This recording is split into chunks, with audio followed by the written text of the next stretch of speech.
Philebus. Introduction and Analysis.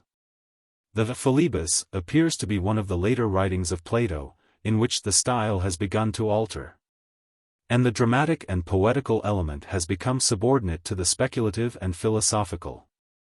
In the development of abstract thought, great advances have been made on the Protagoras or the Phaedrus, and even on the Republic. But there is a corresponding diminution of artistic skill, a want of character in the persons, a labored march in the dialogue, and a degree of confusion and incompleteness in the general design. As in the speeches of Thucydides, the multiplication of ideas seems to interfere with the power of expression. Instead of the equally diffused grace and ease of the earlier dialogues, there occur 2 or 3 highly wrought passages. Instead of the ever-flowing play of humor, now appearing, now concealed, but always present, are inserted a good many bad jests, as we may venture to term them, compare 17e, 23b, d, 28c, 29b. 30e, 34d, 36b, 43a, 46a, 62b. We may observe an attempt at artificial ornament, 43e, 53d, e, and far-fetched modes of expression, 48d, 65a. Also clamorous demands on the part of his companions, that Socrates shall answer his own questions, 54b, 57a, as well as other defects of style, which remind us of the laws. The connection is often abrupt and inharmonious, 24c, etc., and at 42d, e, 43a, 48a, b, 49, 50, far from clear.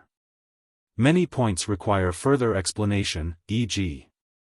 the reference of pleasure to the indefinite class, 31a, compared with the assertion which almost immediately follows, that pleasure and pain naturally have their seat in the third or mixed class. These two statements are unreconciled. In like manner, the table of goods does not distinguish between the two heads of measure and symmetry, 66a, b. And though a hint is given that the divine mind has the first place, 22c, nothing is said of this in the final summing up. The relation of the goods to the sciences does not appear. Though dialectic may be thought to correspond to the highest good, the sciences and arts and true opinions are enumerated in the fourth class. At 50d, 67b, we seem to have an intimation of a further discussion, in which some topics lightly passed over were to receive a fuller consideration. The various uses of the word mixed, for the mixed life, the mixed class of elements, the mixture of pleasures, or of pleasure and pain, are a further source of perplexity. Our ignorance of the opinions which Plato is attacking is also an element of obscurity. Many things in a controversy might seem relevant, if we knew to what they were intended to refer. But no conjecture will enable us to supply what Plato has not told us, or to explain, from our fragmentary knowledge of them, the relation in which his doctrine stood to the Eleatic being or the Megarian good, or to the theories of Aristippus or Antisthenes respecting pleasure. Nor are we able to say how far Plato in the Philebus conceives the finite and infinite, which occur both in the fragments of Philolaus and in the Pythagorean table of opposites, in the same manner. As contemporary Pythagoreans, there is little in the characters which is worthy of remark. The Socrates of the Philebus is devoid of any touch of Socratic irony, though here, as in the Phaedrus, 235c, he twice attributes the flow of his ideas to a sudden inspiration, 20b, 25b, c. The interlocutor Protarchus, the son of Callias, who has been a hearer of Gorgias, 58a, is supposed to begin as a disciple of the partisans of pleasure, but is drawn over to the opposite side by the arguments of Socrates. The instincts of ingenuous youth are easily induced to take the better part. Philebus, who has withdrawn from the argument, is several times brought back again, 18, 19, 22, 28, that he may support pleasure, of which he remains to the end the uncompromising advocate. On the other hand, the youthful group of listeners by whom he is surrounded, Philebus boys, as they are termed, whose presence is several times intimated, 16a, b, 19d, 67b. are described as all of them at last convinced by the arguments of Socrates. They bear a very faded resemblance to the interested audiences of the Charmides, Lysis, or Protagoras.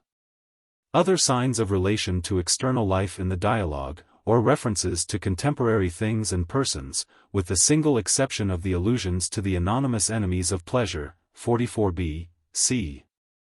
and the teachers of the flux, 43a, there are none. The omission of the doctrine of recollection, derived from a previous state of existence, is a note of progress in the philosophy of Plato.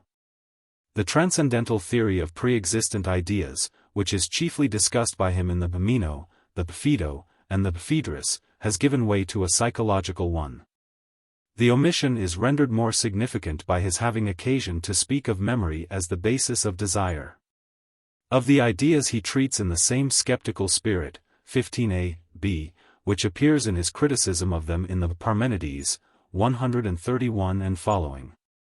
He touches on the same difficulties and he gives no answer to them. His mode of speaking of the analytical and synthetical processes, 16b and following, may be compared with his discussion of the same subject in the Phaedrus, 265, 6. Here he dwells on the importance of dividing the genera into all the species, while in the Phaedrus, he conveys the same truth in a figure, when he speaks of carving the whole, which is described under the image of a victim, into parts or members, according to their natural articulation, without breaking any of them. There is also a difference, which may be noted, between the two dialogues. For whereas in the Phaedrus, and also in the Symposium, the dialectician is described as a sort of enthusiast or lover, in the Philebus, as in all the later writings of Plato, the element of love is wanting. The topic is only introduced, as in the Republic, by way of illustration, compare 53d, Republic v. 474d, e. On other subjects of which they treat in common, such as the nature and kinds of pleasure, true and false opinion, the nature of the good, the order and relation of the sciences. The Republic is less advanced than the Philebus, which contains, perhaps, more metaphysical truth more obscurely expressed than any other Platonic dialogue. Here, as Plato expressly tells us, he is forging weapons of another make, 23b, i.e. new categories and modes of conception, though some of the old ones might do again. But if superior in thought and dialectical power, the Philebus falls very far short of the Republic in fancy and feeling. The development of the reason undisturbed by the emotions seems to be the ideal at which Plato aims in his later dialogues. There is no mystic enthusiasm or rapturous contemplation of ideas. Whether we attribute this change to the greater feebleness of age, or to the development of the quarrel between philosophy and poetry in Plato's own mind, or perhaps, in some degree, to a carelessness about artistic effect, when he was absorbed in abstract ideas, we can hardly be wrong in assuming, amid such a variety of indications, derived from style as well as subject, that the Philebus belongs to the later period of his life and authorship. But in this, as in all the later writings of Plato, there are not wanting thoughts and expressions in which he rises to his highest level, 15, 16, 17, 63, 67. The plan is complicated, or rather, perhaps, the want of plan renders the progress of the dialogue difficult to follow. A few leading ideas seem to emerge: the relation of the one and many, the four original elements, the kinds of pleasure, the kinds of knowledge, the scale of goods. These are only partially connected with one another. The dialogue is not rightly entitled Concerning Pleasure, or Concerning Good, but should rather be described as treating of the relations of pleasure and knowledge, after they have been duly analyzed, to the good. 1. The question is asked, whether pleasure or wisdom is the chief good, or some nature higher than either, and if the latter, how pleasure and wisdom are related to this higher good. 2. Before we can reply with exactness, we must know the kinds of pleasure and the kinds of knowledge. 3. But still we may affirm generally, that the combined life of pleasure and wisdom or knowledge has more of the character of the good than either of them when isolated.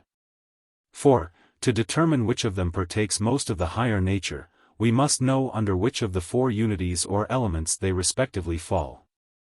These are, first, the infinite. Secondly, the finite. Thirdly, the union of the two. Fourthly, the cause of the union. Pleasure is of the first, wisdom or knowledge of the third class, while reason or mind is akin to the fourth or highest. 5. Pleasures are of two kinds, the mixed and unmixed. Of mixed pleasures there are three classes: a. Those in which both the pleasures and pains are corporeal, as in eating and hunger. b. Those in which there is a pain of the body and pleasure of the mind, as when you are hungry and are looking forward to a feast. c. Those in which the pleasure and pain are both mental. Of unmixed pleasures there are four kinds, those of sight, hearing, smell, knowledge. 6. The sciences are likewise divided into two classes, theoretical and productive. Of the latter, one part is pure, the other impure. The pure part consists of arithmetic, mensuration, and weighing. Arts like carpentering, which have an exact measure, are to be regarded as higher than music, which for the most part is mere guesswork. But there is also a higher arithmetic and a higher mensuration, which is exclusively theoretical, and a dialectical science, which is higher still and the truest and purest knowledge. 7. We are now able to determine the composition of the perfect life. First, we admit the pure pleasures and the pure sciences. Secondly, the impure sciences, but not the impure pleasures. We have next to discover what element of goodness is contained in this mixture. There are three criteria of goodness: beauty, symmetry, truth. These are clearly more akin to reason than to pleasure, and will enable us to fix the places of both of them in the scale of good. First in the scale is measure. The second place is assigned to symmetry, the third, to reason and wisdom, the fourth, to knowledge and true opinion, the fifth, to pure pleasures, and here the Muse says, enough. Bidding farewell to Philebus and Socrates, we may now consider the metaphysical conceptions which are presented to us. These are, I. The paradox of unity and plurality. 2. The table of categories or elements. 3. The kinds of pleasure. 4. The kinds of knowledge. v. The conception of the good. We may then proceed to examine, 6. The relation of the Philebus to the Republic, and to other dialogues. I. The paradox of the one and many originated in the restless dialectic of Zeno, who sought to prove the absolute existence of the one by showing the contradictions that are involved in admitting the existence of the many. Compare Parmenides 128 and following. Zeno illustrated the contradiction by well-known examples taken from outward objects. But Socrates seems to intimate that the time had arrived for discarding these hackneyed illustrations. Such difficulties had long been solved by common sense. Solvitur ambulando, the fact of the coexistence of opposites was a sufficient answer to them. He will leave them to cynics and euristics. The youth of Athens may discourse of them to their parents. To no rational man could the circumstance that the body is one, but has many members, be any longer a stumbling block.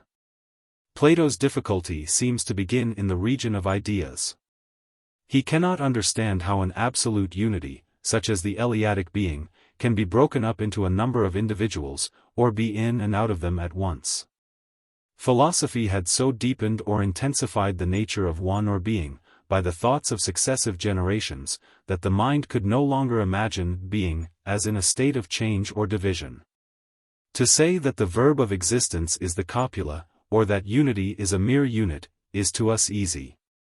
But to the Greek in a particular stage of thought such an analysis involved the same kind of difficulty as the conception of God existing both in and out of the world would to ourselves. Nor was he assisted by the analogy of sensible objects. The sphere of mind was dark and mysterious to him. But instead of being illustrated by sense, the greatest light appeared to be thrown on the nature of ideas when they were contrasted with sense. Both here and in the Parmenides, 129 and following, where similar difficulties are raised, Plato seems prepared to desert his ancient ground. He cannot tell the relation in which abstract ideas stand to one another, and therefore he transfers the one and many out of his transcendental world. and proceeds to lay down practical rules for their application to different branches of knowledge. As in the Republic, he supposes the philosopher to proceed by regular steps, until he arrives at the idea of good. As in the Sophist and Politicus, he insists that in dividing the whole into its parts we should bisect in the middle in the hope of finding species. As in the Phaedrus, see above, he would have no limb broken of the organism of knowledge. So in the Philebus, he urges the necessity of filling up all the intermediate links which occur, compare Bacon's Media Axiomata, in the passage from unity to infinity. With him the idea of science may be said to anticipate science. At a time when the sciences were not yet divided, he wants to impress upon us the importance of classification. Neither neglecting the many individuals, nor attempting to count them all, but finding the genera and species under which they naturally fall. Here, then, and in the parallel passages of the Phaedrus and of the Sophist, is found the germ of the most fruitful notion of modern science. At 15 Plato describes with ludicrous exaggeration the influence exerted by the one and many on the minds of young men in their first fervor of metaphysical enthusiasm, compare Republic. Book 7 539. But they are none the less an everlasting quality of reason or reasoning which never grows old in us. At first we have but a confused conception of them, analogous to the eyes blinking at the light in the Republic. To this Plato opposes the revelation from heaven of the real relations of them, which some Prometheus, who gave the true fire from heaven, is supposed to have imparted to us. Plato is speaking at 15:16 of two things: 1. The crude notion of the one and many, which powerfully affects the ordinary mind when first beginning to think, 15d, 16a. 2. The same notion when cleared up by the help of dialectic, 16c, To us the problem of the one and many has lost its chief interest and perplexity. We readily acknowledge that a whole has many parts, that the continuous is also the divisible, that in all objects of sense there is a one and many. And that a like principle may be applied to analogy to purely intellectual conceptions. If we attend to the meaning of the words, we are compelled to admit that two contradictory statements are true. But the antinomy is so familiar as to be scarcely observed by us. Our sense of the contradiction, like Plato's, only begins in a higher sphere, when we speak of necessity and free will, of mind and body, of three persons and one substance, and the like. The world of knowledge is always dividing more and more. Every truth is at first the enemy of every other truth. Yet without this division there can be no truth. Nor any complete truth without the reunion of the parts into a whole. And hence the coexistence of opposites in the unity of the idea is regarded by Hegel as the supreme principle of philosophy. And the law of contradiction, which is affirmed by logicians to be an ultimate principle of the human mind, is displaced by another law, which asserts the coexistence of contradictories as imperfect and divided elements of the truth. Without entering further into the depths of Hegelianism, we may remark that this and all similar attempts to reconcile antinomies have their origin in the old Platonic problem of the one and many. 2.1.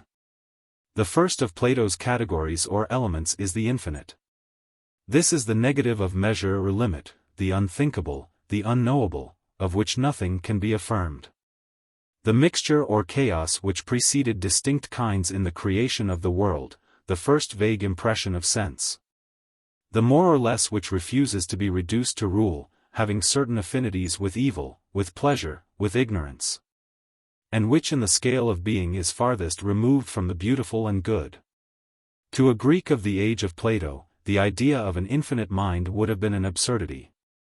He would have insisted that the good is of the nature of the finite, and that the infinite is a mere negative, which is on the level of sensation, and not of thought. He was aware that there was a distinction between the infinitely great and the infinitely small, but he would have equally denied the claim of either to true existence. Of that positive infinity, or infinite reality, which we attribute to God, he had no conception.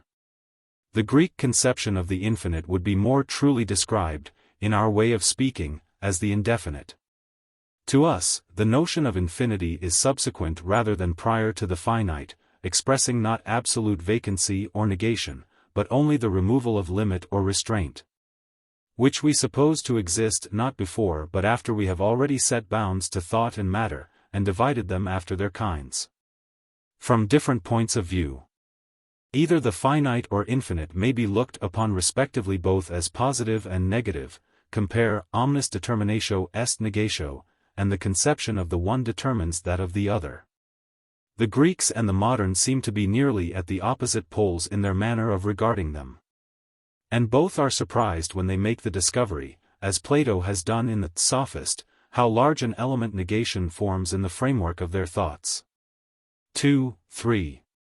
The finite element which mingles with and regulates the infinite is best expressed to us by the word law. It is that which measures all things and assigns to them their limit, which preserves them in their natural state, and brings them within the sphere of human cognition.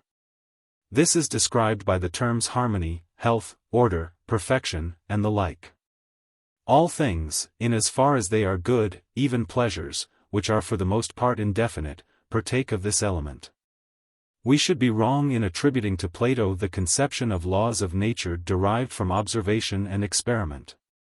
And yet he has as intense a conviction as any modern philosopher that nature does not proceed by chance, but observing that the wonderful construction of number and figure, which he had within himself, and which seemed to be prior to himself, explained a part of the phenomena of the external world. He extended their principles to the whole, finding in them the true type both of human life and of the order of nature. Two other points may be noticed respecting the third class. First, that Plato seems to be unconscious of any interval or chasm which separates the finite from the infinite.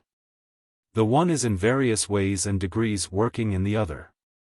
Hence he has implicitly answered the difficulty with which he started, of how the one could remain one and yet be divided among many individuals, or how ideas could be in and out of themselves, and the like.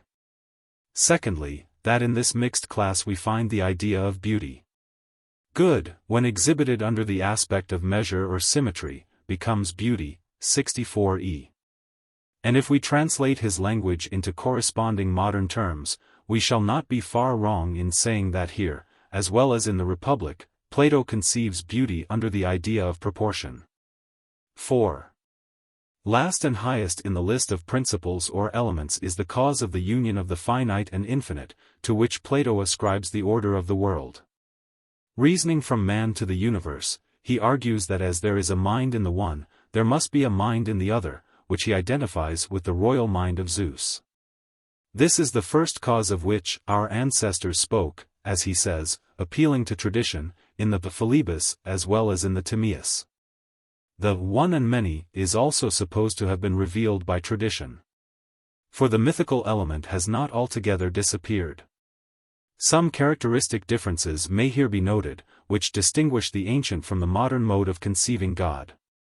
A. To Plato, the idea of God or mind is both personal and impersonal. Nor in ascribing, as appears to us, both these attributes to him, and in speaking of God both in the masculine and neuter gender, did he seem to himself inconsistent. For the difference between the personal and impersonal was not marked to him as to ourselves. We make a fundamental distinction between a thing and a person, while to Plato, by the help of various intermediate abstractions, such as end, good, cause, they appear almost to meet in one, or to be two aspects of the same. Hence, without any reconciliation or even remark, in the Republic he speaks at one time of God or gods, and at another time of the good. So in the Phaedrus he seems to pass unconsciously from the concrete to the abstract conception of the ideas in the same dialogue. Nor in the Philebus is he careful to show in what relation the idea of the divine mind stands to the supreme principle of measure. b. Again, to us there is a strongly marked distinction between a first cause and a final cause. And we should commonly identify a first cause with God, and the final cause with the world, which is his work. But Plato, though not a pantheist, and very far from confounding God with the world, tends to identify the first with the final cause. The cause of the union of the finite and infinite might be described as a higher law, the final measure which is the highest expression of the good may also be described as the supreme law. Both these conceptions are realized chiefly by the help of the material world, and therefore when we pass into the sphere of ideas can hardly be distinguished. The four principles are required for the determination of the relative places of pleasure and wisdom. Plato has been saying that we should proceed by regular steps from the one to the many. Accordingly, before assigning the precedence either to good or pleasure, he must first find out and arrange in order the general principles of things. Mind is ascertained to be akin to the nature of the cause, while pleasure is found in the infinite or indefinite class. We may now proceed to divide pleasure and knowledge after their kinds. 3.1. Plato speaks of pleasure as indefinite, as relative, as a generation, and in all these points of view as in a category distinct from good. For again we must repeat, that to the Greek, the good is of the nature of the finite, and, like virtue, either is, or is nearly allied to, knowledge.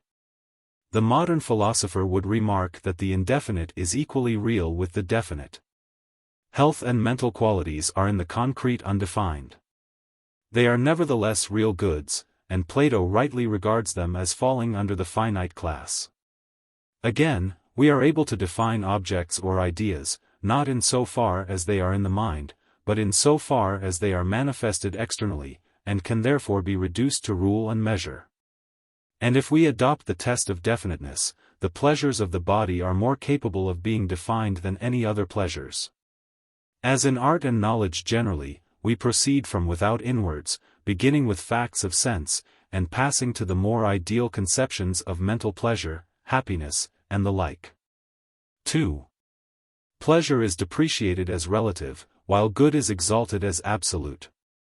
But this distinction seems to arise from an unfair mode of regarding them. The abstract idea of the one is compared with the concrete experience of the other.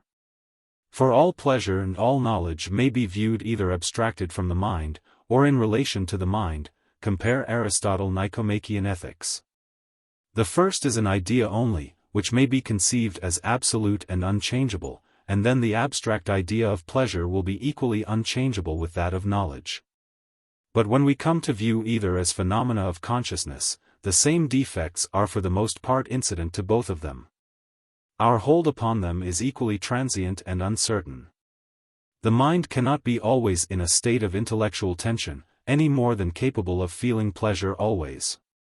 The knowledge which is at one time clear and distinct, at another seems to fade away, just as the pleasure of health after sickness, or of eating after hunger, soon passes into a neutral state of unconsciousness and indifference. Change and alternation are necessary for the mind as well as for the body, and in this is to be acknowledged, not an element of evil, but rather a law of nature. The chief difference between subjective pleasure and subjective knowledge in respect of permanence is that the latter, when our feeble faculties are able to grasp it, still conveys to us an idea of unchangeableness which cannot be got rid of. 3. In the language of ancient philosophy, the relative character of pleasure is described as becoming or generation. This is relative to being or essence, and from one point of view may be regarded as the Heraclitean flux in contrast with the Eleatic being.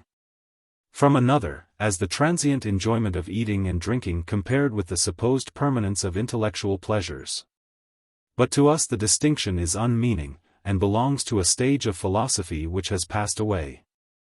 Plato himself seems to have suspected that the continuance or life of things is quite as much to be attributed to a principle of rest as of motion, compare Charmides 159, 160, Cratylus 437.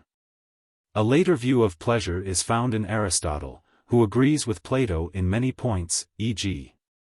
in his view of pleasure as a restoration to nature, in his distinction between bodily and mental, between necessary and non-necessary pleasures. But he is also in advance of Plato. For he affirms that pleasure is not in the body at all, and hence not even the bodily pleasures are to be spoken of as generations, but only as accompanied by generation, Nicomachean Ethics X3, 6. I8, 10. 4. Plato attempts to identify vicious pleasures with some form of error. and insists that the term false may be applied to them. In this he appears to be carrying out in a confused manner the Socratic doctrine, that virtue is knowledge, vice ignorance.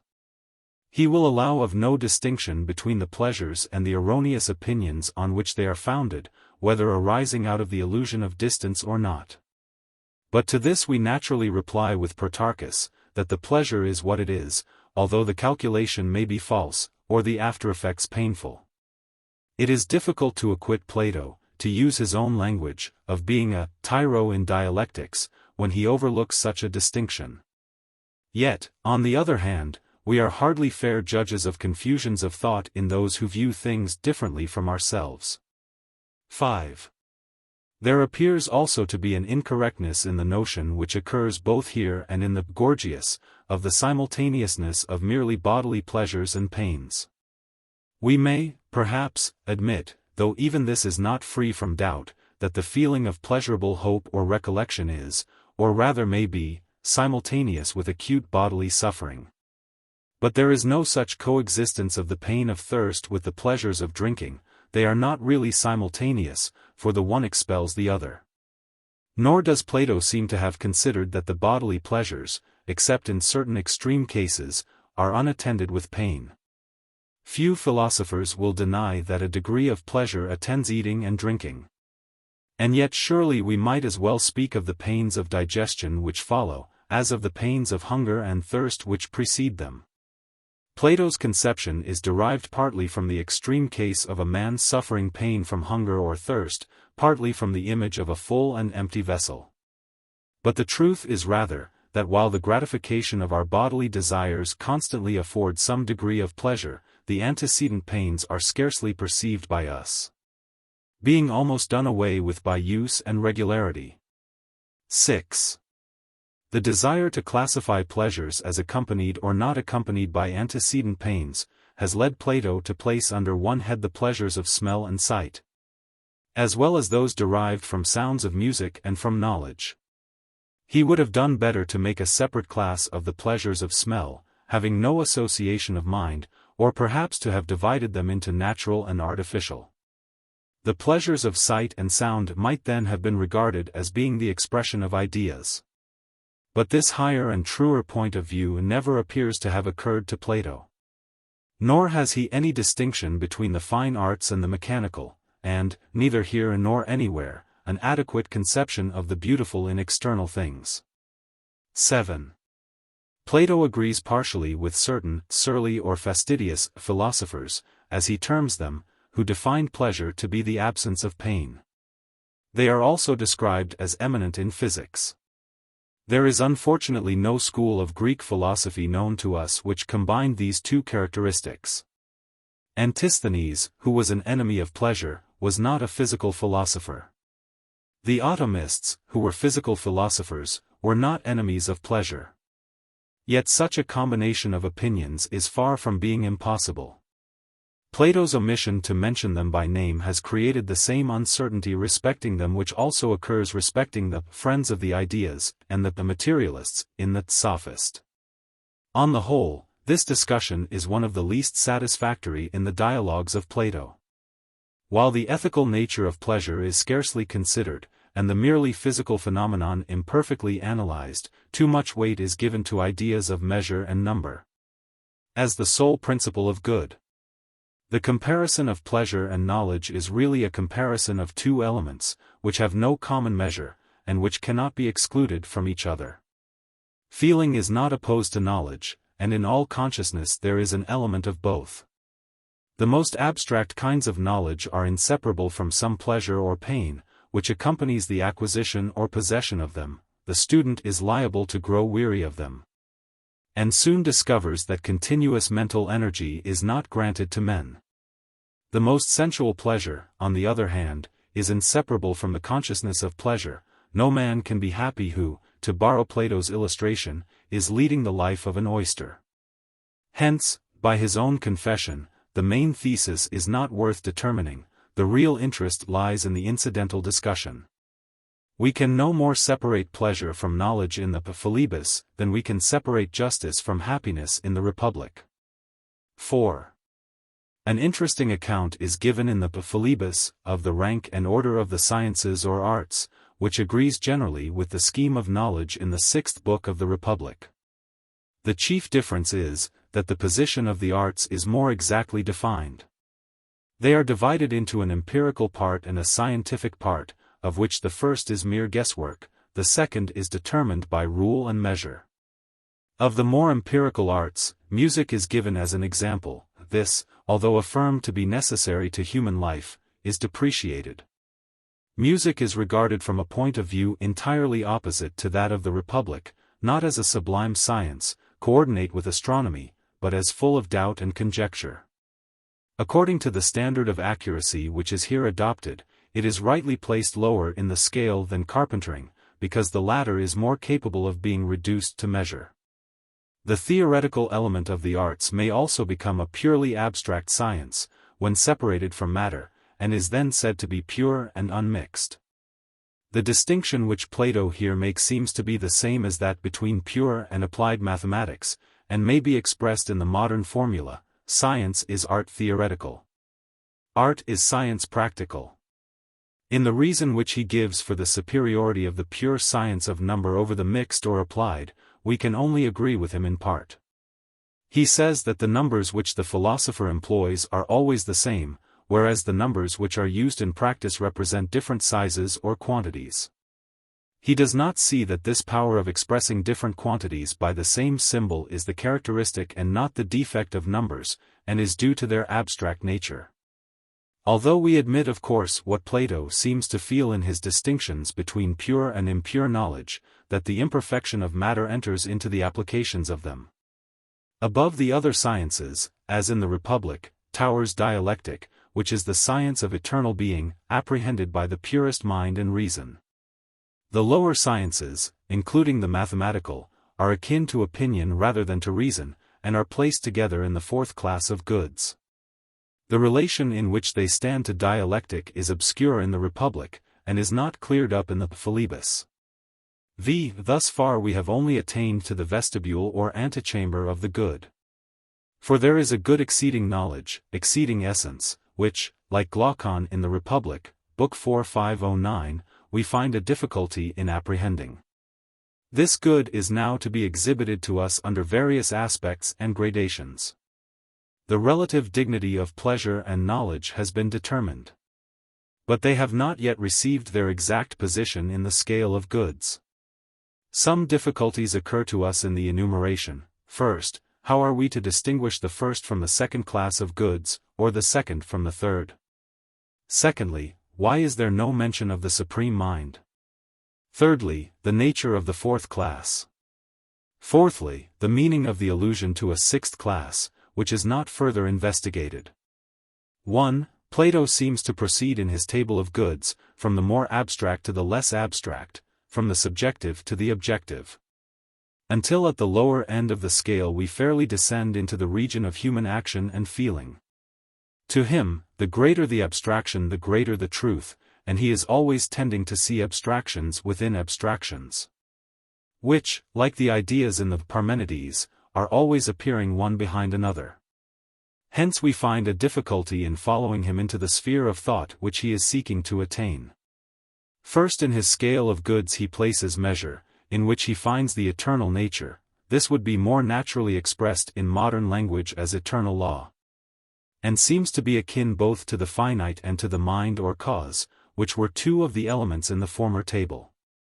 Like the supreme nature in the Timaeus, like the ideal beauty in the Symposium or the Phaedrus, or like the ideal good in the Republic, this is the absolute and unapproachable being.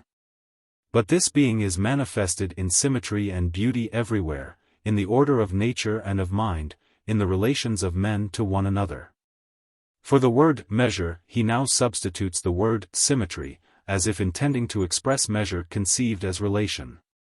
He then proceeds to regard the good no longer in an objective form, but as the human reason seeking to attain truth by the aid of dialectic.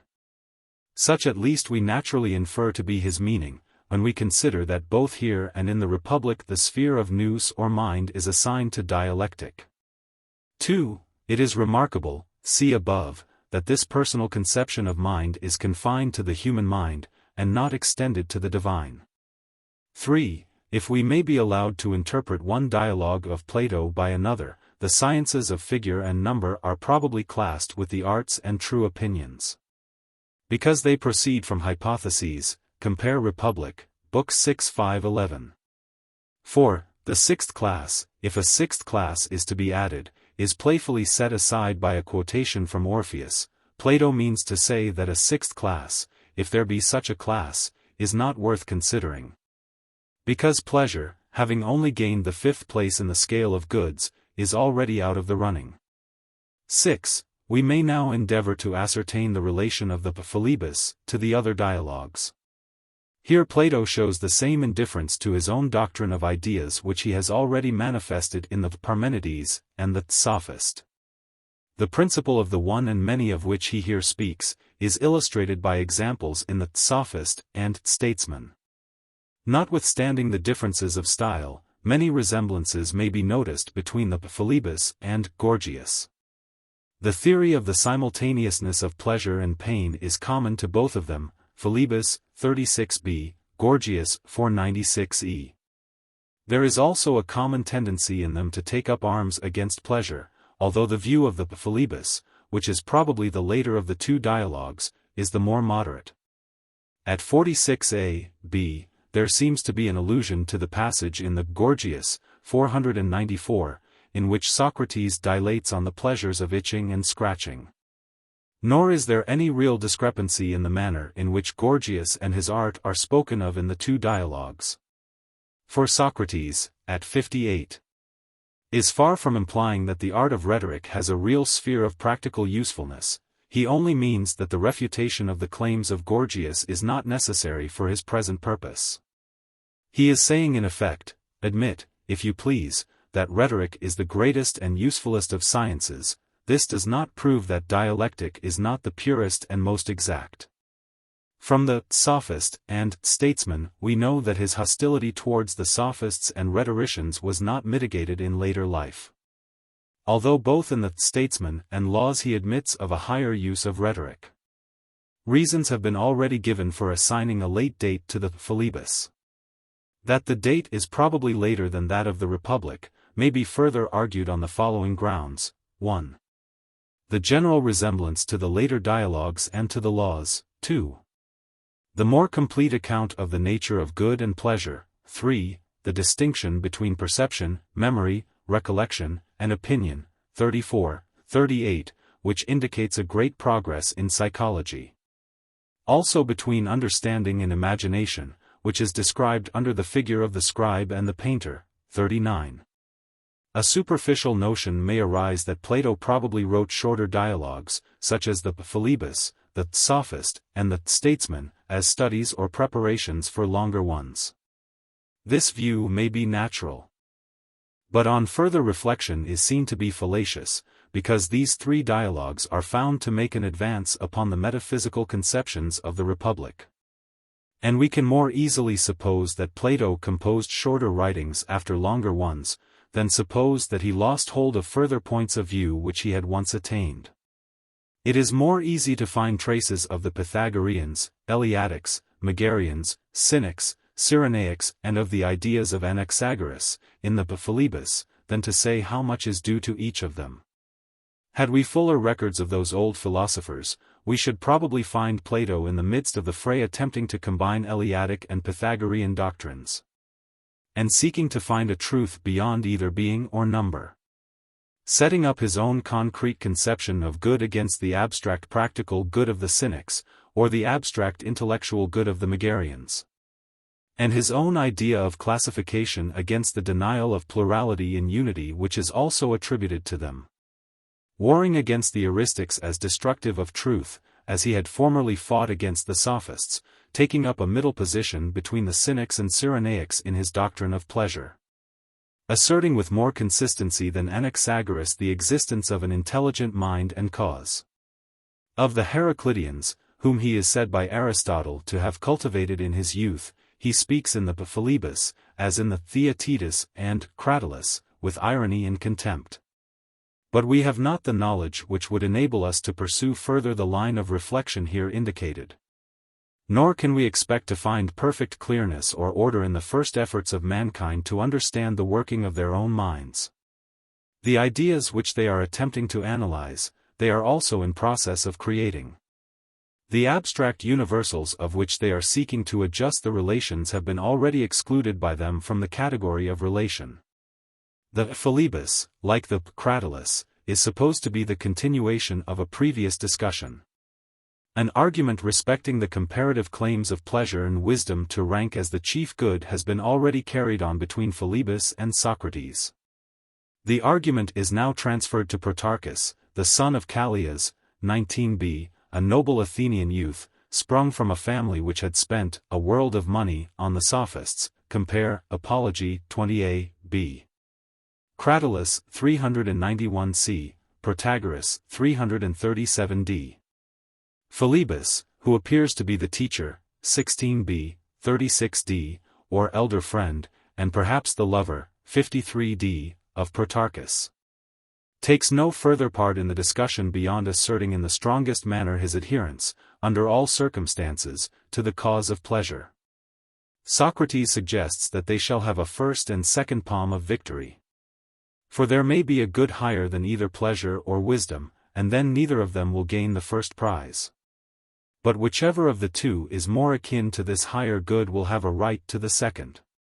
They agree, and Socrates opens the game by enlarging on the diversity and opposition which exists among pleasures. For there are pleasures of all kinds, good and bad, wise and foolish, pleasures of the temperate as well as of the intemperate. Protarchus replies that although pleasures may be opposed in so far as they spring from opposite sources, nevertheless as pleasures they are alike. Yes, retorts Socrates, pleasure is like pleasure, as figure is like figure and color like color, yet we all know that there is great variety among figures and colors. Protarchus does not see the drift of this remark, and Socrates proceeds to ask how he can have a right to attribute a new predicate, i.e., good, to pleasures in general, when he cannot deny that they are different? What common property in all of them does he mean to indicate by the term good? If he continues to assert that there is some trivial sense in which pleasure is one, Socrates may retort by saying that knowledge is one. But the result will be that such merely verbal and trivial conceptions, whether of knowledge or pleasure, will spoil the discussion, and will prove the incapacity of the two disputants. In order to avoid this danger, he proposes that they shall beat a retreat, and, before they proceed, come to an understanding about the high argument of the one and the many. Protarchus agrees to the proposal, but he is under the impression that Socrates means to discuss the common question, how a sensible object can be one, and yet have opposite attributes, such as great and small, light and heavy, or how there can be many members in one body, and the like wonders. Socrates has long ceased to see any wonder in these phenomena. His difficulties begin with the application of number to abstract unities, e.g., man, good, and with the attempt to divide them. For have these unities of idea any real existence? How, if imperishable, can they enter into the world of generation? How, as units, can they be divided and dispersed among different objects? Or do they exist in their entirety in each object? These difficulties are but imperfectly answered by Socrates in what follows. We speak of a one and many, which is ever flowing in and out of all things, concerning which a young man often runs wild in his first metaphysical enthusiasm, talking about analysis and synthesis to his father and mother and the neighbors, hardly sparing even his dog. This one in many is a revelation of the order of the world, which some Prometheus first made known to our ancestors. And they, who were better men and nearer the gods than we are, have handed it down to us. To know how to proceed by regular steps from one to many, and from many to one, is just what makes the difference between heuristic and dialectic. And the right way of proceeding is to look for one idea or class in all things, and when you have found one to look for more than one, and for all that there are. And when you have found them all and regularly divided a particular field of knowledge into classes, you may leave the further consideration of individuals. But you must not pass at once either from unity to infinity, or from infinity to unity. In music, for example, you may begin with the most general notion, but this alone will not make you a musician. You must know also the number and nature of the intervals, and the systems which are framed out of them, and the rhythms of the dance which correspond to them. And when you have a similar knowledge of any other subject, you may be said to know that subject. In speech again there are infinite varieties of sound, and someone who was a wise man, or more than man, comprehended them all in the classes of mutes, vowels, and semivowels, and gave to each of them a name, and assigned them to the art of grammar. But whither, Socrates, are you going? And what has this to do with the comparative eligibility of pleasure and wisdom? Socrates replies, that before we can adjust their respective claims, we want to know the number and kinds of both of them. What are they? He is requested to answer the question himself. That he will, if he may be allowed to make one or two preliminary remarks. In the first place, he has a dreamy recollection of hearing that neither pleasure nor knowledge is the highest good, for the good should be perfect and sufficient. But is the life of pleasure perfect and sufficient, when deprived of memory, consciousness, anticipation? Is not this the life of an oyster? Or is the life of mind sufficient, if devoid of any particle of pleasure? Must not the union of the two be higher and more eligible than either separately? And is not the element which makes this mixed life eligible more akin to mind than to pleasure? Thus pleasure is rejected and mind is rejected. And yet there may be a life of mind, not human but divine, which conquers still. But, if we are to pursue this argument further, we shall require some new weapons. And by this, I mean a new classification of existence. 1. There is a finite element of existence, and 2. An infinite, and 3. The union of the two, and 4. The cause of the union. More may be added if they are wanted, but at present we can do without them. And first of the infinite or indefinite, that is the class which is denoted by the terms more or less, and is always in a state of comparison. All words or ideas to which the words gently, extremely, and other comparative expressions are applied, fall under this class. The infinite would be no longer infinite, if limited or reduced to measure by number and quantity. The opposite class is the limited or finite, and includes all things which have number and quantity. And there is a third class of generation into essence by the union of the finite and infinite, in which the finite gives law to the infinite. Under this are comprehended health, strength, temperate seasons, harmony, beauty, and the like. The goddess of beauty saw the universal wantonness of all things, and gave law and order to be the salvation of the soul.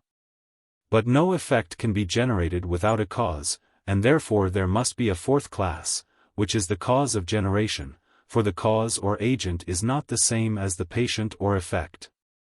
And now, having obtained our classes, we may determine in which our conqueror life is to be placed, clearly in the third or mixed class, in which the finite gives law to the infinite, and in which is pleasure to find a place. As clearly in the infinite or indefinite, which alone, as Protarchus thinks, who seems to confuse the infinite with the superlative, gives to pleasure the character of the absolute good. Yes, retorts Socrates, and also to pain the character of absolute evil.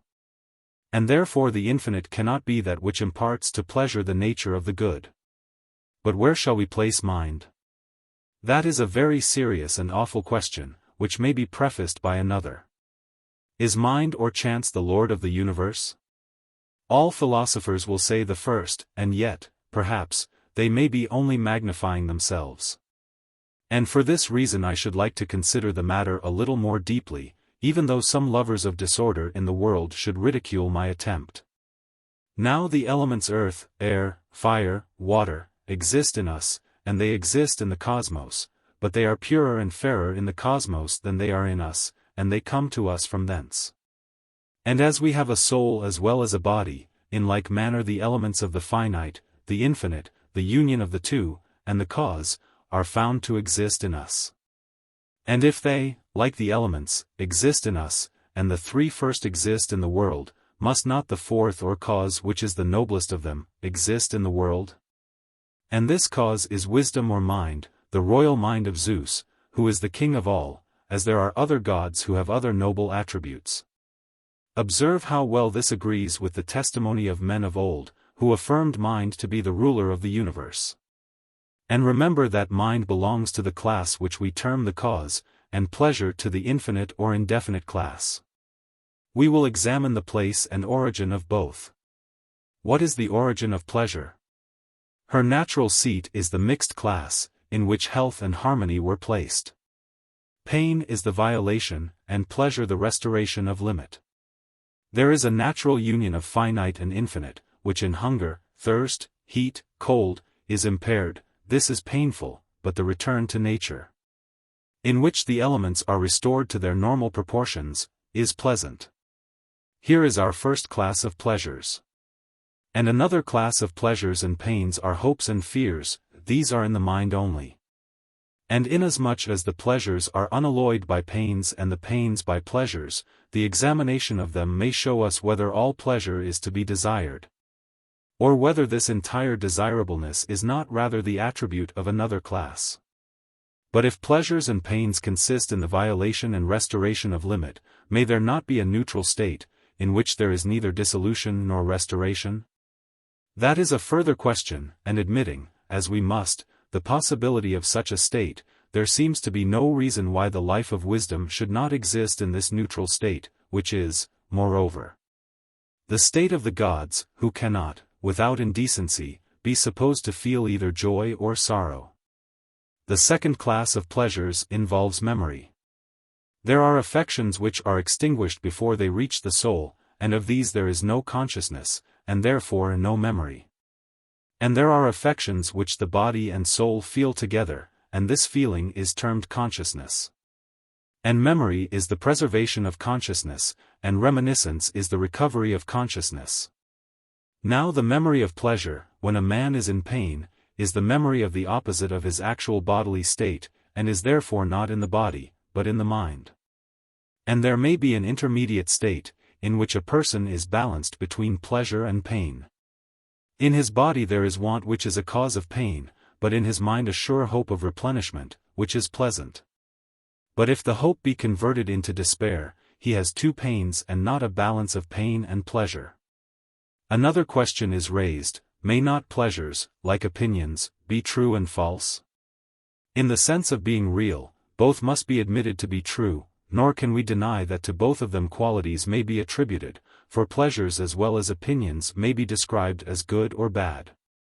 And though we do not all of us allow that there are true and false pleasures, we all acknowledge that there are some pleasures associated with right opinion, and others with falsehood and ignorance. Let us endeavor to analyze the nature of this association. Opinion is based on perception, which may be correct or mistaken. You may see a figure at a distance, and say first of all, this is a man, and then say, no, this is an image made by the shepherds. And you may affirm this in a proposition to your companion, or make the remark mentally to yourself. Whether the words are actually spoken or not, on such occasions there is a scribe within who registers them. And a painter who paints the images of the things which the scribe has written down in the soul, at least that is my own notion of the process.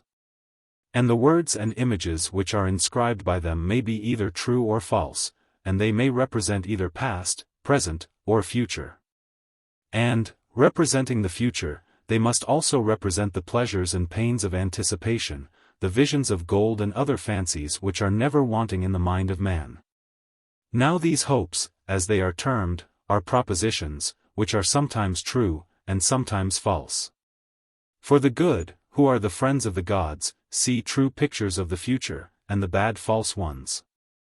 And as there may be opinion about things which are not, were not, and will not be, which is opinion still, so there may be pleasure about things which are not, were not, and will not be, which is pleasure still, that is to say, false pleasure. And only when false, can pleasure, like opinion, be vicious. Against this conclusion Protarchus reclaims. Leaving his denial for the present, Socrates proceeds to show that some pleasures are false from another point of view. In desire, as we admitted, the body is divided from the soul, and hence pleasures and pains are often simultaneous. And we further admitted that both of them belonged to the infinite class. How, then, can we compare them? Are we not liable, or rather certain, as in the case of sight, to be deceived by distance and relation? In this case the pleasures and pains are not false because based upon false opinion, but are themselves false.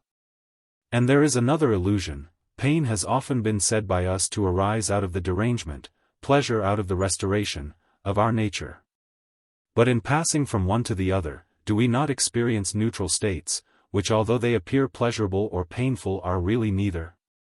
For even if we admit, with the wise man whom Protarchus loves, and only a wise man could have ever entertained such a notion, that all things are in a perpetual flux, still these changes are often unconscious, and devoid either of pleasure or pain. We assume, then, that there are three states: pleasurable, painful, neutral. We may embellish a little by calling them gold, silver, and that which is neither. But there are certain natural philosophers who will not admit a third state. Their instinctive dislike to pleasure leads them to affirm that pleasure is only the absence of pain. They are noble fellows, and, although we do not agree with them, we may use them as diviners who will indicate to us the right track. They will say, that the nature of anything is best known from the examination of extreme cases, e.g. the nature of hardness from the examination of the hardest things. And that the nature of pleasure will be best understood from an examination of the most intense pleasures. Now these are the pleasures of the body, not of the mind. The pleasures of disease and not of health, the pleasures of the intemperate and not of the temperate. I am speaking, not of the frequency or continuance, but only of the intensity of such pleasures, and this is given them by contrast with the pain or sickness of body which precedes them.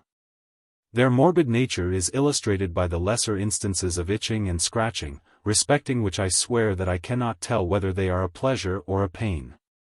1. Some of these arise out of a transition from one state of the body to another, as from cold to hot. 2. Others are caused by the contrast of an internal pain and an external pleasure in the body. Sometimes the feeling of pain predominates, as in itching and tingling, when they are relieved by scratching. Sometimes the feeling of pleasure, or the pleasure which they give may be quite overpowering, and is then accompanied by all sorts of unutterable feelings which have a death of delights in them. But there are also mixed pleasures which are in the mind only. For are not love and sorrow as well as anger sweeter than honey, and also full of pain? Is there not a mixture of feelings in the spectator of tragedy? And of comedy also? I do not understand that last. Well, then, with the view of lighting up the obscurity of these mixed feelings, let me ask whether envy is painful. Yes. And yet the envious man finds something pleasing in the misfortunes of others? True. And ignorance is a misfortune?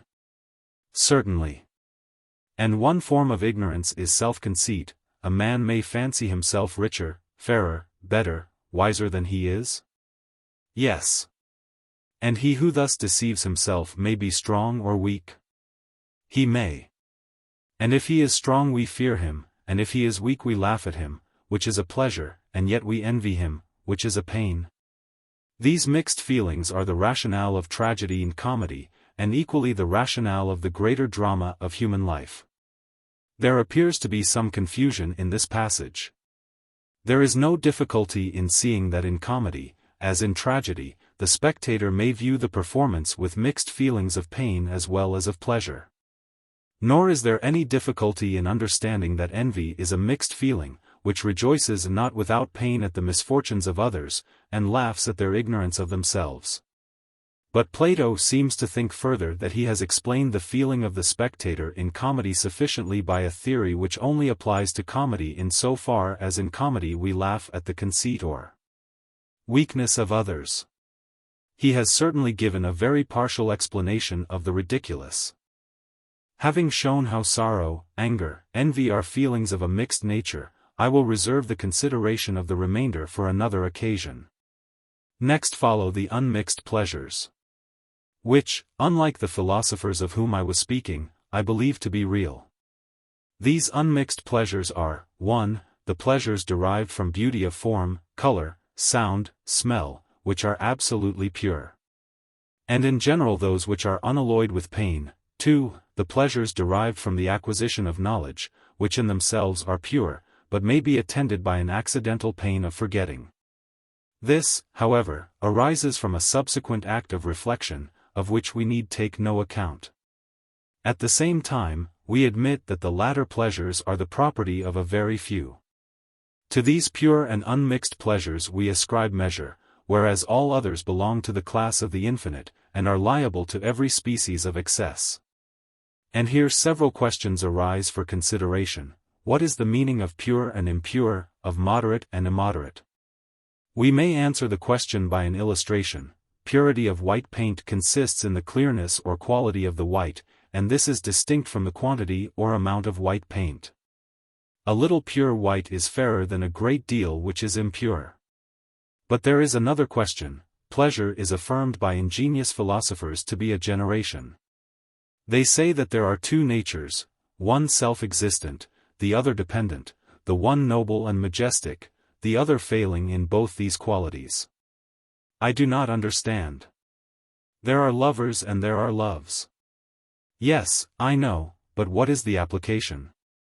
The argument is in play, and desires to intimate that there are relatives and there are absolutes, and that the relative is for the sake of the absolute, and generation is for the sake of essence. Under relatives I class all things done with a view to generation, and essence is of the class of good. But if essence is of the class of good, generation must be of some other class. And our friends, who affirm that pleasure is a generation, would laugh at the notion that pleasure is a good. And at that other notion, that pleasure is produced by generation, which is only the alternative of destruction. Who would prefer such an alternation to the equable life of pure thought? Here is one absurdity, and not the only one, to which the friends of pleasure are reduced. For is there not also an absurdity in affirming that good is of the soul only?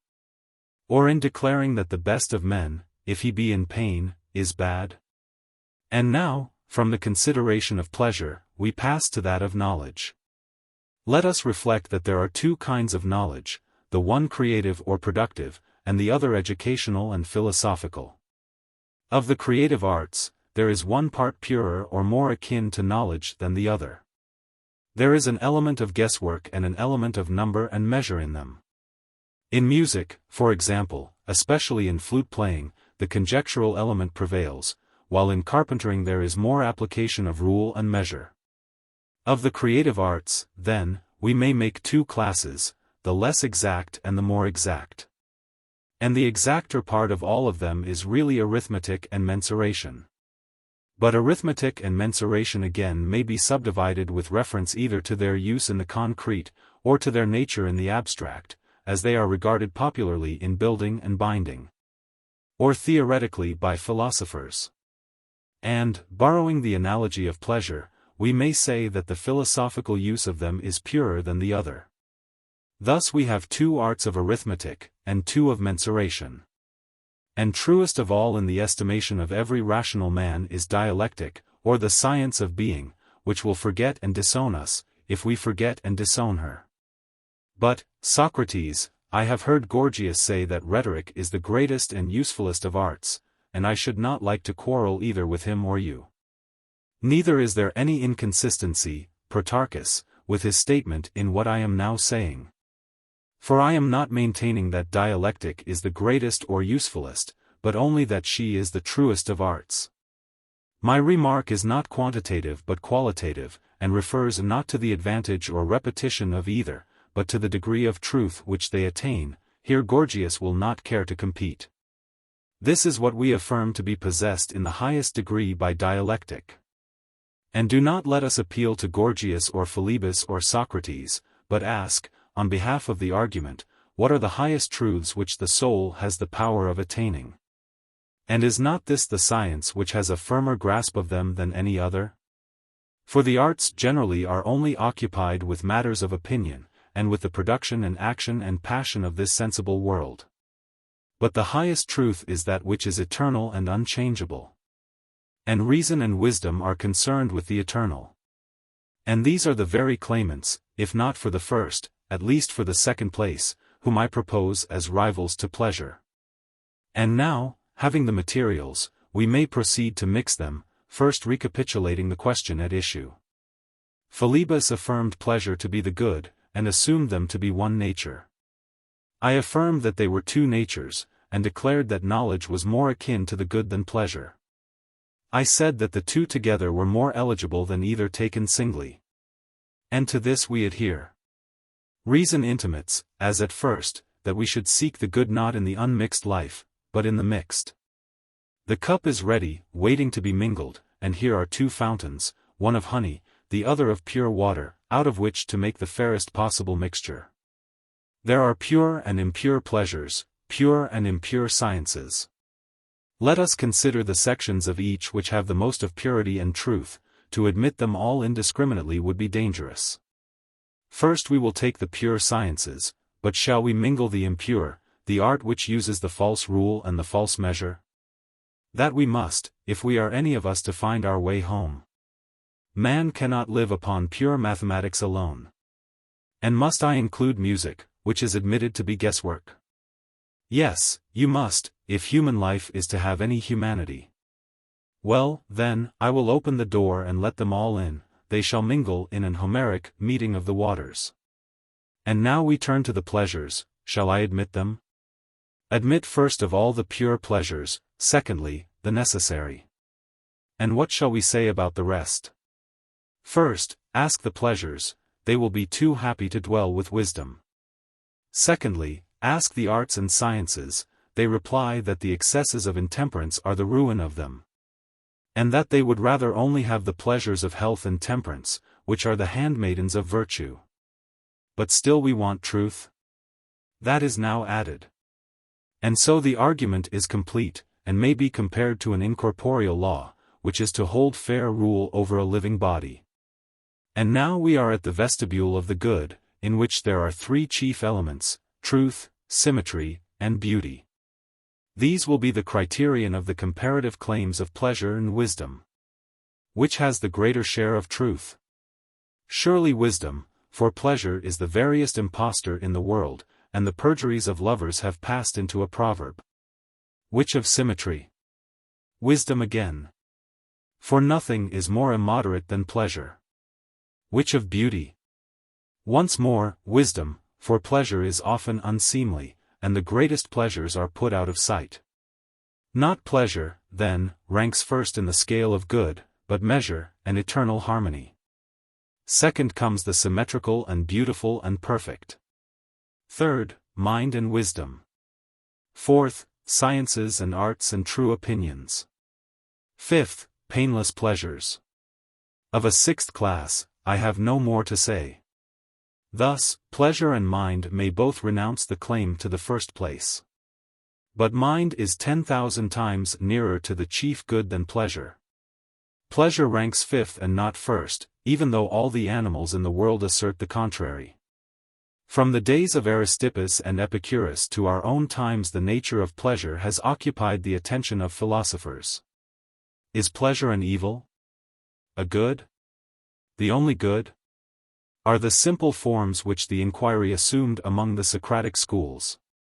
But at an early stage of the controversy another question was asked, do pleasures differ in kind? And are some bad, some good, and some neither bad nor good?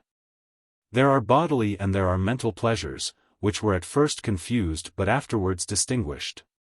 A distinction was also made between necessary and unnecessary pleasures, and again between pleasures which had or had not corresponding pains.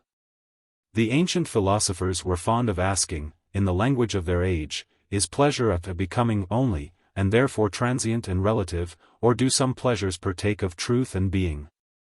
To these ancient speculations the moderns have added a further question, whose pleasure? The pleasure of yourself, or of your neighbor, of the individual, or of the world? This little addition has changed the whole aspect of the discussion. The same word is now supposed to include two principles as widely different as benevolence and self-love. Some modern writers have also distinguished between pleasure the test, and pleasure the motive of actions. For the universal test of right actions, how I know them, may not always be the highest or best motive of them, why I do them. Socrates, as we learn from the memorabilia of Xenophon, first drew attention to the consequences of actions. Mankind were said by him to act rightly when they knew what they were doing, or, in the language of the Gorgias, did what they would. He seems to have been the first who maintained that the good was the useful, memorabilia 4:6-8. In his eagerness for generalization, seeking, as Aristotle says, for the universal in ethics, Metaphysics I6. Sections 2-3, he took the most obvious intellectual aspect of human action which occurred to him. He meant to emphasize, not pleasure, but the calculation of pleasure. Neither is he arguing that pleasure is the chief good, but that we should have a principle of choice.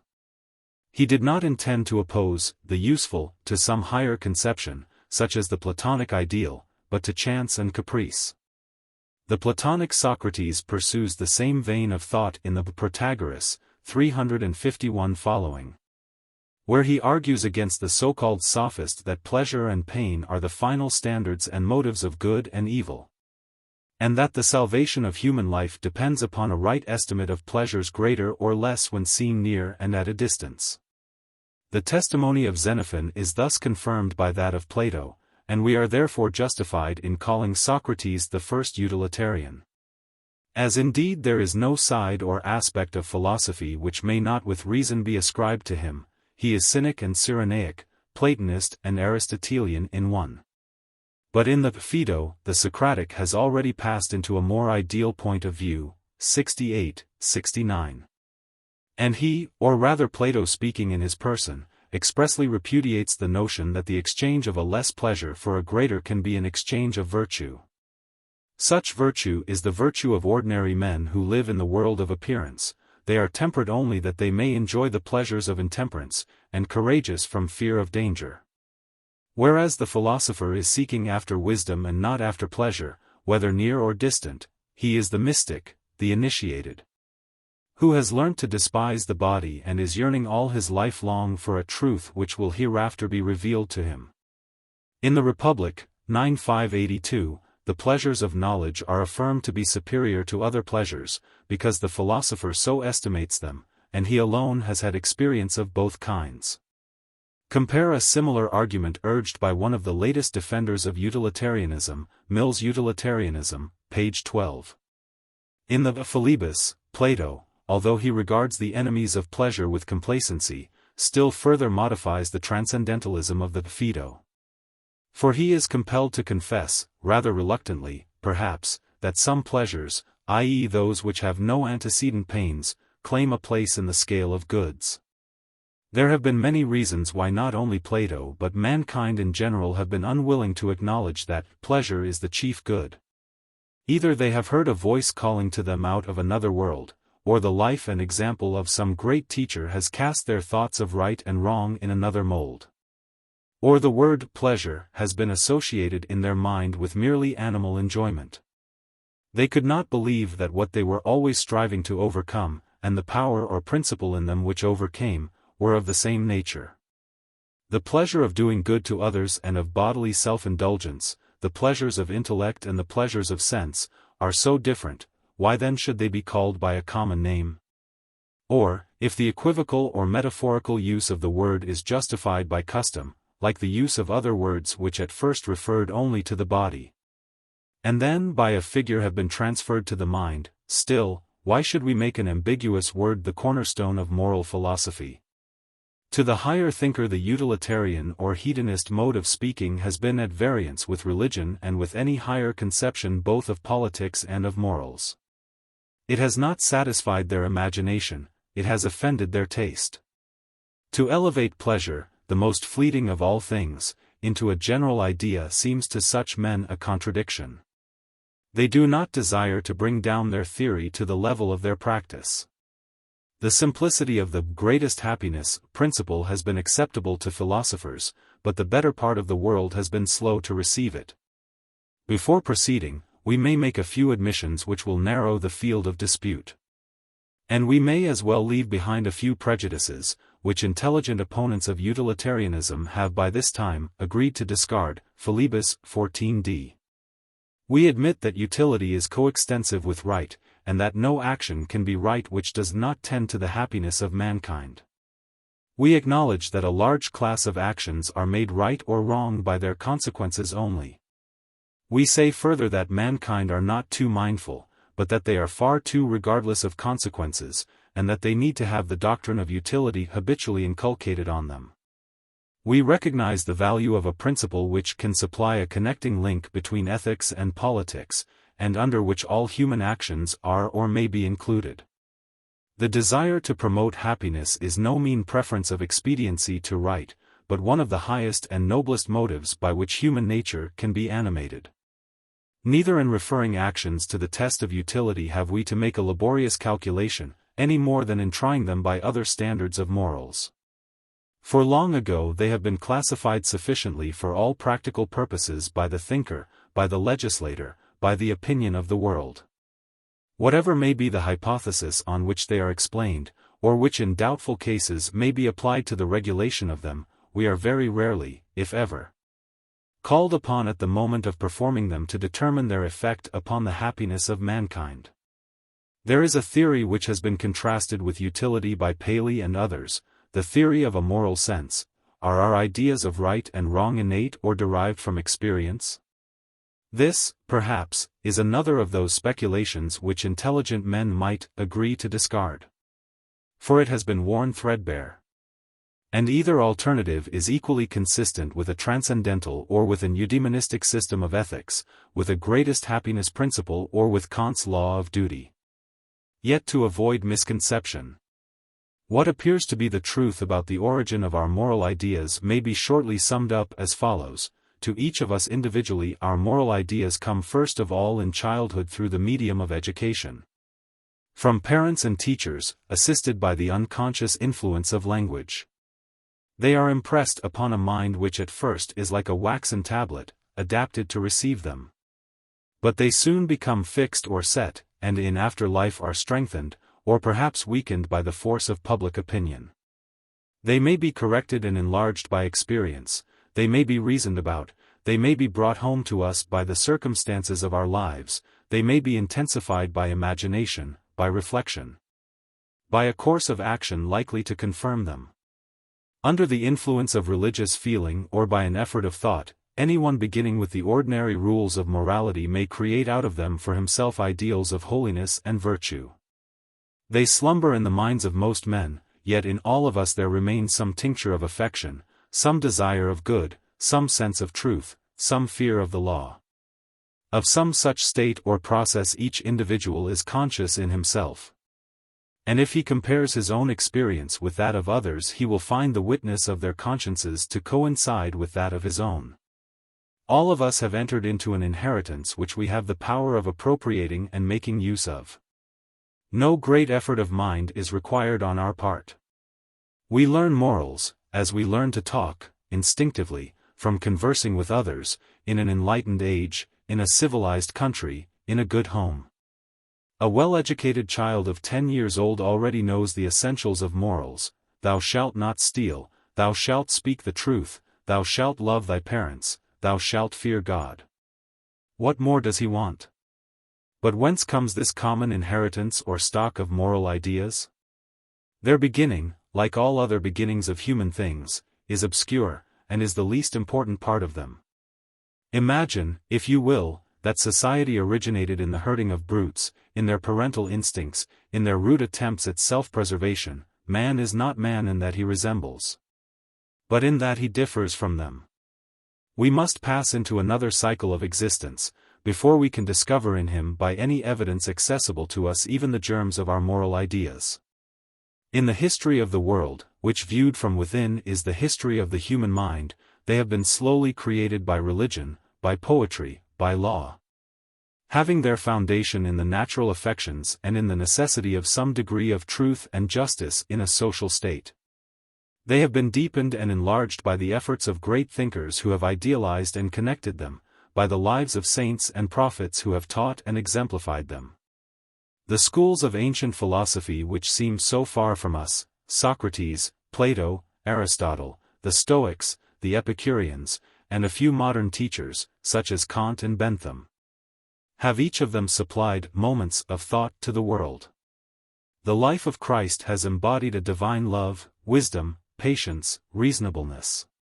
For his image, however imperfectly handed down to us, the modern world has received a standard more perfect in idea than the societies of ancient times, but also further removed from practice.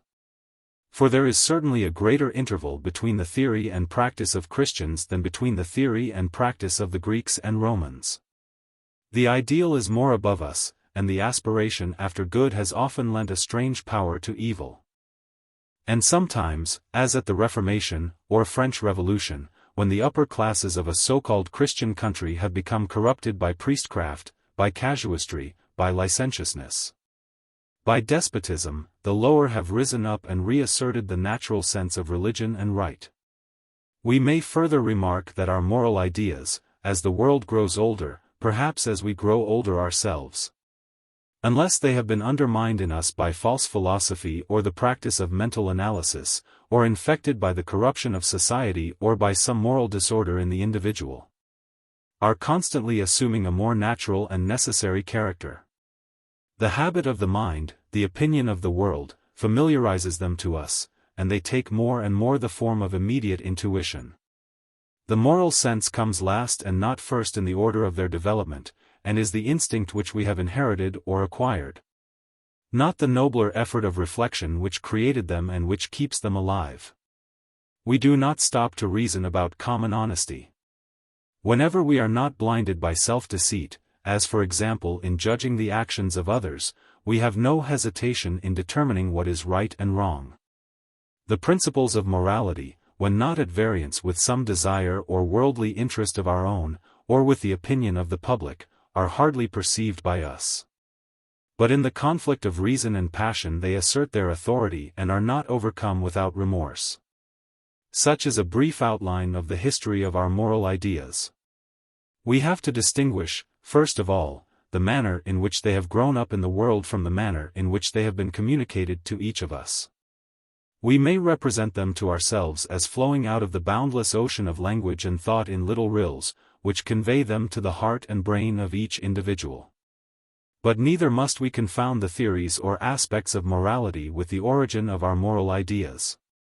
These are not the roots or origins of morals, but the latest efforts of reflection, the lights in which the whole moral world has been regarded by different thinkers and successive generations of men. If we ask, which of these many theories is the true one? We may answer, all of them: moral sense, innate ideas, a priori, a posteriori notions, the philosophy of experience, the philosophy of intuition. All of them have added something to our conception of ethics. No one of them is the whole truth. But to decide how far our ideas of morality are derived from one source or another, to determine what history, what philosophy has contributed to them, to distinguish the original, simple elements from the manifold and complex applications of them, would be a long inquiry too far removed from the question which we are now pursuing. Bearing in mind the distinction which we have been seeking to establish between our earliest and our most mature ideas of morality, we may now proceed to state the theory of utility. Not exactly in the words, but in the spirit of one of its ablest and most moderate supporters, 351, that which alone makes actions either right or desirable is their utility, or tendency to promote the happiness of mankind, or, in other words, to increase the sum of pleasure in the world. But all pleasures are not the same, they differ in quality as well as in quantity, and the pleasure which is superior in quality is incommensurable with the inferior. Neither is the pleasure or happiness, which we seek, our own pleasure, but that of others, of our family, of our country, of mankind. The desire of this, and even the sacrifice of our own interest to that of other men, may become a passion to a rightly educated nature. The utilitarian finds a place in his system for this virtue and for every other. Good or happiness or pleasure is thus regarded as the true and only end of human life.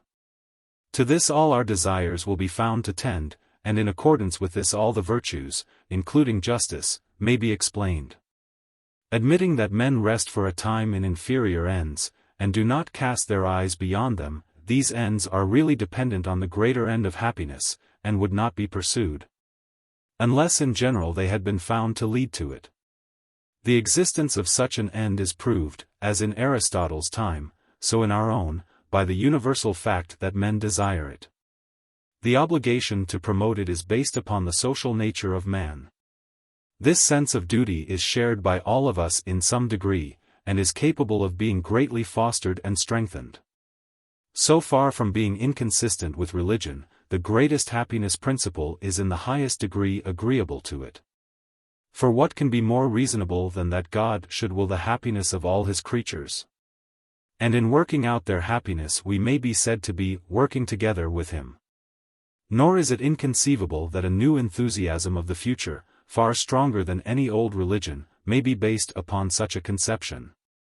But then for the familiar phrase of the greatest happiness principle, it seems as if we ought now to read the noblest happiness principle. The happiness of others principle, the principle not of the greatest, but of the highest pleasure. Pursued with no more regard to our own immediate interest than is required by the law of self-preservation. Transfer the thought of happiness to another life, dropping the external circumstances which form so large a part of our idea of happiness in this. And the meaning of the word becomes indistinguishable from holiness, harmony, wisdom, love. By the slight addition of others, all the associations of the word are altered. We seem to have passed over from one theory of morals to the opposite. For allowing that the happiness of others is reflected on ourselves, and also that every man must live before he can do good to others, still the last limitation is a very trifling exception. And the happiness of another is very far from compensating for the loss of our own. According to Mr. Mill, he would best carry out the principle of utility who sacrificed his own pleasure most to that of his fellowmen. But if so, Hobbes and Butler, Shaftesbury and Hume, are not so far apart as they and their followers imagine. The thought of self and the thought of others are alike superseded in the more general notion of the happiness of mankind at large. But in this composite good, until society becomes perfected, the friend of man himself has generally the least share, and may be a great sufferer. And now what objection have we to urge against a system of moral philosophy so beneficent, so enlightened, so ideal, and at the same time so practical, so Christian? As we may say without exaggeration, and which has the further advantage of resting morality on a principle intelligible to all capacities. Have we not found that which Socrates and Plato grew old in seeking? Are we not desirous of happiness, at any rate for ourselves and our friends, if not for all mankind? If, as is natural, we begin by thinking of ourselves first, we are easily led on to think of others, for we cannot help acknowledging that what is right for us is the right and inheritance of others. We feel the advantage of an abstract principle wide enough and strong enough to override all the particularisms of mankind, which acknowledges a universal good, truth, right. Which is capable of inspiring men like a passion, and is the symbol of a cause for which they are ready to contend to their life's end. And if we test this principle by the lives of its professors, it would certainly appear inferior to none as a rule of action. From the days of Eudoxus, Aristotle Ethics X2, and Epicurus to our own, the votaries of pleasure have gained belief for their principles by their practice.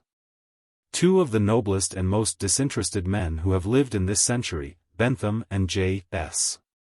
Mill, whose lives were a long devotion to the service of their fellows, have been among the most enthusiastic supporters of utility. While among their contemporaries, some who were of a more mystical turn of mind, have ended rather in aspiration than in action, and have been found unequal to the duties of life. Looking back on them now that they are removed from the scene, we feel that mankind has been the better for them. The world was against them while they lived. But this is rather a reason for admiring than for depreciating them. Nor can anyone doubt that the influence of their philosophy on politics, especially on foreign politics, on law, on social life, has been upon the whole beneficial. Nevertheless, they will never have justice done to them, for they do not agree either with the better feeling of the multitude or with the idealism of more refined thinkers. Without Bentham, a great word in the history of philosophy would have remained unspoken. Yet to this day it is rare to hear his name received with any mark of respect such as would be freely granted to the ambiguous memory of some father of the Church. The odium which attached to him when alive has not been removed by his death. For he shocked his contemporaries by egotism and want of taste.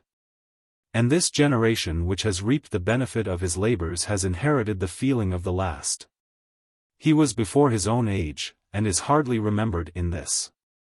While acknowledging the benefits which the greatest happiness principle has conferred upon mankind, the time appears to have arrived, not for denying its claims, but for criticizing them and comparing them with other principles which equally claim to lie at the foundation of ethics. Anyone who adds a general principle to knowledge has been a benefactor to the world. But there is a danger that, in his first enthusiasm, he may not recognize the proportions or limitations to which his truth is subjected. He does not see how far he has given birth to a truism, or how that which is a truth to him is a truism to the rest of the world, or may degenerate in the next generation. He believes that to be the whole which is only a part, to be the necessary foundation which is really only a valuable aspect of the truth. The systems of all philosophers require the criticism of the morrow, when the heat of imagination which forged them has cooled, and they are seen in the temperate light of day. All of them have contributed to enrich the mind of the civilized world, none of them occupy that supreme or exclusive place which their authors would have assigned to them. We may preface the criticism with a few preliminary remarks. Mr. Mill, Mr. Austin, and others, in their eagerness to maintain the doctrine of utility, are fond of repeating that we are in a lamentable state of uncertainty about morals. While other branches of knowledge have made extraordinary progress, in moral philosophy we are supposed by them to be no better than children, and with few exceptions, that is to say, Bentham and his followers, to be no further advanced than men were in the age of Socrates and Plato, who, in their turn, are deemed to be as backward in ethics as they necessarily were in physics. But this, though often asserted, is recanted almost in a breath by the same writers who speak thus depreciatingly of our modern ethical philosophy. For they are the first to acknowledge that we have not now to begin classifying actions under the head of utility. They would not deny that about the general conceptions of morals there is a practical agreement. There is no more doubt that falsehood is wrong than that a stone falls to the ground, although the first does not admit of the same ocular proof as the second. There is no greater uncertainty about the duty of obedience to parents and to the law of the land than about the properties of triangles. Unless we are looking for a new moral world which has no marrying and giving in marriage. There is no greater disagreement in theory about the right relations of the sexes than about the composition of water. These and a few other simple principles, as they have endless applications in practice, so also may be developed in theory into counsels of perfection. To what then is to be attributed this opinion which has been often entertained about the uncertainty of morals? Chiefly to this, that philosophers have not always distinguished the theoretical and the casuistical uncertainty of morals from the practical certainty. There is an uncertainty about details, whether, for example, under given circumstances such and such a moral principle is to be enforced. Or whether in some cases there may not be a conflict of duties. These are the exceptions to the ordinary rules of morality, important, indeed, but not extending to the 1,000th or 1/10,000th part of human actions. This is the domain of casuistry. Secondly, the aspects under which the most general principles of morals may be presented to us are many and various. The mind of man has been more than usually active in thinking about man. The conceptions of harmony, happiness, right, freedom, benevolence, self-love, have all of them seemed to some philosopher or other the truest and most comprehensive expression of morality. There is no difference, or at any rate no great difference, of opinion about the right and wrong of actions, but only about the general notion which furnishes the best explanation or gives the most comprehensive view of them. This, in the language of Kant, is the sphere of the metaphysic of ethics. But these two uncertainties at either end, nu tau omicron mu lambda iota sigma tau alpha theta lambda omicron upsilon and nu tau omicron kappa alpha sigma tau alpha, leave space enough for an intermediate principle which is practically certain. The rule of human life is not dependent on the theories of philosophers. We know what our duties are for the most part before we speculate about them. And the use of speculation is not to teach us what we already know, but to inspire in our minds an interest about morals in general. To strengthen our conception of the virtues by showing that they confirm one another, to prove to us, as Socrates would have said, that they are not many, but one. There is the same kind of pleasure and use in reducing morals, as in reducing physics, to a few very simple truths. And not unfrequently the more general principle may correct prejudices and misconceptions, and enable us to regard our fellow men in a larger and more generous spirit. The two qualities which seem to be most required in first principles of ethics are, 1. That they should afford a real explanation of the facts. 2. That they should inspire the mind, should harmonize, strengthen, settle us. We can hardly estimate the influence which a simple principle such as, act so as to promote the happiness of mankind, or act so that the rule on which thou actest may be adopted as a law by all rational beings, may exercise on the mind of an individual. They will often seem to open a new world to him, like the religious conceptions of faith or the Spirit of God. The difficulties of ethics disappear when we do not suffer ourselves to be distracted between different points of view. But to maintain their hold on us, the general principles must also be psychologically true, they must agree with our experience, they must accord with the habits of our minds. When we are told that actions are right or wrong only in so far as they tend towards happiness, we naturally ask what is meant by happiness. For the term in the common use of language is only to a certain extent commensurate with moral good and evil. We should hardly say that a good man could be utterly miserable. Aristotle Ethics, I-10. Sections 12, 13, or place a bad man in the first rank of happiness.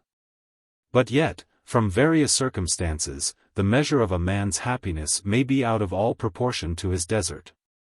And if we insist on calling the good man alone happy, we shall be using the term in some new and transcendental sense, as synonymous with well-being. We have already seen that happiness includes the happiness of others as well as our own. We must now comprehend unconscious as well as conscious happiness under the same word.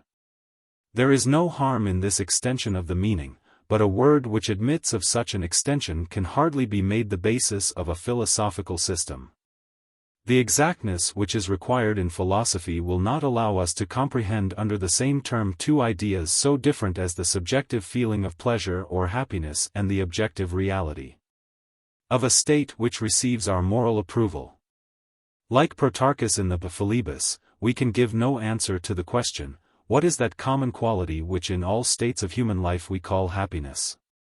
Which includes the lower and the higher kind of happiness, and is the aim of the noblest, as well as of the meanest of mankind? If we say, not pleasure, not virtue, not wisdom, nor yet any quality which we can abstract from these, what then? After seeming to hover for a time on the verge of a great truth, we have gained only a truism. Let us ask the question in another form. What is that which constitutes happiness, over and above the several ingredients of health, wealth, pleasure, virtue, knowledge, which are included under it? Perhaps we answer, the subjective feeling of them. But this is very far from being coextensive with right. Or we may reply that happiness is the whole of which the above-mentioned are the parts. Still the question recurs, in what does the whole differ from all the parts? And if we are unable to distinguish them, happiness will be the mere aggregate of the goods of life. Again, while admitting that in all right action there is an element of happiness, we cannot help seeing that the utilitarian theory supplies a much easier explanation of some virtues than of others. Of many patriotic or benevolent actions we can give a straightforward account by their tendency to promote happiness. For the explanation of justice, on the other hand, we have to go a long way round. No man is indignant with a thief because he has not promoted the greatest happiness of the greatest number, but because he has done him a wrong. There is an immeasurable interval between a crime against property or life, and the omission of an act of charity or benevolence. Yet of this interval the utilitarian theory takes no cognizance. The greatest happiness principle strengthens our sense of positive duties towards others, but weakens our recognition of their rights. To promote in every way possible the happiness of others may be a counsel of perfection, but hardly seems to offer any ground for a theory of obligation. For admitting that our ideas of obligation are partly derived from religion and custom, yet they seem also to contain other essential elements which cannot be explained by the tendency of actions to promote happiness. Whence comes the necessity of them? Why are some actions rather than others which equally tend to the happiness of mankind imposed upon us with the authority of law? You ought and you had better are fundamental distinctions in human thought, and having such distinctions, why should we seek to efface and unsettle them? Bentham and Mr. Mill are earnest in maintaining that happiness includes the happiness of others as well as of ourselves. But what two notions can be more opposed in many cases than these? Granting that in a perfect state of the world my own happiness and that of all other men would coincide, in the imperfect state they often diverge. And I cannot truly bridge over the difficulty by saying that men will always find pleasure in sacrificing themselves or in suffering for others. Upon the greatest happiness principle it is admitted that I am to have a share, and in consistency I should pursue my own happiness as impartially as that of my neighbor. But who can decide what proportion should be mine and what his, except on the principle that I am most likely to be deceived in my own favor, and had therefore better give the larger share, if not all, to him? Further, it is admitted that utility and right coincide, not in particular instances, but in classes of actions. But is it not distracting to the conscience of a man to be told that in the particular case they are opposed? Happiness is said to be the ground of moral obligation, yet he must not do what clearly conduces to his own happiness if it is at variance with the good of the whole. Nay, further, he will be taught that when utility and right are in apparent conflict any amount of utility does not alter by a hair's breadth the morality of actions, which cannot be allowed to deviate from established law or usage. And that the non-detection of an immoral act, say of telling a lie, which may often make the greatest difference in the consequences, not only to himself, but to all the world, makes none whatever in the act itself. Again, if we are concerned not with particular actions but with classes of actions, is the tendency of actions to happiness a principle upon which we can classify them? There is a universal law which imperatively declares certain acts to be right or wrong. Can there be any universality in the law which measures actions by their tendencies towards happiness? For an act which is the cause of happiness to one person may be the cause of unhappiness to another. Or an act which if performed by one person may increase the happiness of mankind may have the opposite effect if performed by another. Right can never be wrong, or wrong right, that there are no actions which tend to the happiness of mankind which may not under other circumstances tend to their unhappiness. Unless we say not only that all right actions tend to happiness, but that they tend to happiness in the same degree in which they are right, and in that case the word right is plainer. We weaken the absoluteness of our moral standard. We reduce differences in kind to differences in degree, we obliterate the stamp which the authority of ages has set upon vice and crime. Once more, turning from theory to practice we feel the importance of retaining the received distinctions of morality. Words such as truth, justice, honesty, virtue, love, have a simple meaning. They have become sacred to us, the word of God written on the human heart, to no other words can the same associations be attached. We cannot explain them adequately on principles of utility. In attempting to do so we rob them of their true character. We give them a meaning often paradoxical and distorted, and generally weaker than their signification in common language. And as words influence men's thoughts, we fear that the hold of morality may also be weakened, and the sense of duty impaired. If virtue and vice are explained only as the qualities which do or do not contribute to the pleasure of the world, in that very expression we seem to detect a false ring, for pleasure is individual not universal. We speak of eternal and immutable justice, but not of eternal and immutable pleasure. Nor by any refinement can we avoid some taint of bodily sense adhering to the meaning of the word. Again, the higher the view which men take of life, the more they lose sight of their own pleasure or interest. True religion is not working for a reward only, but is ready to work equally without a reward. It is not doing the will of God for the sake of eternal happiness, but doing the will of God because it is best, whether rewarded or unrewarded. And this applies to others as well as to ourselves. For he who sacrifices himself for the good of others, does not sacrifice himself that they may be saved from the persecution which he endures for their sakes, but rather that they in their turn may be able to undergo similar sufferings, and like him stand fast in the truth. To promote their happiness is not his first object, but to elevate their moral nature. Both in his own case and that of others there may be happiness in the distance, but if there were no happiness he would equally act as he does. We are speaking of the highest and noblest natures. And a passing thought naturally arises in our minds, whether that can be the first principle of morals which is hardly regarded in their own case by the greatest benefactors of mankind? The admissions that pleasures differ in kind, and that actions are already classified, the acknowledgement that happiness includes the happiness of others, as well as of ourselves. The confusion, not made by Aristotle, between conscious and unconscious happiness, or between happiness the energy and happiness the result of the energy, introduce uncertainty and inconsistency into the whole inquiry. We reason readily and cheerfully from a greatest happiness principle. But we find that utilitarians do not agree among themselves about the meaning of the word. Still less can they impart to others a common conception or conviction of the nature of happiness.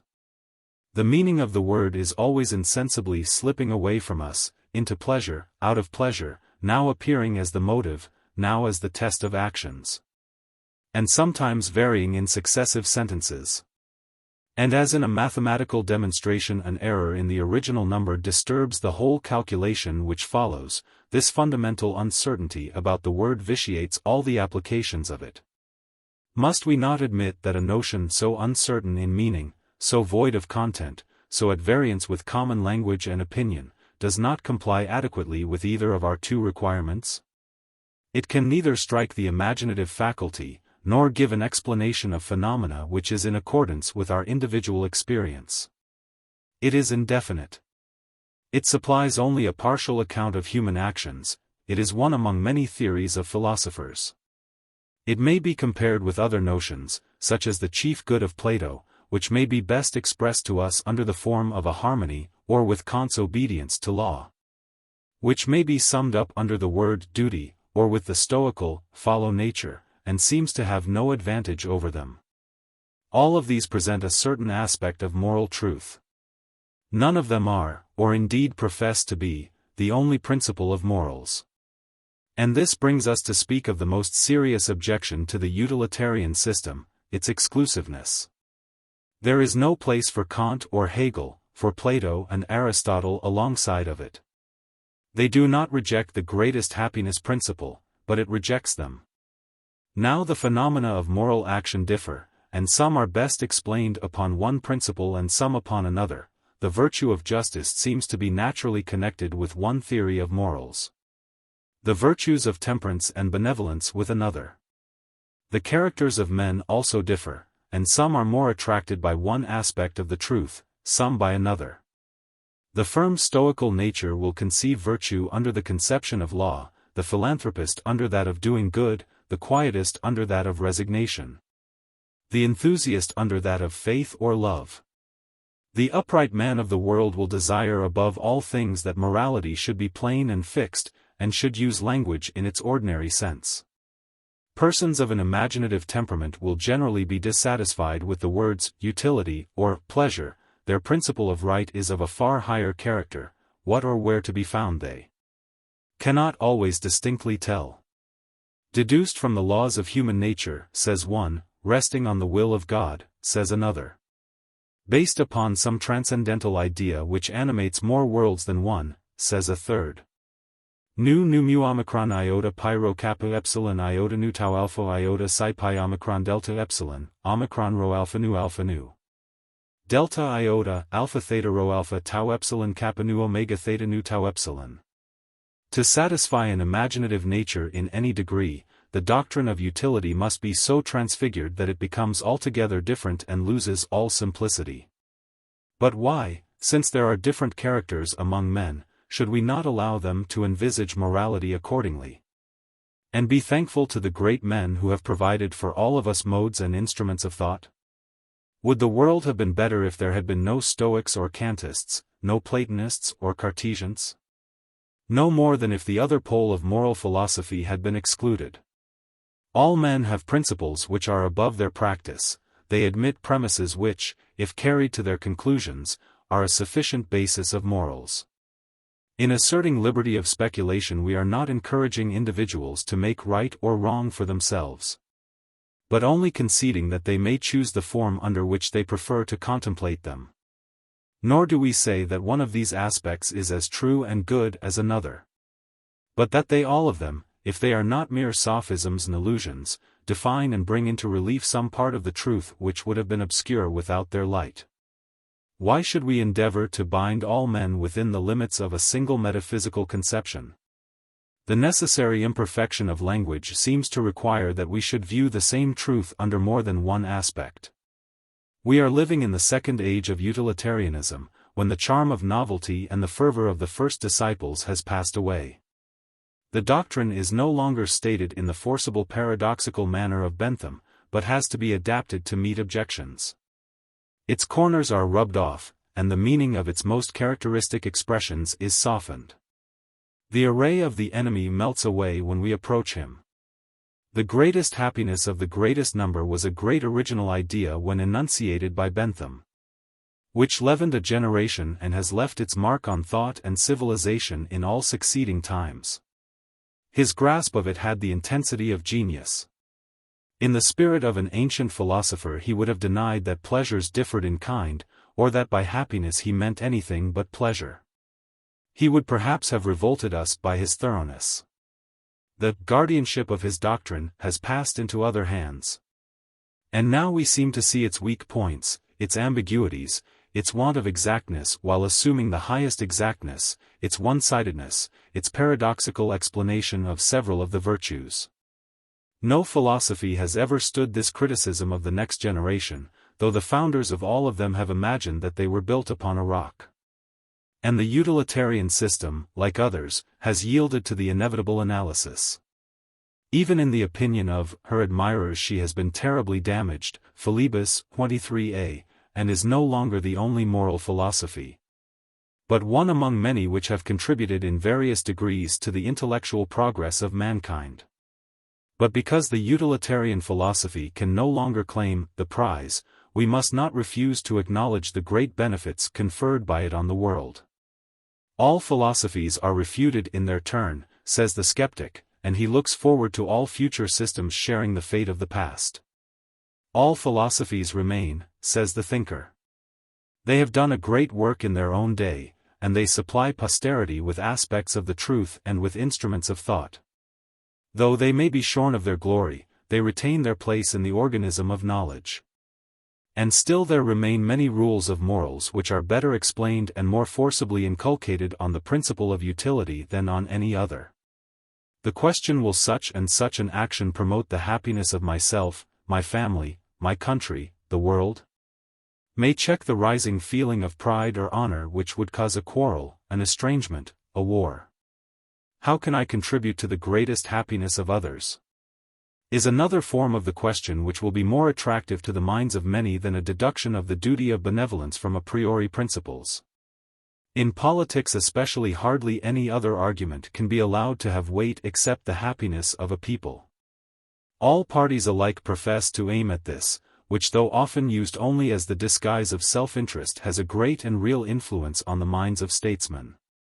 In religion, again, nothing can more tend to mitigate superstition than the belief that the good of man is also the will of God.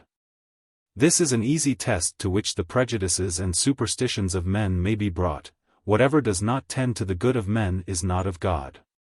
And the ideal of the greatest happiness of mankind, especially if believed to be the will of God, when compared with the actual fact, will be one of the strongest motives to do good to others.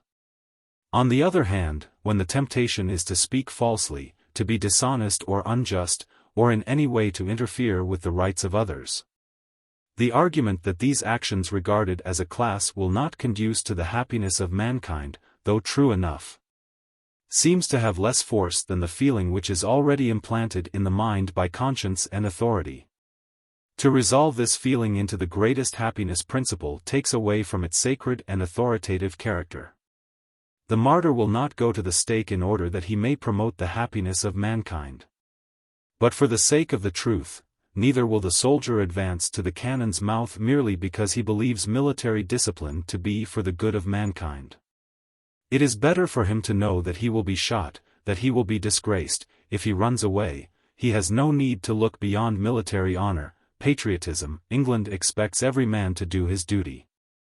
These are stronger motives than the greatest happiness of the greatest number, which is the thesis of a philosopher, not the watchword of an army. For in human actions men do not always require broad principles. Duties often come home to us more when they are limited and defined, and sanctioned by custom and public opinion. Lastly, if we turn to the history of ethics, we shall find that our moral ideas have originated not in utility but in religion, in law, in conceptions of nature, of an ideal good, and the like. And many may be inclined to think that this conclusively disproves the claim of utility to be the basis of morals. But the utilitarian will fairly reply, see above, that we must distinguish the origin of ethics from the principles of them, the historical germ from the later growth of reflection. And he may also truly add that for 2,000 years and more, utility, if not the originating, has been the great corrective principle in law, in politics, in religion, leading men to ask how evil may be diminished and good increased, by what course of policy the public interest may be promoted, and to understand that God wills the happiness, not of some of his creatures and in this world only, but of all of them and in every stage of their existence. What is the place of happiness or utility in a system of moral philosophy, is analogous to the question asked in the Philebus, what rank does pleasure hold in the scale of goods? Admitting the greatest happiness principle to be true and valuable, and the necessary foundation of that part of morals which relates to the consequences of actions, we still have to consider whether this or some other general notion is the highest principle of human life. We may try them in this comparison by three tests: definiteness, comprehensiveness, and motive power. There are three subjective principles of morals: sympathy, benevolence, self-love. But sympathy seems to rest morality on feelings which differ widely even in good men. Benevolence and self-love torture one half of our virtuous actions into the likeness of the other. The greatest happiness principle, which includes both, has the advantage over all these in comprehensiveness, but the advantage is purchased at the expense of definiteness. Again, there are the legal and political principles of morals: freedom, equality, rights of persons. Every man to count for one and no man for more than one, every man equal in the eye of the law and of the legislator. There is also the other sort of political morality, which if not beginning with, might is right, at any rate seeks to deduce our ideas of justice from the necessities of the state and of society. According to this view, the greatest good of men is obedience to law, the best human government is a rational despotism. And the best idea which we can form of a divine being is that of a despot acting not wholly without regard to law and order. To such a view the present mixed state of the world, not wholly evil or wholly good, is supposed to be a witness. More we might desire to have, but are not permitted. Though a human tyrant would be intolerable, a divine tyrant is a very tolerable governor of the universe. This is the doctrine of Thrasymachus adapted to the public opinion of modern times. There is yet a third view which combines the two: freedom is obedience to the law, and the greatest order is also the greatest freedom. Act so that thy action may be the law of every intelligent being. This view is noble and elevating, but it seems to err, like other transcendental principles of ethics, in being too abstract. For there is the same difficulty in connecting the idea of duty with particular duties as in bridging the gulf between phi alpha iota nu mu epsilon nu alpha and nu tau alpha.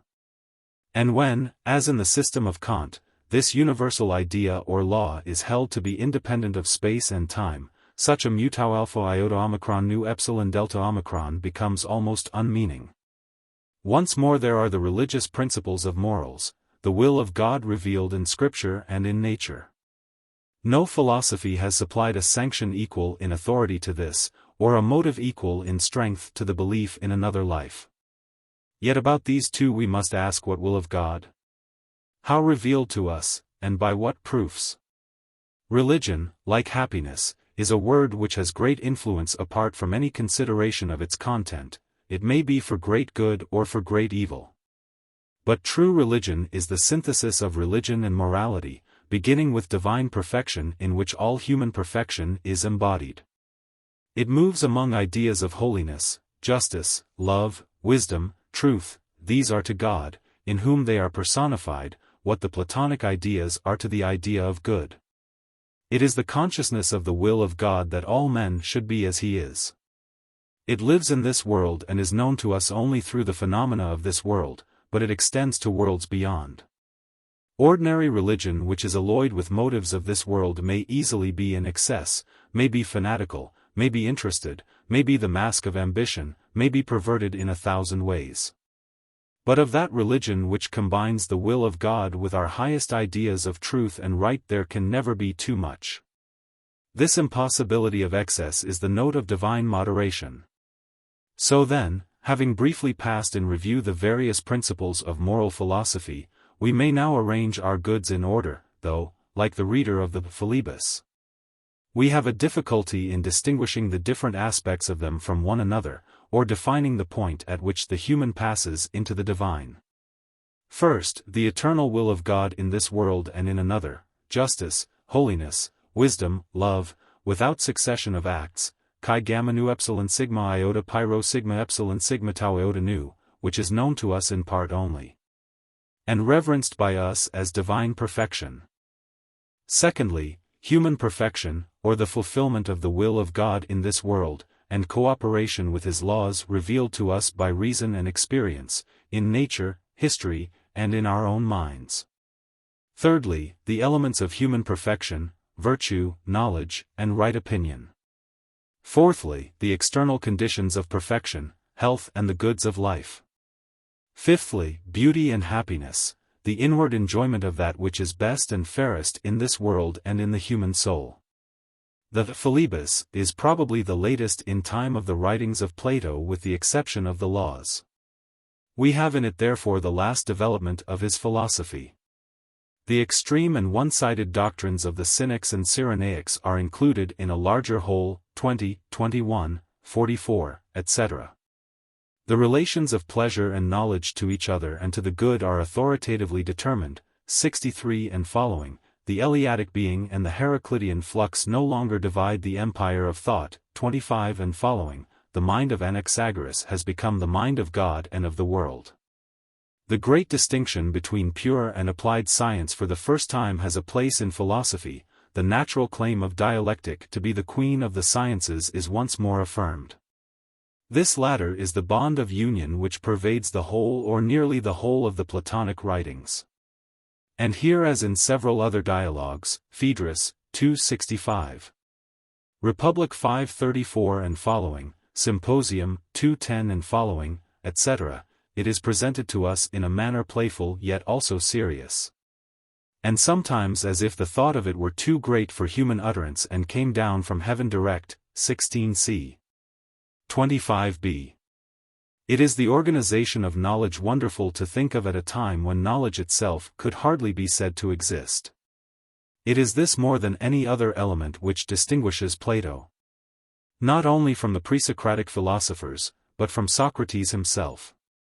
We have not yet reached the confines of Aristotle, but we make a somewhat nearer approach to him in the Philebus than in the earlier Platonic writings. The germs of logic are beginning to appear, but they are not collected into a whole, or made a separate science or system. Many thinkers of many different schools have to be interposed between the Parmenides, or Philebus, of Plato, and the physics or metaphysics of Aristotle. It is this interval upon which we have to fix our minds if we would rightly understand the character of the transition from one to the other. Plato and Aristotle do not dovetail into one another. Nor does the one begin where the other ends. There is a gulf between them not to be measured by time, which in the fragmentary state of our knowledge it is impossible to bridge over. It follows that the one cannot be interpreted by the other. At any rate, it is not Plato who is to be interpreted by Aristotle, but Aristotle by Plato. Of all philosophy and of all art the true understanding is to be sought not in the afterthoughts of posterity, but in the elements out of which they have arisen. For the previous stage is a tendency towards the ideal at which they are aiming, the later is a declination or deviation from them, or even a perversion of them.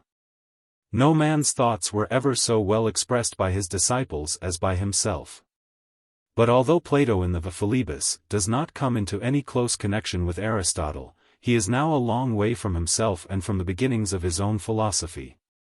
At the time of his death he left his system still incomplete.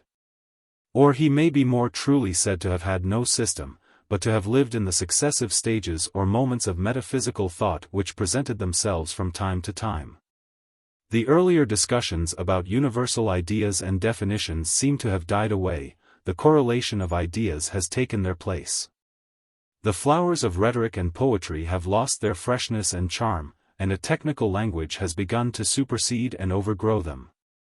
But the power of thinking tends to increase with age, and the experience of life to widen and deepen. The good is summed up under categories which are not summa genera, but heads or gradations of thought. The question of pleasure and the relation of bodily pleasures to mental, which is hardly treated of elsewhere in Plato, is here analyzed with great subtlety. The mean or measure is now made the first principle of good. Some of these questions reappear in Aristotle, as does also the distinction between metaphysics and mathematics. But there are many things in Plato which have been lost in Aristotle, and many things in Aristotle not to be found in Plato. The most remarkable deficiency in Aristotle is the disappearance of the Platonic dialectic, which in the Aristotelian school is only used in a comparatively unimportant and trivial sense. The most remarkable additions are the invention of the syllogism, the conception of happiness as the foundation of morals, the reference of human actions to the standard of the better mind of the world, or of the one, sensible man, or superior person. His conception of ousia, or essence, is not an advance upon Plato, but a return to the poor and meager abstractions of the Eleatic philosophy. The dry attempt to reduce the pre-Socratic philosophy by his own rather arbitrary standard of the four causes contrasts unfavorably with Plato's general discussion of the same subject, Sophist, 242, 243. To attempt further to sum up the differences between the two great philosophers would be out of place here. Any real discussion of their relation to one another must be preceded by an examination into the nature and character of the Aristotelian writings and the form in which they have come down to us. This inquiry is not really separable from an investigation of Theophrastus as well as Aristotle and of the remains of other schools of philosophy as well as of the Peripatetics. But, without entering on this wide field, even a superficial consideration of the logical and metaphysical works which pass under the name of Aristotle, whether we suppose them to have come directly from his hand or to be the tradition of his school, is sufficient to show how great was the mental activity which prevailed in the latter half of the 4th century BC. What eddies and whirlpools of controversies were surging in the chaos of thought, what transformations of the old philosophies were taking place everywhere. What eclecticisms and syncretisms and realisms and nominalisms were affecting the mind of Hellas. The decline of philosophy during this period is no less remarkable than the loss of freedom, and the two are not unconnected with each other. But of the multitudinous sea of opinions which were current in the age of Aristotle we have no exact account. We know of them from allusions only. And we cannot with advantage fill up the void of our knowledge by conjecture, we can only make allowance for our ignorance. There are several passages in the Philebus, which are very characteristic of Plato, and which we shall do well to consider not only in their connection, but apart from their connection as inspired sayings or oracles which receive their full interpretation only from the history of philosophy in later ages. The more serious attacks on traditional beliefs which are often veiled under an unusual simplicity or irony are of this kind. Such, for example, is the excessive and more than human awe which Socrates expresses about the names of the gods, 12c. Which may be not unaptly compared with the importance attached by mankind to theological terms in other ages. For this also may be comprehended under the satire of Socrates. Let us observe the religious and intellectual enthusiasm which shines forth in the following: the power and faculty of loving the truth, and of doing all things for the sake of the truth, 58e, or, again, the singular acknowledgement in 23c which may be regarded as the anticipation of a new logic. That, in going to war for mind I must have weapons of a different make from those which I used before, although some of the old ones may do again.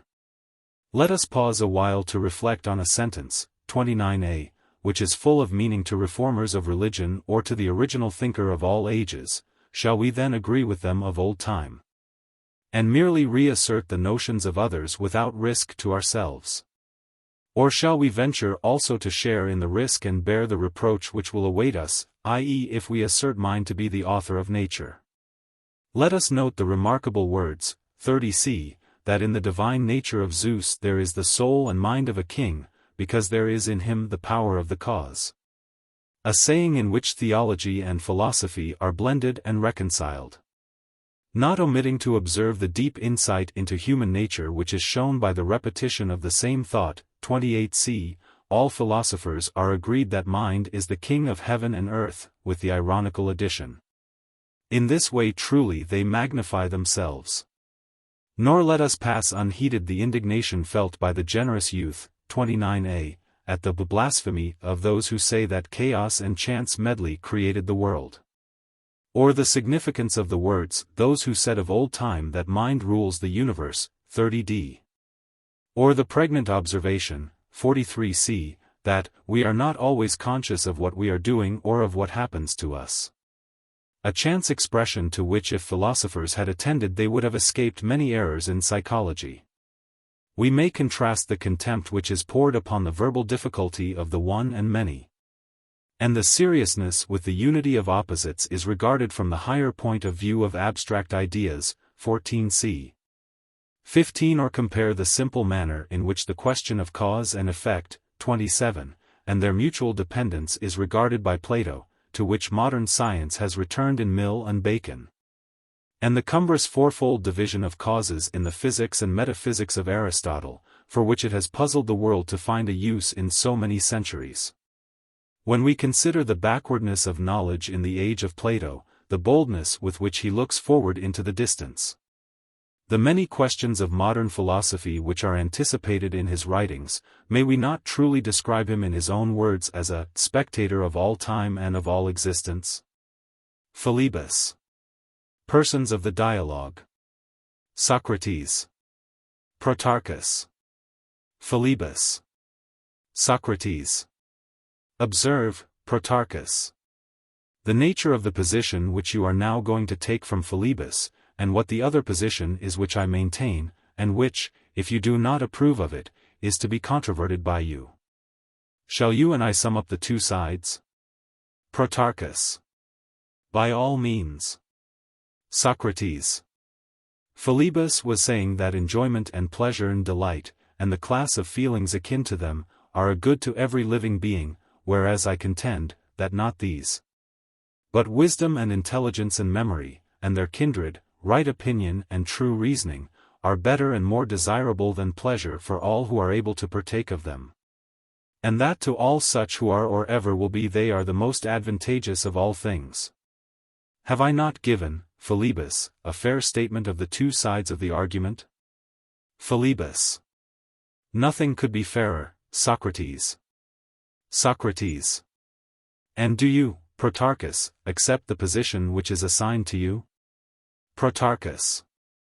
I cannot do otherwise, since our excellent Philebus has left the field. Socrates. Surely the truth about these matters ought, by all means, to be ascertained. Protarchus. Certainly. Socrates. Shall we further agree? Protarchus. To what? Socrates. That you and I must now try to indicate some state and disposition of the soul, which has the property of making all men happy. Protarchus. Yes, by all means. Socrates. And you say that pleasure, and I say that wisdom, is such a state? Protarchus. True. Socrates. And what if there be a third state, which is better than either? Then both of us are vanquished, are we not? But if this life, which really has the power of making men happy, turn out to be more akin to pleasure than to wisdom, the life of pleasure may still have the advantage over the life of wisdom. Protarchus. True. Socrates. Or suppose that the better life is more nearly allied to wisdom, then wisdom conquers, and pleasure is defeated, do you agree? Protarchus. Certainly. Socrates. And what do you say, Philebus? Philebus. I say, and shall always say, that pleasure is easily the conqueror, but you must decide for yourself, Protarchus. Protarchus. You, Philebus, have handed over the argument to me, and have no longer a voice in the matter? Philebus. True enough. Nevertheless I would clear myself and deliver my soul of you, and I call the goddess herself to witness that I now do so. Protarchus. You may appeal to us. We too will be the witnesses of your words. And now, Socrates, whether Philebus is pleased or displeased, we will proceed with the argument. Socrates. Then let us begin with the goddess herself, of whom Philebus says that she is called Aphrodite, but that her real name is pleasure. Protarchus. Very good. Socrates. The awe which I always feel, Protarchus, about the names of the gods is more than human, it exceeds all other fears. And now I would not sin against Aphrodite by naming her amiss. Let her be called what she pleases. But pleasure I know to be manifold, and with her, as I was just now saying, we must begin, and consider what her nature is. She has one name, and therefore you would imagine that she is one, and yet surely she takes the most varied and even unlike forms. For do we not say that the intemperate has pleasure, and that the temperate has pleasure in his very temperance, that the fool is pleased when he is full of foolish fancies and hopes? And that the wise man has pleasure in his wisdom? And how foolish would anyone be who affirmed that all these opposite pleasures are severally alike? Protarchus. Why, Socrates, they are opposed in so far as they spring from opposite sources, but they are not in themselves opposite. For must not pleasure be of all things most absolutely like pleasure, that is, like itself? Socrates. Yes, my good friend, just as color is like color. In so far as colors are colors, there is no difference between them. And yet we all know that black is not only unlike, but even absolutely opposed to white, or again, as figure is like figure, for all figures are comprehended under one class. And yet particular figures may be absolutely opposed to one another, and there is an infinite diversity of them. And we might find similar examples in many other things. Therefore do not rely upon this argument, which would go to prove the unity of the most extreme opposites. And I suspect that we shall find a similar opposition among pleasures. Protarchus. Very likely, but how will this invalidate the argument? Socrates. Why, I shall reply, that dissimilar as they are, you apply to them a new predicate, for you say that all pleasant things are good. Now although no one can argue that pleasure is not pleasure, he may argue, as we are doing, that pleasures are oftener bad than good. But you call them all good, and at the same time are compelled, if you are pressed, to acknowledge that they are unlike. And so you must tell us what is the identical quality existing alike in good and bad pleasures, which makes you designate all of them as good. Protarchus. What do you mean, Socrates? Do you think that anyone who asserts pleasure to be the good, will tolerate the notion that some pleasures are good and others bad? Socrates. And yet you will acknowledge that they are different from one another, and sometimes opposed? Protarchus. Not in so far as they are pleasures. Socrates. That is a return to the old position, Protarchus, and so we are to say, are we, that there is no difference in pleasures, but that they are all alike. And the examples which have just been cited do not pierce our dull minds, but we go on arguing all the same, like the weakest and most inexperienced reasoners. 352. Protarchus. What do you mean? Socrates. Why, I mean to say, that in self-defense I may, if I like, follow your example, and assert boldly that the two things most unlike are most absolutely alike. And the result will be that you and I will prove ourselves to be very tyros in the art of disputing, and the argument will be blown away and lost. Suppose that we put back, and return to the old position, then perhaps we may come to an understanding with one another. Protarchus. How do you mean? Socrates. Shall I, Protarchus, have my own question asked of me by you? Protarchus. What question? Socrates. Ask me whether wisdom and science and mind, and those other qualities which I, when asked by you at first what is the nature of the good, affirm to be good, are not in the same case with the pleasures of which you spoke.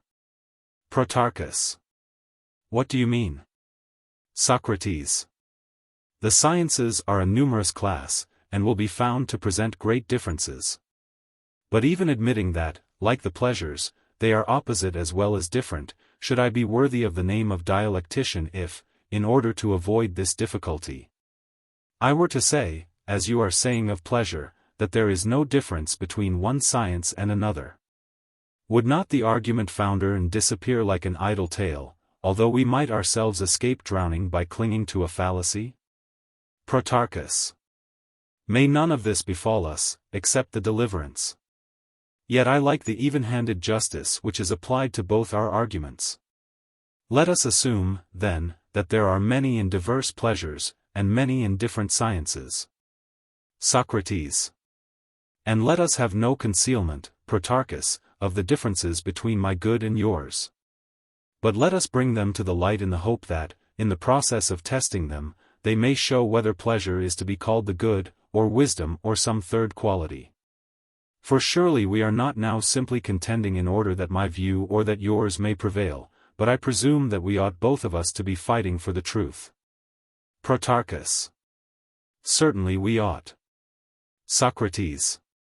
Then let us have a more definite understanding and establish the principle on which the argument rests. Protarchus. What principle? Socrates. A principle about which all men are always in a difficulty, and some men sometimes against their will. Protarchus. Speak plainer. Socrates. The principle which has just turned up, which is a marvel of nature, for that one should be many or many one, are wonderful propositions. And he who affirms either is very open to attack. Protarchus.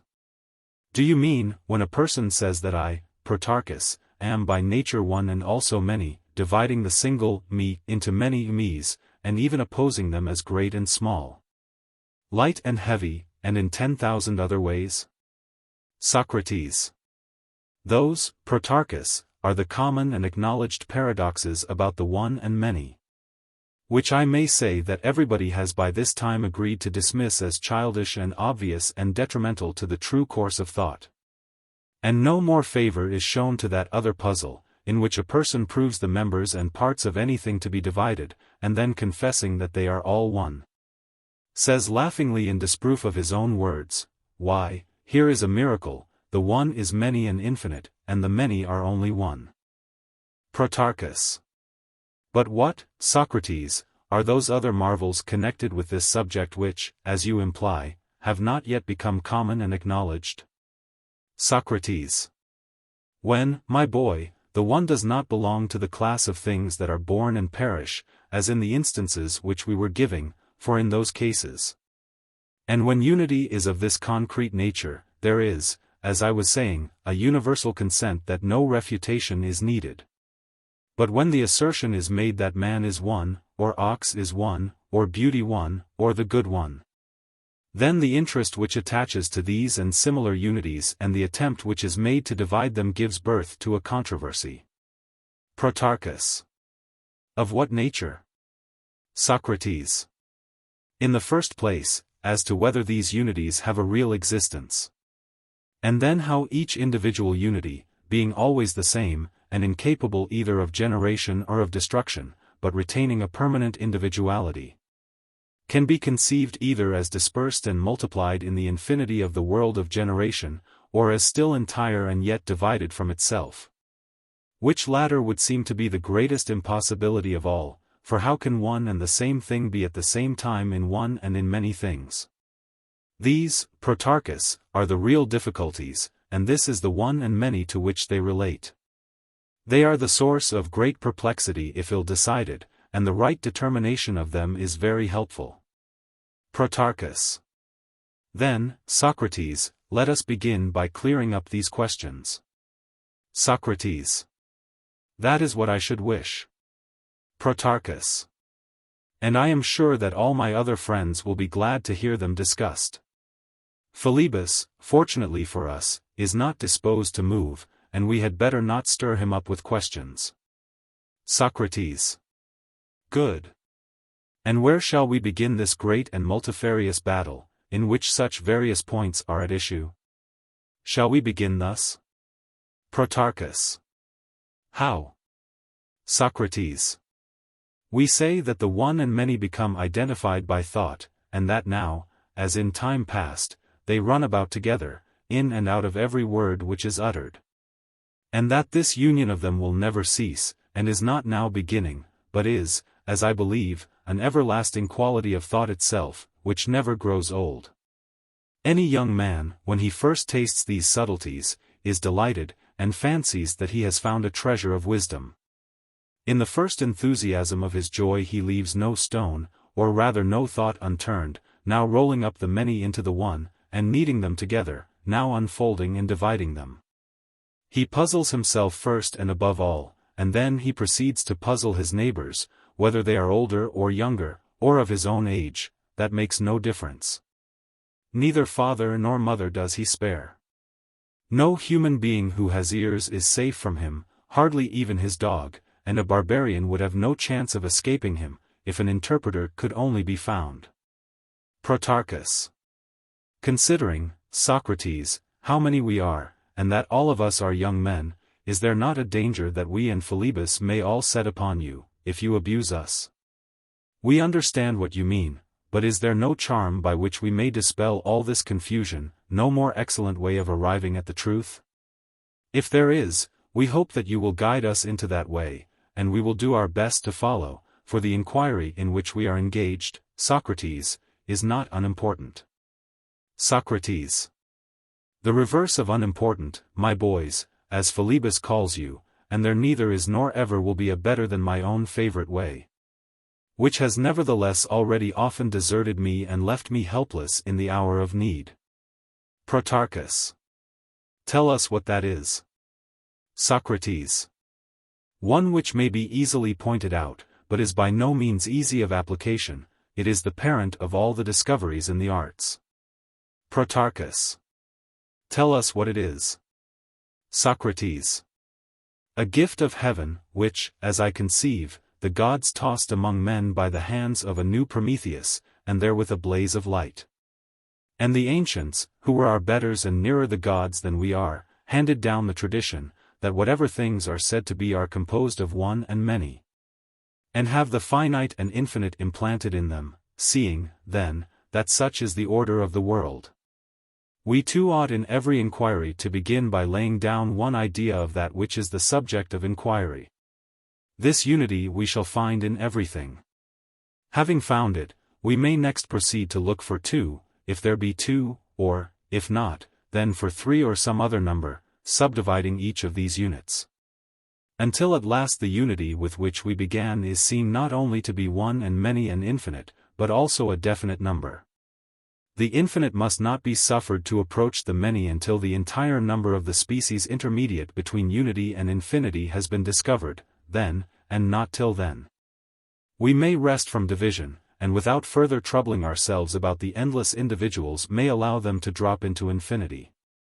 This, as I was saying, is the way of considering and learning and teaching one another, which the gods have handed down to us. But the wise men of our time are either too quick or too slow in conceiving plurality in unity. Having no method, they make their one and many anyhow, and from unity pass at once to infinity. The intermediate steps never occur to them. And this, I repeat, is what makes the difference between the mere art of disputation and true dialectic. Protarchus. I think that I partly understand you, Socrates, but I should like to have a clearer notion of what you are saying. Socrates. I may illustrate my meaning by the letters of the alphabet, Protarchus, which you were made to learn as a child. Protarchus. How do they afford an illustration? Socrates. The sound which passes through the lips whether of an individual or of all men is one and yet infinite. Protarchus. Very true. Socrates. And yet not by knowing either that sound is one or that sound is infinite are we perfect in the art of speech. But the knowledge of the number and nature of sounds is what makes a man a grammarian. Protarchus. Very true. Socrates. And the knowledge which makes a man a musician is of the same kind. Protarchus. How so? Socrates. Sound is one in music as well as in grammar? Protarchus. Certainly. Socrates. And there is a higher note and a lower note, and a note of equal pitch, may we affirm so much? Protarchus. Yes. Socrates. But you would not be a real musician if this was all that you knew, though if you did not know this you would know almost nothing of music. Protarchus. Nothing. Socrates. But when you have learned what sounds are high and what low, and the number and nature of the intervals and their limits or proportions, and the systems compounded out of them, which our fathers discovered, and have handed down to us who are their descendants under the name of harmonies, and the affections corresponding to them in the movements of the human body, which when measured by numbers ought, as they say, to be called rhythms and measures. And they tell us that the same principle should be applied to everyone and many. When, I say, you have learned all this, then, my dear friend, you are perfect. And you may be said to understand any other subject, when you have a similar grasp of it. But the infinity of kinds and the infinity of individuals which there is in each of them, when not classified, creates in every one of us a state of infinite ignorance. And he who never looks for number in anything, will not himself be looked for in the number of famous men. Protarchus. I think that what Socrates is now saying is excellent, Philebus. Philebus. I think so too, but how do his words bear upon us and upon the argument? Socrates. Philebus is right in asking that question of us, Protarchus. Protarchus. Indeed he is, and you must answer him.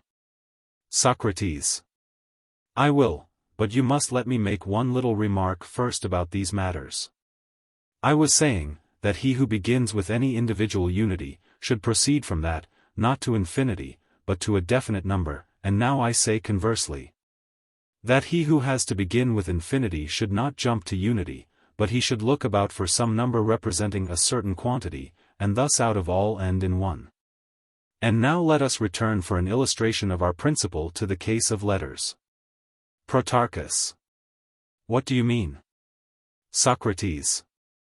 Some god or divine man, who in the Egyptian legend is said to have been Thoth, observing that the human voice was infinite, first distinguished in this infinity a certain number of vowels, and then other letters which had sound, but were not pure vowels, i.e., the semivowels. These two exist in a definite number. And lastly, he distinguished a third class of letters which we now call mutes, without voice and without sound, and divided these, and likewise the two other classes of vowels and semivowels, into the individual sounds, and told the number of them, and gave to each and all of them the name of letters. And observing that none of us could learn any one of them and not learn them all, and in consideration of this common bond which in a manner united them, he assigned to them all a single art. And this he called the art of grammar or letters. Philebus. The illustration, Protarchus, has assisted me in understanding the original statement, but I still feel the defect of which I just now complained. Socrates. Are you going to ask, Philebus, what this has to do with the argument? Philebus. Yes, that is a question which Protarchus and I have been long asking. Socrates. Assuredly you have already arrived at the answer to the question which, as you say, you have been so long asking? Philebus. How so? Socrates. Did we not begin by inquiring into the comparative eligibility of pleasure and wisdom? Philebus. Certainly. Socrates. And we maintain that they are each of them one? Philebus. True. Socrates. And the precise question to which the previous discussion desires an answer is, how they are one and also many, i.e., how they have one genus and many species, and are not at once infinite, and what number of species is to be assigned to either of them before they pass into infinity. 353. Protarchus. That is a very serious question, Philebus, to which Socrates has ingeniously brought us round, and please to consider which of us shall answer him. There may be something ridiculous in my being unable to answer, and therefore imposing the task upon you, when I have undertaken the whole charge of the argument. But if neither of us were able to answer, the result methinks would be still more ridiculous. Let us consider, then, what we are to do. Socrates, if I understood him rightly, is asking whether there are not kinds of pleasure, and what is the number and nature of them, and the same of wisdom. Socrates. Most true, O son of Callias. And the previous argument showed that if we are not able to tell the kinds of everything that has unity, likeness, sameness, or their opposites, none of us will be of the smallest use in any inquiry. Protarchus. That seems to be very near the truth, Socrates. Happy would the wise man be if he knew all things, and the next best thing for him is that he should know himself. Why do I say so at this moment? I will tell you. You, Socrates, have granted us this opportunity of conversing with you, and are ready to assist us in determining what is the best of human goods. For when Philebus said that pleasure and delight and enjoyment and the like were the chief good, you answered, no, not those, but another class of goods. And we are constantly reminding ourselves of what you said, and very properly, in order that we may not forget to examine and compare the two. And these goods, which in your opinion are to be designated as superior to pleasure, and are the true objects of pursuit, are mind and knowledge and understanding and art, and the like. There was a dispute about which were the best, and we playfully threatened that you should not be allowed to go home until the question was settled. And you agreed, and placed yourself at our disposal. And now, as children say, what has been fairly given cannot be taken back, cease then to fight against us in this way. Socrates. In what way? Philebus. Do not perplex us, and keep asking questions of us to which we have not as yet any sufficient answer to give. Let us not imagine that a general puzzling of us all is to be the end of our discussion, but if we are unable to answer, do you answer, as you have promised. Consider, then, whether you will divide pleasure and knowledge according to their kinds.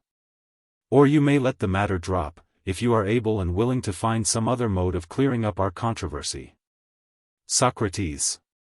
If you say that, I have nothing to apprehend, for the words, if you are willing, dispel all my fear, and, moreover, a god seems to have recalled something to my mind. Philebus. What is that? Socrates. I remember to have heard long ago certain discussions about pleasure and wisdom, whether awake or in a dream I cannot tell. They were to the effect that neither the one nor the other of them was the good, but some third thing, which was different from them, and better than either. If this be clearly established, then pleasure will lose the victory, for the good will cease to be identified with her. Am I not right? Protarchus. Yes. Socrates. And there will cease to be any need of distinguishing the kinds of pleasures, as I am inclined to think, but this will appear more clearly as we proceed. Protarchus. Capital, Socrates, pray go on as you propose. Socrates. But, let us first agree on some little points. Protarchus. What are they? Socrates. Is the good perfect or imperfect? Protarchus. The most perfect, Socrates, of all things. Socrates. And is the good sufficient? Protarchus. Yes, certainly, and in a degree surpassing all other things. Socrates. And no one can deny that all percipient beings desire and hunt after good, and are eager to catch and have the good about them. And care not for the attainment of anything which is not accompanied by good. Protarchus. That is undeniable.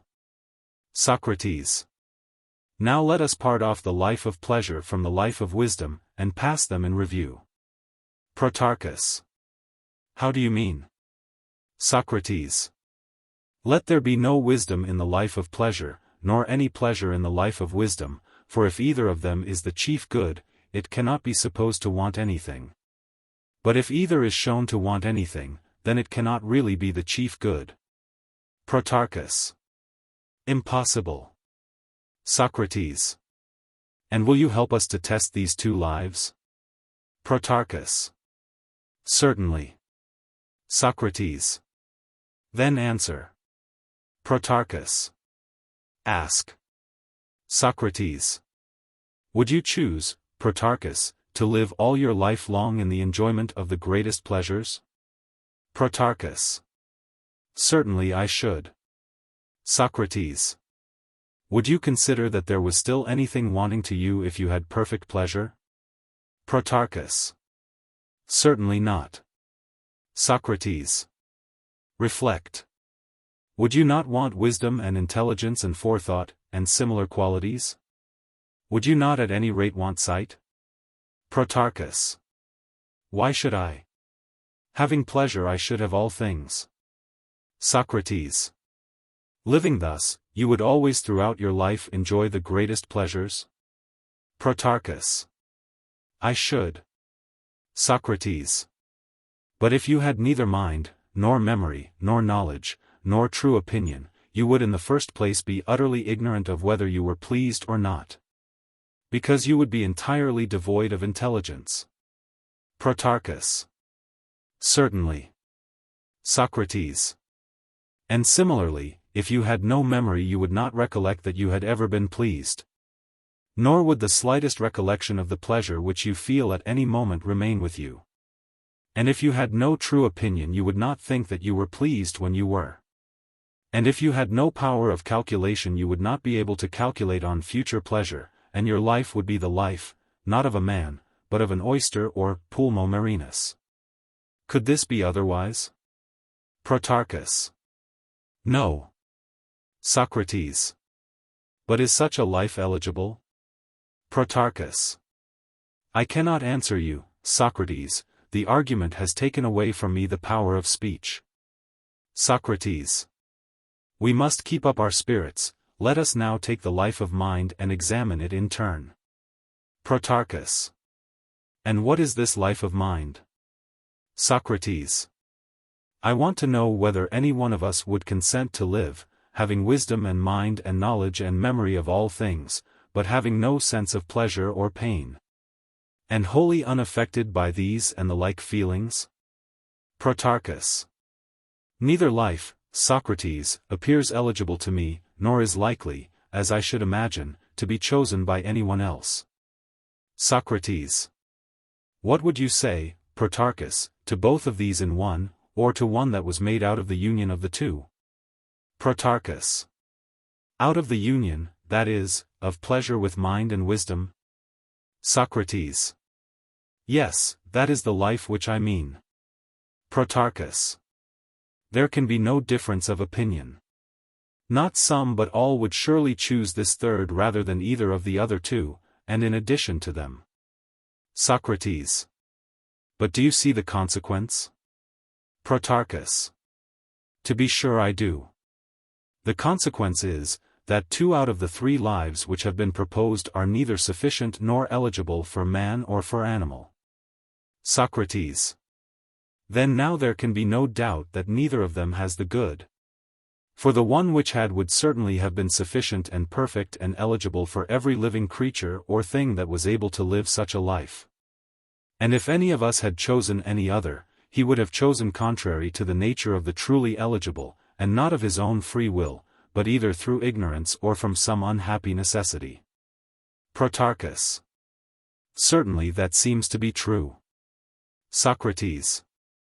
And now have I not sufficiently shown that Philebus' goddess is not to be regarded as identical with the good? Philebus. Neither is your mind the good, Socrates, for that will be open to the same objections. Socrates. Perhaps, Philebus, you may be right in saying so of my mind. But of the true, which is also the divine mind, far otherwise. However, I will not at present claim the first place for mind as against the mixed life. But we must come to some understanding about the second place. For you might affirm pleasure and I mind to be the cause of the mixed life. And in that case, although neither of them would be the good, one of them might be imagined to be the cause of the good. And I might proceed further to argue in opposition to Philebus, that the element which makes this mixed life eligible and good, is more akin and more similar to mind than to pleasure.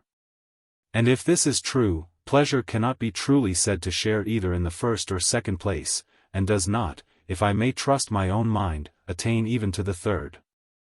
Protarchus. Truly, Socrates, pleasure appears to me to have had a fall. In fighting for the palm, she has been smitten by the argument, and is laid low. I must say that mind would have fallen too, and may therefore be thought to show discretion in not putting forward a similar claim. And if pleasure were deprived not only of the first but of the second place, she would be terribly damaged in the eyes of her admirers, for not even to them would she still appear as fair as before. Socrates. Well, but had we not better leave her now, and not pain her by applying the crucial test, and finally detecting her? Protarchus. Nonsense, Socrates. Socrates. Why? Because I said that we had better not pain pleasure, which is an impossibility. Protarchus. Yes, and more than that, because you do not seem to be aware that none of us will let you go home until you have finished the argument. Socrates. Heavens! Protarchus, that will be a tedious business, and just at present not at all an easy one. For in going to war in the cause of mind, who is aspiring to the second prize, I ought to have weapons of another make from those which I used before. Some, however, of the old ones may do again. And must I then finish the argument? Protarchus. Of course you must. Socrates. Let us be very careful in laying the foundation. Protarchus. What do you mean? Socrates. Let us divide all existing things into 2, or rather, if you do not object, into 3 classes. Protarchus. Upon what principle would you make the division? Socrates. Let us take some of our newly found notions. Protarchus. Which of them? Socrates. Were we not saying that God revealed a finite element of existence, and also an infinite? Protarchus. Certainly. Socrates. Let us assume these 2 principles, and also a third, which is compounded out of them. But I fear that I am ridiculously clumsy at these processes of division and enumeration. Protarchus. What do you mean, my good friend? Socrates. I say that a 4th class is still wanted. Protarchus. What will that be? Socrates. Find the cause of the third or compound, and add this as a 4th class to the 3 others. Protarchus. And would you like to have a 5th class or cause of resolution as well as a cause of composition? Socrates. Not, I think, at present. But if I want a fifth at some future time, you shall allow me to have it. Protarchus. Certainly. Socrates. Let us begin with the first three. And as we find two out of the three greatly divided and dispersed, let us endeavor to reunite them, and see how in each of them there is a one and many. Protarchus. If you would explain to me a little more about them, perhaps I might be able to follow you. Socrates. Well, the two classes are the same which I mentioned before, one the finite, and the other the infinite.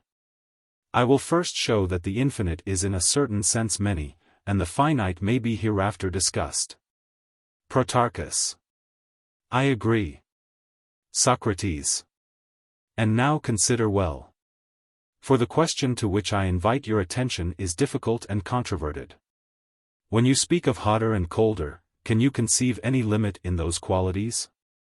Does not the more and less, which dwells in their very nature, prevent their having any end? For if they had an end, the more and less would themselves have an end. Protarchus. That is most true. Socrates. Ever, as we say, into the hotter and the colder there enters a more and a less. Protarchus. Yes. Socrates. Then, says the argument, there is never any end of them, and being endless they must also be infinite. Protarchus. Yes, Socrates, that is exceedingly true. Socrates. Yes, my dear Protarchus, and your answer reminds me that such an expression as exceedingly, which you have just uttered, and also the term gently, have the same significance as more or less. For whenever they occur they do not allow of the existence of quantity, they are always introducing degrees into actions. Instituting a comparison of a more or a less excessive or a more or a less gentle, and at each creation of more or less, quantity disappears. For, as I was just now saying, if quantity and measure did not disappear, but were allowed to intrude in the sphere of more and less and the other comparatives, these last would be driven out of their own domain. When definite quantity is once admitted, there can be no longer a hotter or a colder, for these are always progressing, and are never in one stay. But definite quantity is at rest, and has ceased to progress. Which proves that comparatives, such as the hotter and the colder, are to be ranked in the class of the infinite. Protarchus. Your remark certainly has the look of truth, Socrates, but these subjects, as you were saying, are difficult to follow at first. I think, however, that if I could hear the argument repeated by you once or twice, there would be a substantial agreement between us. Socrates. Yes, and I will try to meet your wish. But, as I would rather not waste time in the enumeration of endless particulars, let me know whether I may not assume as a note of the infinite. Protarchus. What? Socrates. I want to know whether such things as appear to us to admit of more or less, or are denoted by the words, exceedingly, gently, extremely, and the like, may not be referred to the class of the infinite, which is their unity, for, as was asserted in the previous argument, all things that were divided and dispersed should be brought together, and have the mark or seal of some one nature, if possible, set upon them. Do you remember? Protarchus. Yes. Socrates. And all things which do not admit of more or less, but admit their opposites, that is to say, first of all, equality, and the equal, or again, the double, or any other ratio of number and measure, all these may, I think, be rightly reckoned by us in the class of the limited or finite. What do you say? Protarchus. Excellent, Socrates. Socrates. And now what nature shall we ascribe to the third or compound kind? Protarchus. You, I think, will have to tell me that. Socrates. Rather God will tell you, if there be any God who will listen to my prayers. Protarchus. Offer up a prayer, then, and think. Socrates. I am thinking, Protarchus, and I believe that some God has befriended us. Protarchus. What do you mean, and what proof have you to offer of what you are saying? Socrates. I will tell you, and do you listen to my words? Protarchus. Proceed. Socrates. Were we not speaking just now of hotter and colder? Protarchus. True. Socrates.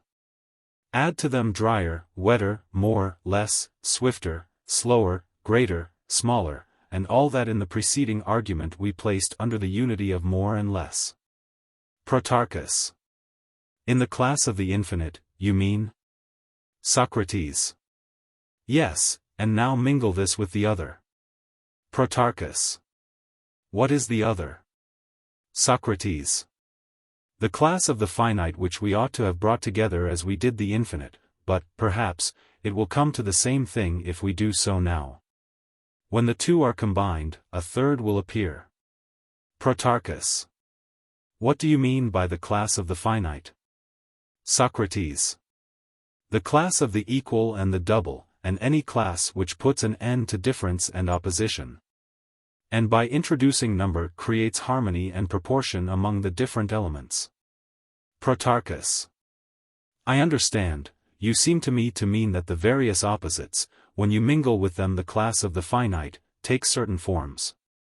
Socrates. Yes, that is my meaning. Protarchus. Proceed. Socrates. Does not the right participation in the finite give health, in disease, for instance? Protarchus. Certainly. Socrates. And whereas the high and low, the swift and the slow are infinite or unlimited, does not the addition of the principles aforesaid introduce a limit? And perfect the whole frame of music? Protarchus. Yes, certainly. Socrates. Or, again, when cold and heat prevail, does not the introduction of them take away excess and indefiniteness, and infuse moderation and harmony? Protarchus. Certainly. Socrates. And from a like admixture of the finite and infinite come the seasons, and all the delights of life? Protarchus. Most true. Socrates. I omit 10,000 other things, such as beauty and health and strength, and the many beauties and high perfections of the soul, O my beautiful Philebus, the goddess, methinks. Seeing the universal wantonness and wickedness of all things, and that there was in them no limit to pleasures and self-indulgence, devised the limit of law and order, whereby, as you say, Philebus, she torments, or as I maintain, delivers the soul. What think you, Protarchus? Protarchus. Her ways are much to my mind, Socrates. Socrates. You will observe that I have spoken of three classes? Protarchus. Yes, I think that I understand you. You mean to say that the infinite is one class, and that the finite is a second class of existences. But what you would make the third I am not so certain. Socrates. That is because the amazing variety of the third class is too much for you, my dear friend. But there was not this difficulty with the infinite, which also comprehended many classes, for all of them were sealed with the note of more and less, and therefore appeared one. Protarchus. True. Socrates. And the finite or limit had not many divisions, and we readily acknowledged it to be by nature one? Protarchus. Yes. Socrates. Yes, indeed. And when I speak of the third class, understand me to mean any offspring of these, being a birth into true being, effected by the measure which the limit introduces. Protarchus. I understand. Socrates. Still there was, as we said, a fourth class to be investigated, and you must assist in the investigation. For does not everything which comes into being, of necessity come into being through a cause? Protarchus. Yes, certainly, for how can there be anything which has no cause? Socrates. And is not the agent the same as the cause in all except name? The agent and the cause may be rightly called one? Protarchus. Very true. Socrates. And the same may be said of the patient, or effect. We shall find that they too differ, as I was saying, only in name, shall we not? Protarchus. We shall. Socrates. The agent or cause always naturally leads, and the patient or effect naturally follows it? Protarchus. Certainly. Socrates. Then the cause and what is subordinate to it in generation are not the same, but different? Protarchus. True. Socrates. Did not the things which were generated, and the things out of which they were generated, furnish all the three classes? Protarchus. Yes. Socrates. And the creator or cause of them has been satisfactorily proven to be distinct from them, and may therefore be called a fourth principle? Protarchus. So let us call it. Socrates. Quite right, but now, having distinguished the four, I think that we had better refresh our memories by recapitulating each of them in order. Protarchus. By all means. Socrates. Then the first I will call the infinite or unlimited, and the second the finite or limited, then follows the third, an essence compound and generated. And I do not think that I shall be far wrong in speaking of the cause of mixture and generation as the fourth. Protarchus. Certainly not. Socrates. And now what is the next question, and how came we hither? Were we not inquiring whether the second place belonged to pleasure or wisdom? Protarchus. We were. Socrates. And now, having determined these points, shall we not be better able to decide about the first and second place, which was the original subject of dispute? Protarchus. I dare say. Socrates. We said, if you remember, that the mixed life of pleasure and wisdom was the conqueror, did we not? Protarchus. True. Socrates. And we see what is the place and nature of this life and to what class it is to be assigned? Protarchus. Beyond a doubt. Socrates. This is evidently comprehended in the third or mixed class, which is not composed of any two particular ingredients, but of all the elements of infinity, bound down by the finite, and may therefore be truly said to comprehend the conqueror life. Protarchus. Most true. Socrates. And what shall we say, Philebus, of your life which is all sweetness, and in which of the aforesaid classes is that to be placed? Perhaps you will allow me to ask you a question before you answer? Philebus. Let me hear. Socrates. Have pleasure and pain a limit, or do they belong to the class which admits of more and less? Philebus. They belong to the class which admits of more, Socrates. For pleasure would not be perfectly good if she were not infinite in quantity and degree. Socrates. Nor would pain, Philebus, be perfectly evil. And therefore the infinite cannot be that element which imparts to pleasure some degree of good. But now, admitting, if you like, that pleasure is of the nature of the infinite, in which of the aforesaid classes, O Protarchus and Philebus, can we without irreverence place wisdom and knowledge and mind? And let us be careful, for I think that the danger will be very serious if we err on this point. Philebus. You magnify, Socrates, the importance of your favorite god. Socrates. And you, my friend, are also magnifying your favorite goddess, but still I must beg you to answer the question. Protarchus. Socrates is quite right, Philebus, and we must submit to him. Philebus. And did not you, Protarchus, propose to answer in my place? Protarchus. Certainly I did.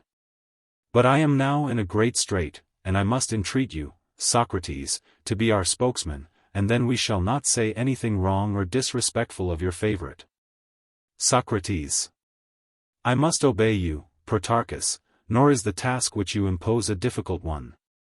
But did I really, as Philebus implies, disconcert you with my playful solemnity, when I asked the question to what class mind and knowledge belong? Protarchus. You did, indeed, Socrates. Socrates.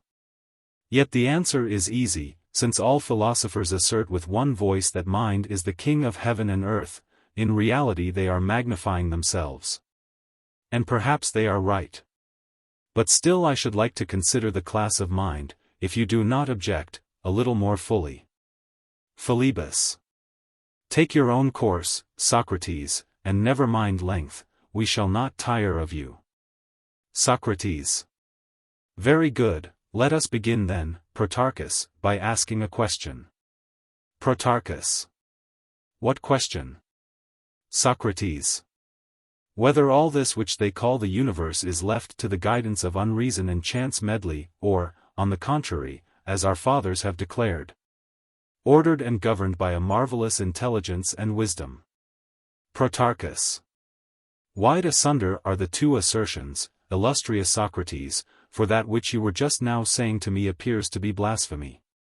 But the other assertion, that mind orders all things, is worthy of the aspect of the world, and of the sun, and of the moon, and of the stars, and of the whole circle of the heavens. And never will I say or think otherwise. Socrates.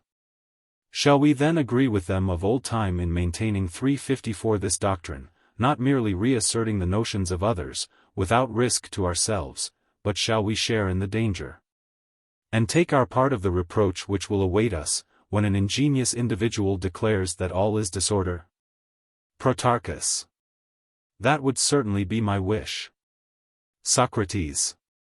Then now please to consider the next stage of the argument. Protarchus. Let me hear. Socrates. We see that the elements which enter into the nature of the bodies of all animals, fire, water, air, and, as the storm-tossed sailor cries, land, i.e., earth, reappear in the constitution of the world. Protarchus. The proverb may be applied to us, for truly the storm gathers over us, and we are at our wits' end. Socrates. There is something to be remarked about each of these elements. Protarchus. What is it? Socrates. Only a small fraction of any one of them exists in us, and that of a mean sort, and not in any way pure, or having any power worthy of its nature. One instance will prove this of all of them: there is fire within us, and in the universe. Protarchus. True. Socrates.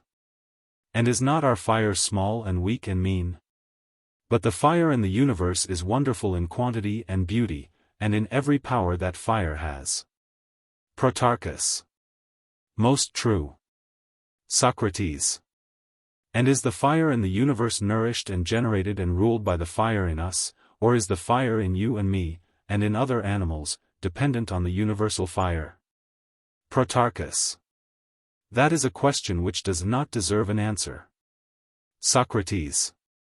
Right. And you would say the same, if I am not mistaken, of the earth which is in animals and the earth which is in the universe, and you would give a similar reply about all the other elements? Protarchus. Why, how could any man who gave any other be deemed in his senses? Socrates. I do not think that he could, but now go on to the next step. When we saw those elements of which we have been speaking gathered up in one, did we not call them a body? Protarchus. We did. Socrates. And the same may be said of the cosmos, which for the same reason may be considered to be a body, because made up of the same elements. Protarchus. Very true. Socrates. But is our body nourished wholly by this body, or is this body nourished by our body, thence deriving and having the qualities of which we were just now speaking? Protarchus.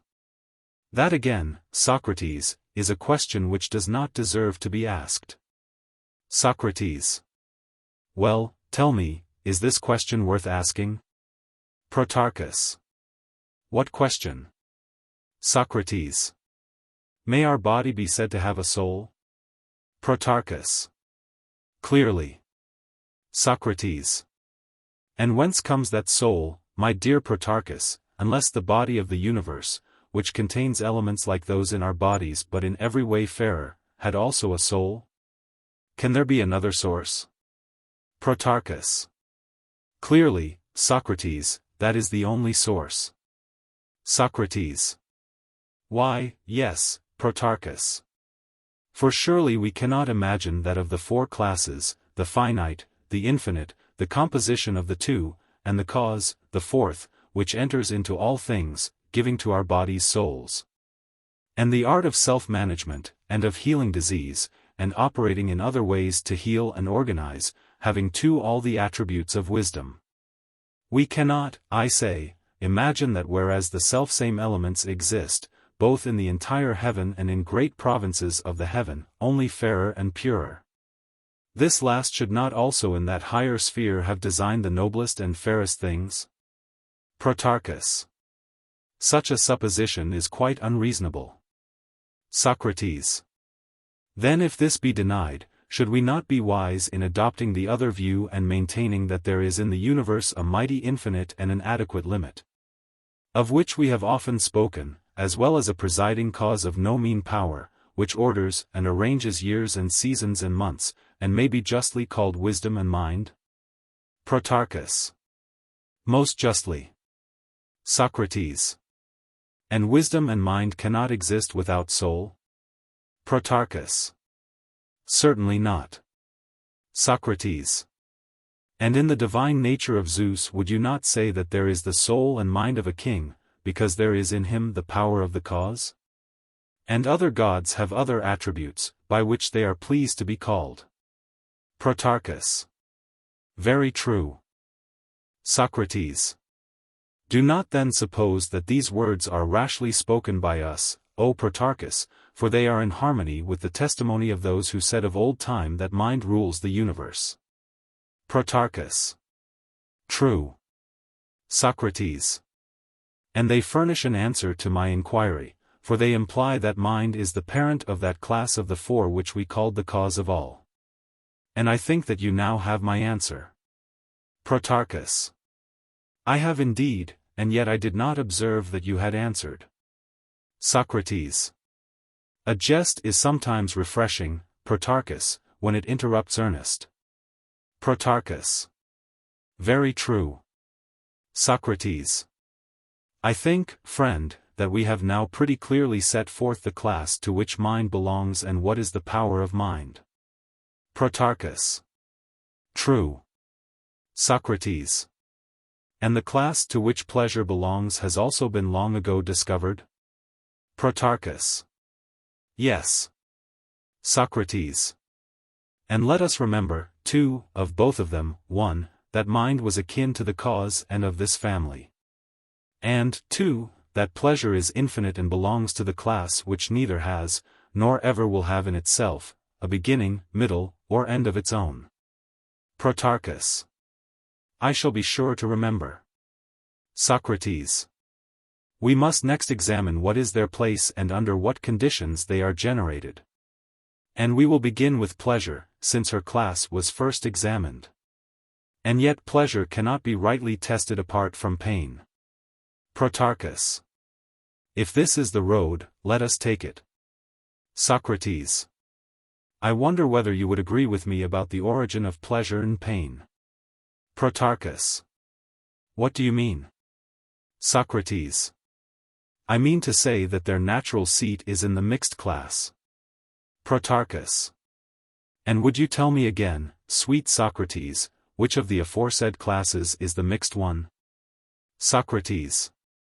I will, my fine fellow, to the best of my ability. Protarchus. Very good. Socrates. Let us then understand the mixed class to be that which we placed third in the list of 4. Protarchus. That which followed the infinite and the finite. And in which you ranked health, and, if I am not mistaken, harmony. Socrates. Capital, and now will you please to give me your best attention? Protarchus. Proceed, I am attending. Socrates. I say that when the harmony in animals is dissolved, there is also a dissolution of nature and a generation of pain. Protarchus. That is very probable. Socrates. And the restoration of harmony and return to nature is the source of pleasure, if I may be allowed to speak in the fewest and shortest words about matters of the greatest moment. Protarchus. I believe that you are right, Socrates, but will you try to be a little plainer? Socrates.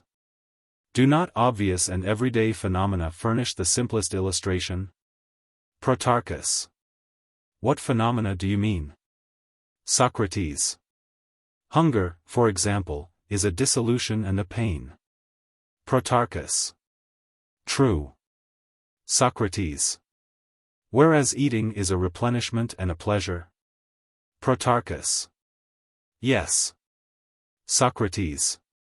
Thirst again is a destruction and a pain, but the effect of moisture replenishing the dry place is a pleasure, once more. The unnatural separation and dissolution caused by heat is painful, and the natural restoration and refrigeration is pleasant. Protarchus. Very true. Socrates. And the unnatural freezing of the moisture in an animal is pain, and the natural process of resolution and return of the elements to their original state is pleasure. And would not the general proposition seem to you to hold, that the destroying of the natural union of the finite and infinite, which, as I was observing before, make up the class of living beings, is pain, and that the process of return of all things to their own nature is pleasure? Protarchus. Granted, what you say has a general truth. Socrates. Here then is one kind of pleasures and pains originating severally in the two processes which we have described? Protarchus. Good. Socrates.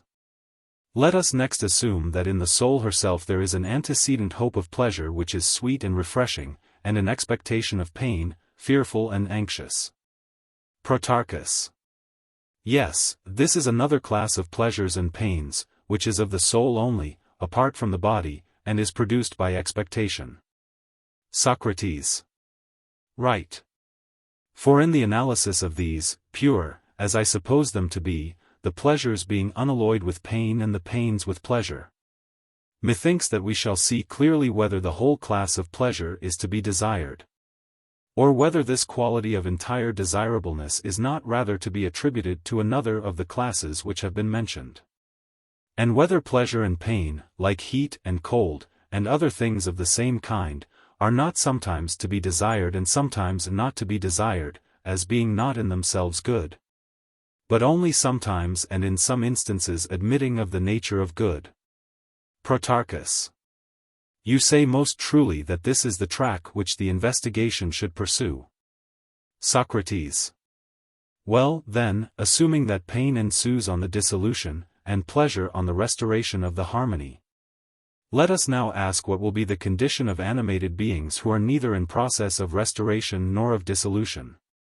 And mind what you say, I ask whether any animal who is in that condition can possibly have any feeling of pleasure or pain, great or small? Protarchus. Certainly not.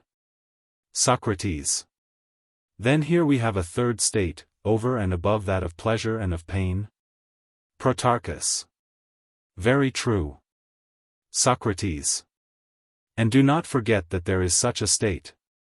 It will make a great difference in our judgment of pleasure, whether we remember this or not. And I should like to say a few words about it. Protarchus. What have you to say? Socrates. Why, you know that if a man chooses the life of wisdom, there is no reason why he should not live in this neutral state. Protarchus. You mean that he may live neither rejoicing nor sorrowing? Socrates. Yes.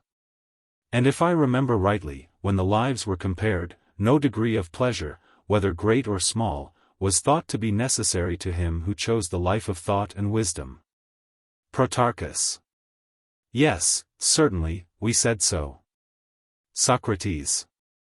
Then he will live without pleasure, and who knows whether this may not be the most divine of all lives? Protarchus.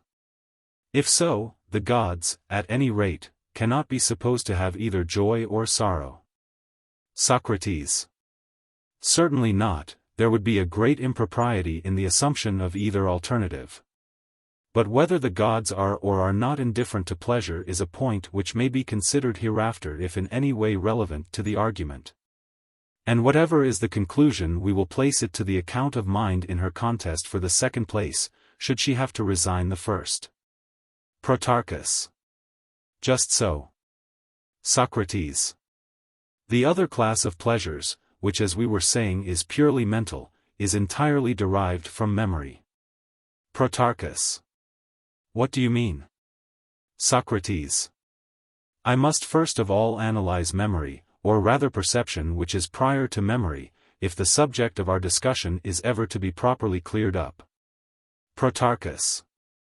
How will you proceed? Socrates.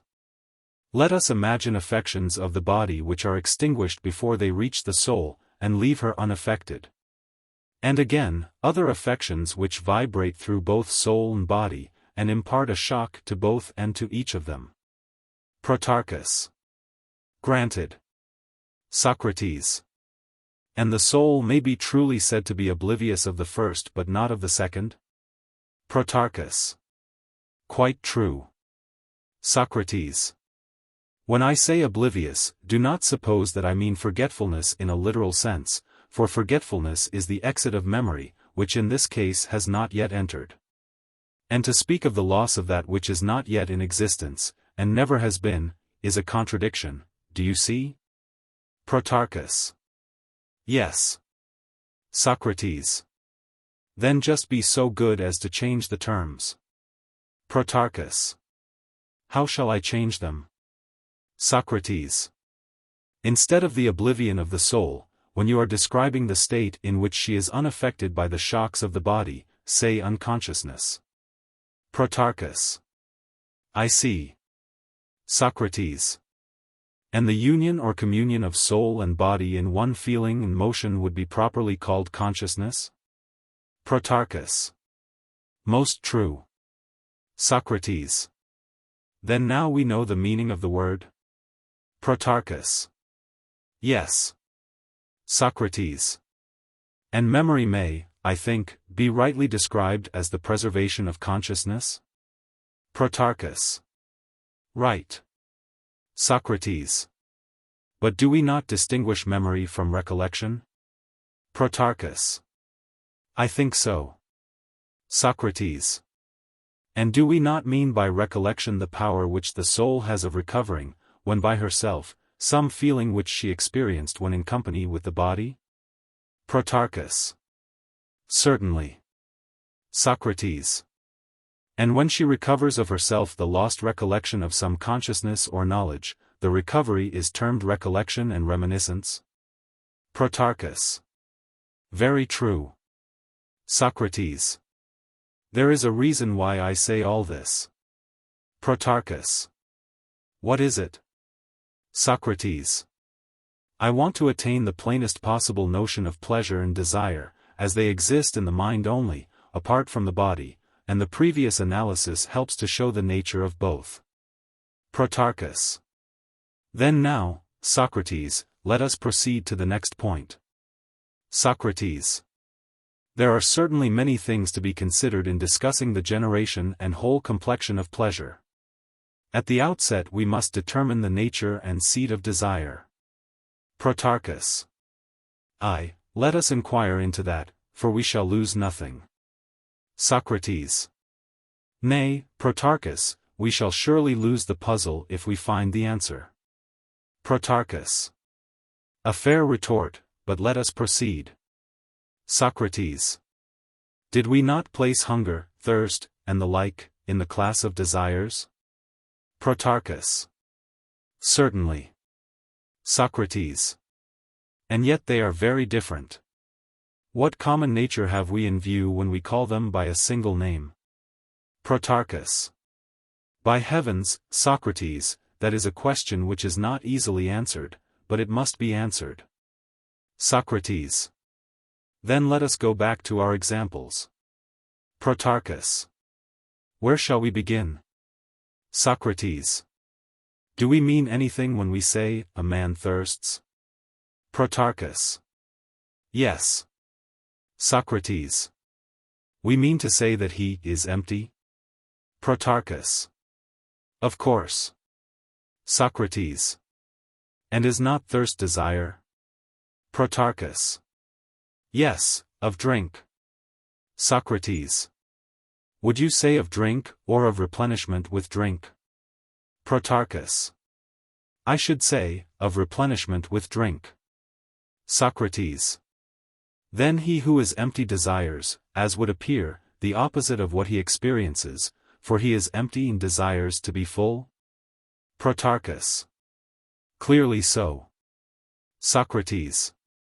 But how can a man who is empty for the first time, attain either by perception or memory to any apprehension of replenishment, of which he has no present or past experience? Protarchus. Impossible. Socrates. And yet he who desires, surely desires something? Protarchus. Of course. Socrates.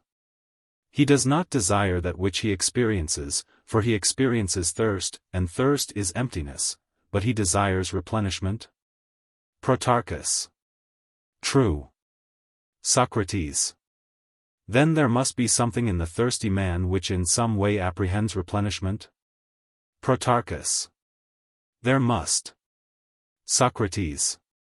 And that cannot be the body, for the body is supposed to be emptied? Protarchus. Yes. Socrates. The only remaining alternative is that the soul apprehends the replenishment by the help of memory, as is obvious, for what other way can there be? Protarchus. I cannot imagine any other. Socrates. But do you see the consequence? Protarchus. What is it? Socrates. That there is no such thing as desire of the body. Protarchus. Why so? Socrates. Why, because the argument shows that the endeavor of every animal is to the reverse of his bodily state. Protarchus. Yes. Socrates. And the impulse which leads him to the opposite of what he is experiencing proves that he has a memory of the opposite state. Protarchus. True. Socrates. And the argument, having proved that memory attracts us towards the objects of desire, proves also that the impulses and the desires and the moving principle in every living being have their origin in the soul. Protarchus. Most true. Socrates. The argument will not allow that our body either hungers or thirsts or has any similar experience. Protarchus. Quite right. Socrates. Let me make a further observation. The argument appears to me to imply that there is a kind of life which consists in these affections. Protarchus.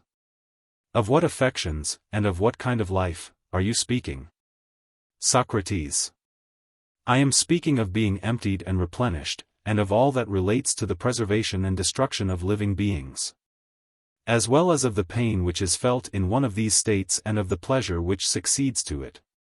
Protarchus. True. Socrates. And what would you say of the intermediate state? Protarchus. What do you mean by intermediate? Socrates. I mean when a person is in actual suffering and yet remembers past pleasures which, if they would only return, would relieve him, but as yet he has them not. May we not say of him, that he is in an intermediate state? Protarchus. Certainly. Socrates. Would you say that he was wholly pained or wholly pleased? Protarchus. Nay, I should say that he has two pains. In his body there is the actual experience of pain, and in his soul longing and expectation. Socrates. What do you mean, Protarchus, by the two pains? May not a man who is empty have at one time a sure hope of being filled, and at other times be quite in despair? Protarchus. Very true. Socrates. And has he not the pleasure of memory when he is hoping to be filled, and yet in that he is empty is he not at the same time in pain? Protarchus. Certainly. Socrates. Then man and the other animals have at the same time both pleasure and pain? Protarchus. I suppose so. Socrates. But when a man is empty and has no hope of being filled, there will be the double experience of pain. You observed this and inferred that the double experience was the single case possible. Protarchus. Quite true, Socrates. Socrates. Shall the inquiry into these states of feeling be made the occasion of raising a question? Protarchus. What question? Socrates. Whether we ought to say that the pleasures and pains of which we are speaking are true or false? Or some true and some false? Protarchus. But how, Socrates, can there be false pleasures and pains? Socrates. And how, Protarchus, can there be true and false fears, or true and false expectations, or true and false opinions? Protarchus. I grant that opinions may be true or false, but not pleasures. Socrates. What do you mean? I am afraid that we are raising a very serious inquiry. Protarchus. There I agree. Socrates. And yet, my boy, for you are one of Philebus' boys, the point to be considered is whether the inquiry is relevant to the argument. Protarchus. Surely. Socrates. No tedious and irrelevant discussion can be allowed, what is said should be pertinent. Protarchus. Right. Socrates. I am always wondering at the question which has now been raised. Protarchus. How so? Socrates. Do you deny that some pleasures are false, and others true? Protarchus. To be sure I do. Socrates. Would you say that no one ever seemed to rejoice and yet did not rejoice, or seemed to feel pain and yet did not feel pain, sleeping or waking, mad or lunatic? Protarchus. So we have always held, Socrates. Socrates. But were you right? Shall we inquire into the truth of your opinion? Protarchus. I think that we should. Socrates.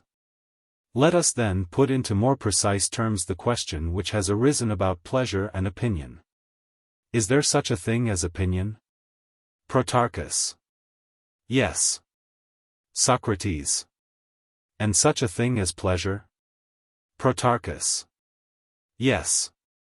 Socrates. And an opinion must be of something? Protarchus. True. Socrates. And a man must be pleased by something? Protarchus. Quite correct. Socrates. And whether the opinion be right or wrong, makes no difference, it will still be an opinion? Protarchus. Certainly. Socrates. And he who is pleased, whether he is rightly pleased or not, will always have a real feeling of pleasure? Protarchus. Yes, that is also quite true. Socrates. Then, how can opinion be both true and false, and pleasure true only, although pleasure and opinion are both equally real? Protarchus. Yes, that is the question. Socrates. You mean that opinion admits of truth and falsehood, and hence becomes not merely opinion, but opinion of a certain quality, and this is what you think should be examined? Protarchus. Yes. Socrates. And further, even if we admit the existence of qualities in other objects, may not pleasure and pain be simple and devoid of quality? Protarchus. Clearly. Socrates. But there is no difficulty in seeing that pleasure and pain as well as opinion have qualities, for they are great or small, and have various degrees of intensity. As was indeed said long ago by us. Protarchus. Quite true. Socrates. And if badness attaches to any of them, Protarchus, then we should speak of a bad opinion or of a bad pleasure? Protarchus. Quite true, Socrates. Socrates. And if rightness attaches to any of them, should we not speak of a right opinion or right pleasure? And in like manner of the reverse of rightness?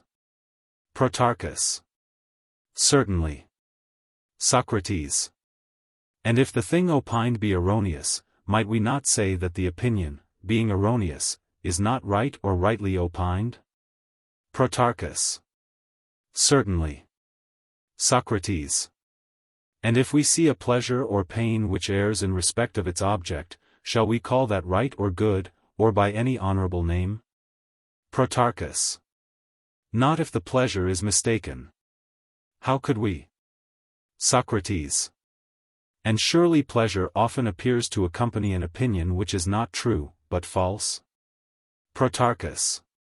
Certainly it does. And in that case, Socrates, as we were saying, the opinion is false, but no one could call the actual pleasure false. Socrates. How eagerly, Protarchus, do you rush to the defense of pleasure? Protarchus. Nay, Socrates, I only repeat what I hear.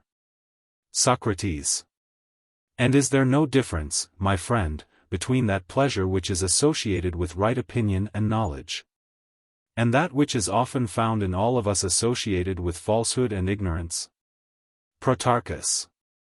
There must be a very great difference between them. Socrates. Then, now let us proceed to contemplate this difference. Protarchus. Lead, and I will follow. Socrates. Well, then, my view is. Protarchus. What is it? Socrates. We agree, do we not, that there is such a thing as false, and also such a thing as true opinion? Protarchus. Yes. Socrates.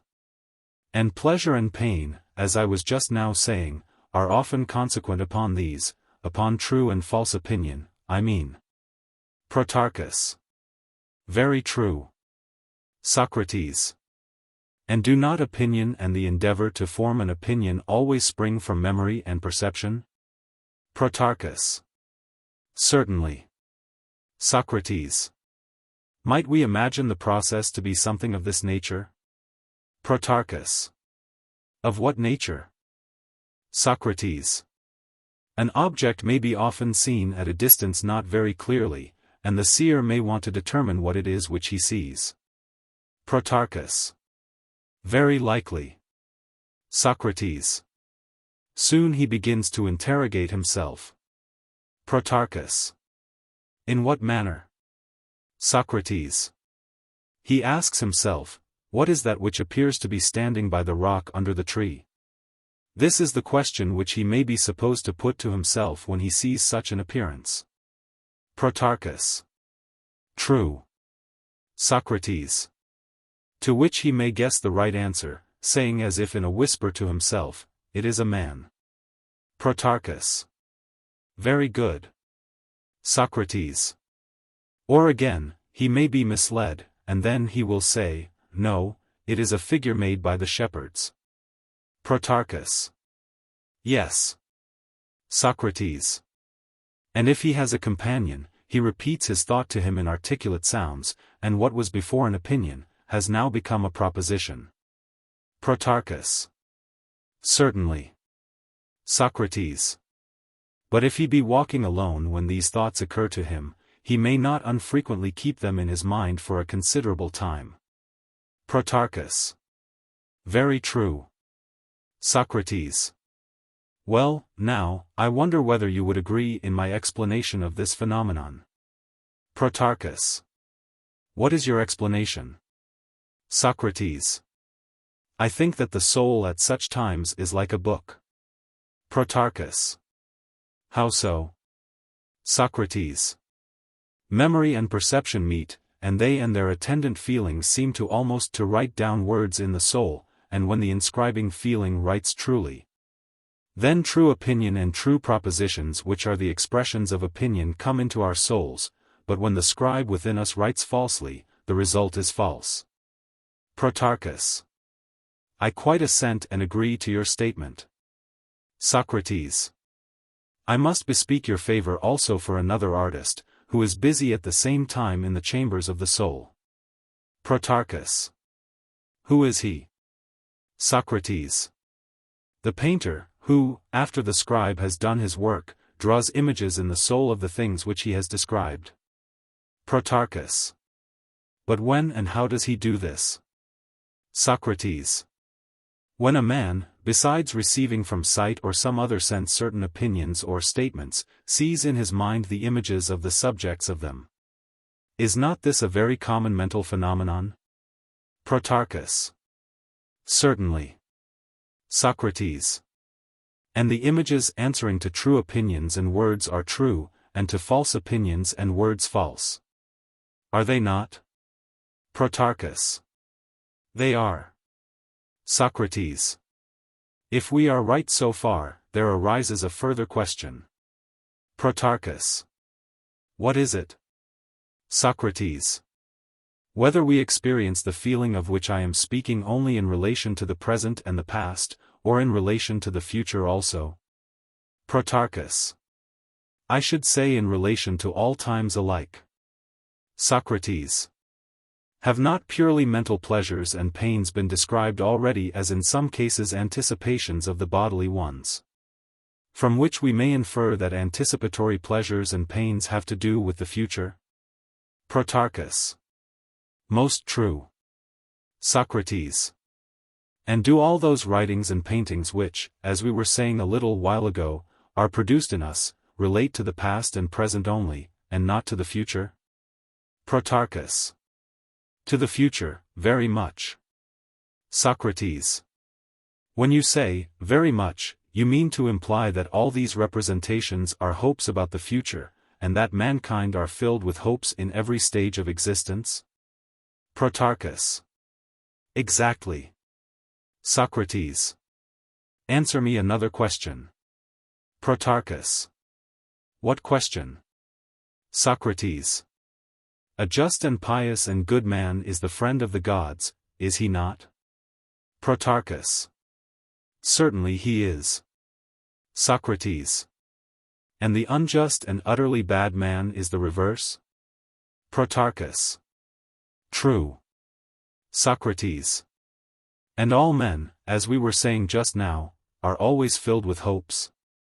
Protarchus. Certainly. Socrates. And these hopes, as they are termed, are propositions which exist in the minds of each of us? Protarchus. Yes. Socrates. And the fancies of hope are also pictured in us. A man may often have a vision of a heap of gold, and pleasures ensuing, and in the picture there may be a likeness of himself mightily rejoicing over his good fortune. Protarchus. True. Socrates. And may we not say that the good, being friends of the gods, have generally true pictures presented to them, and the bad false pictures? Protarchus. Certainly. Socrates. The bad, too, have pleasures painted in their fancy as well as the good, but I presume that they are false pleasures. Protarchus. They are. Socrates. The bad then commonly delight in false pleasures, and the good in true pleasures? Protarchus. Doubtless. Socrates. Then upon this view there are false pleasures in the souls of men which are a ludicrous imitation of the true, and there are pains of a similar character? Protarchus. There are. Socrates. And did we not allow that a man who had an opinion at all had a real opinion, but often about things which had no existence either in the past, present, or future? Protarchus. Quite true. Socrates. And this was the source of false opinion and opining, am I not right? Protarchus. Yes. Socrates. And must we not attribute to pleasure and pain a similar real but illusory character? Protarchus. How do you mean? Socrates. I mean to say that a man must be admitted to have real pleasure who is pleased with anything or anyhow. And he may be pleased about things which neither have nor have ever had any real existence, and, more often than not, are never likely to exist. Protarchus. Yes, Socrates, that again is undeniable. Socrates. And may not the same be said about fear and anger and the like, are they not often false? Protarchus. Quite so. Socrates. And can opinions be good or bad except in as far as they are true or false? Protarchus. In no other way. Socrates. Nor can pleasures be conceived to be bad except in so far as they are false. Protarchus. Nay, Socrates, that is the very opposite of truth. For no one would call pleasures and pains bad because they are false, but by reason of some other great corruption to which they are liable. Socrates. Well, of pleasures which are corrupt and caused by corruption we will hereafter speak, if we care to continue the inquiry. For the present I would rather show by another argument that there are many false pleasures existing or coming into existence in us, because this may assist our final decision. Protarchus. Very true, that is to say, if there are such pleasures. Socrates. I think that there are, Protarchus. But this is an opinion which should be well assured, and not rest upon a mere assertion. Protarchus. Very good. Socrates.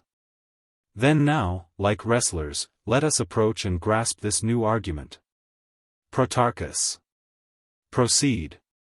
Socrates. We were maintaining a little while since, that when desires, as they are termed, exist in us, then the body has separate feelings apart from the soul, do you remember? Protarchus. Yes, I remember that you said so. Socrates. And the soul was supposed to desire the opposite of the bodily state, while the body was the source of any pleasure or pain which was experienced. Protarchus. True. Socrates. Then now you may infer what happens in such cases. Protarchus. What am I to infer? Socrates. That in such cases pleasures and pains come simultaneously.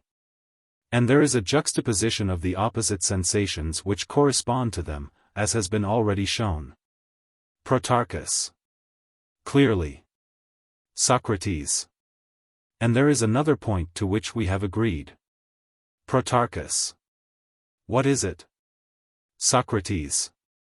That pleasure and pain both admit of more and less, and that they are of the class of infinites. Protarchus. Certainly, we said so. Socrates. But how can we rightly judge of them? Protarchus. How can we? Socrates. Is it our intention to judge of their comparative importance and intensity, measuring pleasure against pain, and pain against pain, and pleasure against pleasure? Protarchus. Yes, such is our intention, and we shall judge of them accordingly. Socrates. Well, take the case of sight. Does not the nearness or distance of magnitudes obscure their true proportions, and make us opine falsely, and do we not find the same illusion happening in the case of pleasures and pains? Protarchus. Yes, Socrates, and in a degree far greater. Socrates. Then what we are now saying is the opposite of what we were saying before. Protarchus. What was that? Socrates. Then the opinions were true and false, and infected the pleasures and pains with their own falsity. Protarchus. Very true. Socrates. But now it is the pleasures which are said to be true and false because they are seen at various distances, and subjected to comparison. The pleasures appear to be greater and more vehement when placed side by side with the pains, and the pains when placed side by side with the pleasures. Protarchus. Certainly, and for the reason which you mention. Socrates. And suppose you part off from pleasures and pains the element which makes them appear to be greater or less than they really are, you will acknowledge that this element is illusory. And you will never say that the corresponding excess or defect of pleasure or pain is real or true. Protarchus. Certainly not. Socrates. Next let us see whether in another direction we may not find pleasures and pains existing and appearing in living beings, which are still more false than these. Protarchus. What are they, and how shall we find them? Socrates. If I am not mistaken, I have often repeated that pains and aches and suffering and uneasiness of all sorts arise out of a corruption of nature caused by concretions, and dissolutions, and repletions, and evacuations, and also by growth and decay? Protarchus. Yes, that has been often said. Socrates. And we have also agreed that the restoration of the natural state is pleasure? Protarchus. Right. Socrates. But now let us suppose an interval of time at which the body experiences none of these changes. Protarchus. When can that be, Socrates? Socrates. Your question, Protarchus, does not help the argument. Protarchus. Why not, Socrates? Socrates. Because it does not prevent me from repeating mine. Protarchus. And what was that? Socrates. Why, Protarchus, admitting that there is no such interval, I may ask what would be the necessary consequence if there were? Protarchus. You mean, what would happen if the body were not changed either for good or bad? Socrates. Yes. Protarchus. Why then, Socrates, I should suppose that there would be neither pleasure nor pain. Socrates. Very good. But still, if I am not mistaken, you do assert that we must always be experiencing one of them. That is what the wise tell us, for, say they, all things are ever flowing up and down. Protarchus. Yes, and their words are of no mean authority. Socrates. Of course, for they are no mean authorities themselves, and I should like to avoid the brunt of their argument. Shall I tell you how I mean to escape from them? And you shall be the partner of my flight. Protarchus. How? Socrates. To them we will say, good. But are we, or living things in general, always conscious of what happens to us, for example, of our growth, or the like? Are we not, on the contrary, almost wholly unconscious of this and similar phenomena? You must answer for them. Protarchus. The latter alternative is the true one. Socrates. Then we were not right in saying, just now, that motions going up and down caused pleasures and pains? Protarchus. True. Socrates. A better and more unexceptionable way of speaking will be. Protarchus. What? Socrates. If we say that the great changes produce pleasures and pains, but that the moderate and lesser ones do neither. Protarchus. That, Socrates, is the more correct mode of speaking. Socrates. But if this be true, the life to which I was just now referring again appears. Protarchus. What life? Socrates. The life which we affirm to be devoid either of pain or of joy. Protarchus. Very true. Socrates. We may assume then that there are three lives, one pleasant, one painful, and the third which is neither. What say you? Protarchus. I should say as you do that there are three of them. Socrates. But if so, the negation of pain will not be the same with pleasure. Protarchus. Certainly not. Socrates. Then when you hear a person saying, that always to live without pain is the pleasantest of all things, what would you understand him to mean by that statement? Protarchus. I think that by pleasure he must mean the negative of pain. Socrates. Let us take any three things. Or suppose that we embellish a little and call the first gold, the second silver, and there shall be a third which is neither. Protarchus. Very good. Socrates. Now, can that which is neither be either gold or silver? Protarchus. Impossible. Socrates. No more can that neutral or middle life be rightly or reasonably spoken or thought of as pleasant or painful. Protarchus. Certainly not. Socrates. And yet, my friend, there are, as we know, persons who say and think so.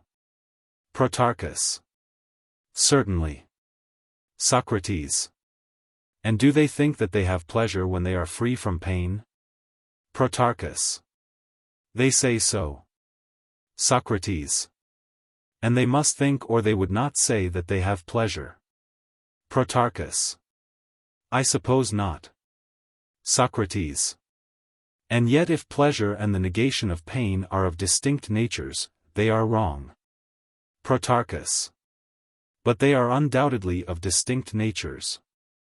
Socrates. Then shall we take the view that they are three, as we were just now saying, or that they are two only, the one being a state of pain, which is an evil, and the other a cessation of pain, which is of itself a good, and is called pleasant?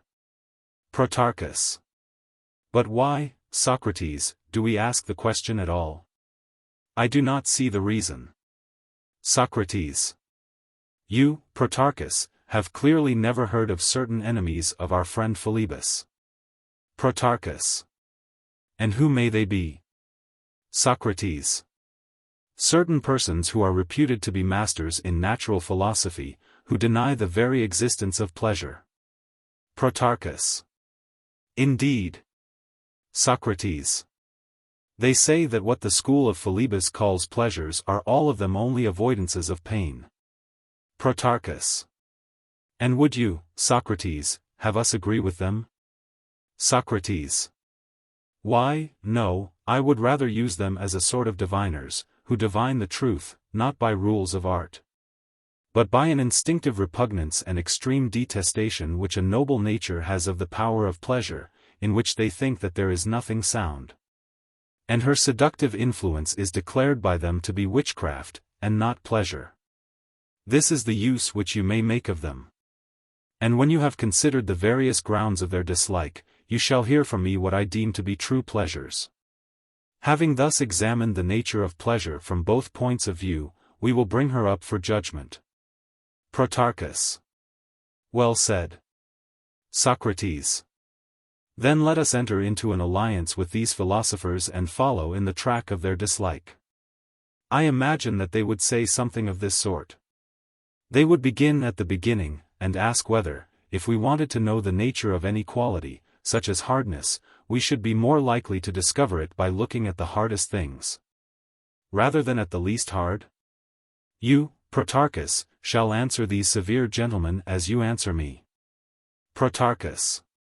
By all means, and I reply to them, that you should look at the greatest instances.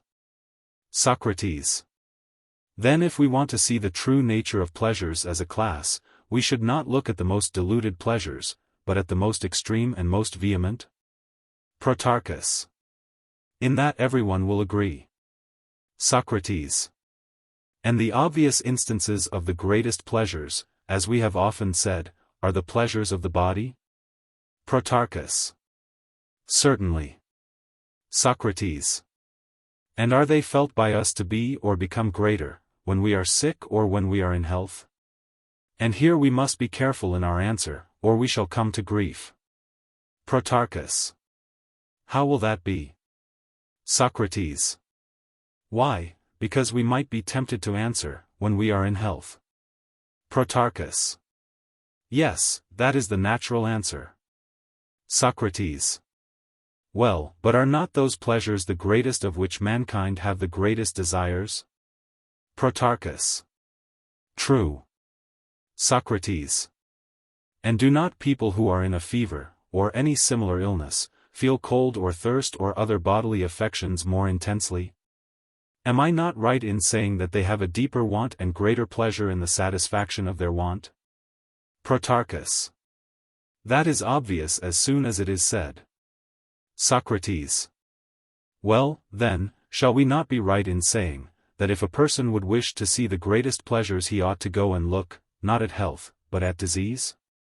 And here you must distinguish. Do not imagine that I mean to ask whether those who are very ill have more pleasures than those who are well. But understand that I am speaking of the magnitude of pleasure. I want to know where pleasures are found to be most intense.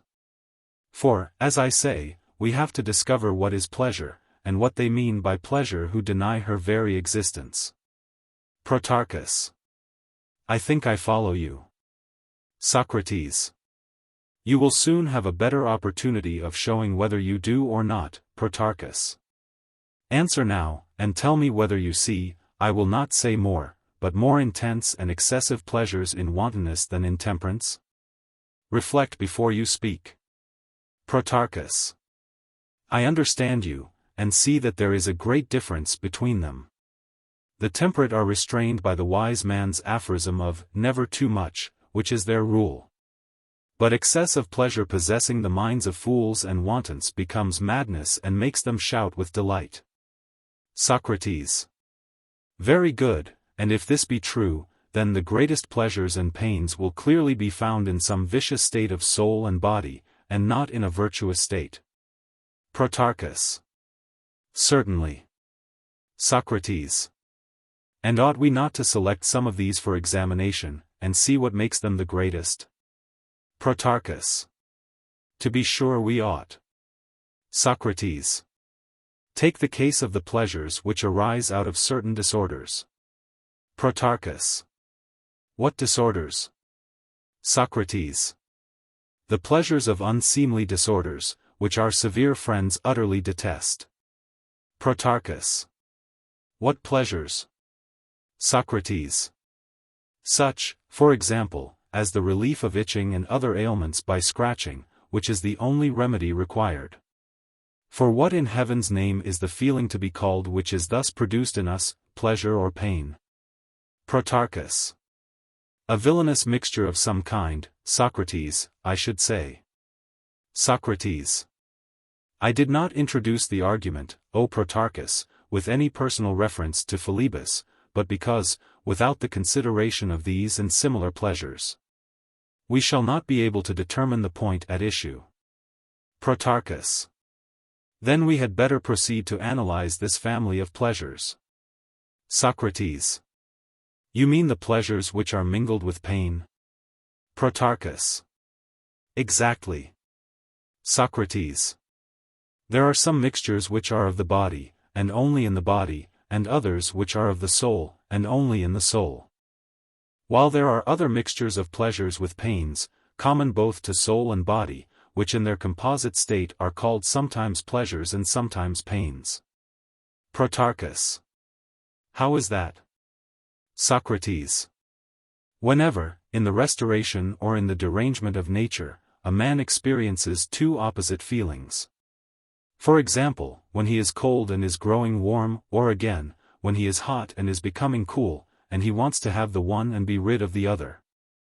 The sweet has a bitter, as the common saying is, and both together fasten upon him and create irritation and in time drive him to distraction. Protarchus. That description is very true to nature. Socrates. And in these sorts of mixtures the pleasures and pains are sometimes equal, and sometimes one or other of them predominates? Protarchus. True. Socrates. Of cases in which the pain exceeds the pleasure, an example is afforded by itching, of which we were just now speaking, and by the tingling which we feel when the boiling and fiery element is within, and the rubbing and motion 355 only relieves the surface, and does not reach the parts affected. Then if you put them to the fire, and as a last resort apply cold to them, you may often produce the most intense pleasure or pain in the inner parts, which contrasts and mingles with the pain or pleasure, as the case may be, of the outer parts. And this is due to the forcible separation of what is united, or to the union of what is separated, and to the juxtaposition of pleasure and pain. Protarchus. Quite so. Socrates. Sometimes the element of pleasure prevails in a man, and the slight undercurrent of pain makes him tingle, and causes a gentle irritation. Or again, the excessive infusion of pleasure creates an excitement in him, he even leaps for joy, he assumes all sorts of attitudes, he changes all manner of colors, he gasps for breath, and is quite amazed, and utters the most irrational exclamations. Protarchus. Yes, indeed. Socrates. He will say of himself, and others will say of him, that he is dying with these delights. And the more dissipated and good-for-nothing he is, the more vehemently he pursues them in every way, of all pleasures he declares them to be the greatest. And he reckons him who lives in the most constant enjoyment of them to be the happiest of mankind. Protarchus. That, Socrates, is a very true description of the opinions of the majority about pleasures. Socrates. Yes, Protarchus, quite true of the mixed pleasures, which arise out of the communion of external and internal sensations in the body. There are also cases in which the mind contributes an opposite element to the body, 356, whether of pleasure or pain, and the two unite and form one mixture. Concerning these I have already remarked, that when a man is empty he desires to be full, and has pleasure in hope and pain in vacuity. But now I must further add what I omitted before, that in all these and similar emotions in which body and mind are opposed, and they are innumerable, pleasure and pain coalesce in one. Protarchus. I believe that to be quite true. Socrates. There still remains one other sort of admixture of pleasures and pains. Protarchus. What is that? Socrates. The union which, as we were saying, the mind often experiences of purely mental feelings. Protarchus. What do you mean? Socrates. Why, do we not speak of anger, fear, desire, sorrow, love, emulation, envy, and the like, as pains which belong to the soul only? Protarchus. Yes. Socrates. And shall we not find them also full of the most wonderful pleasures? Need I remind you of the anger, which stirs even a wise man to violence, and is sweeter than honey and the honeycomb? And you remember how pleasures mingle with pains in lamentation and bereavement? Protarchus. Yes, there is a natural connection between them. Socrates. And you remember also how at the sight of tragedies the spectators smile through their tears? Protarchus. Certainly I do. Socrates. And are you aware that even at a comedy the soul experiences a mixed feeling of pain and pleasure? Protarchus. I do not quite understand you. Socrates. I admit, Protarchus, that there is some difficulty in recognizing this mixture of feelings at a comedy. Protarchus. There is, I think. Socrates. And the greater the obscurity of the case the more desirable is the examination of it, because the difficulty in detecting other cases of mixed pleasures and pains will be less. Protarchus. Proceed.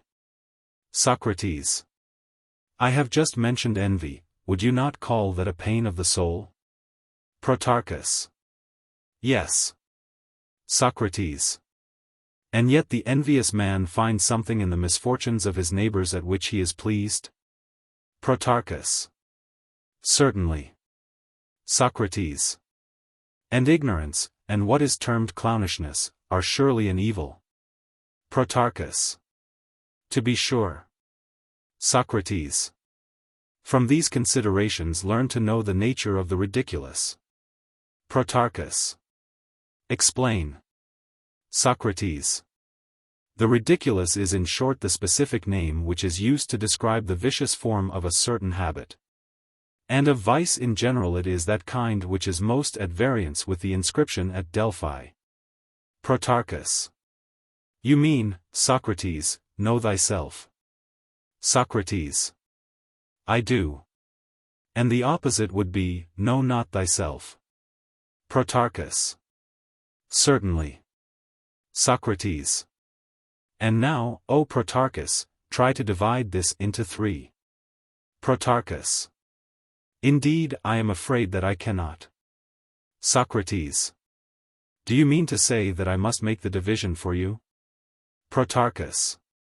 Yes, and what is more, I beg that you will. Socrates.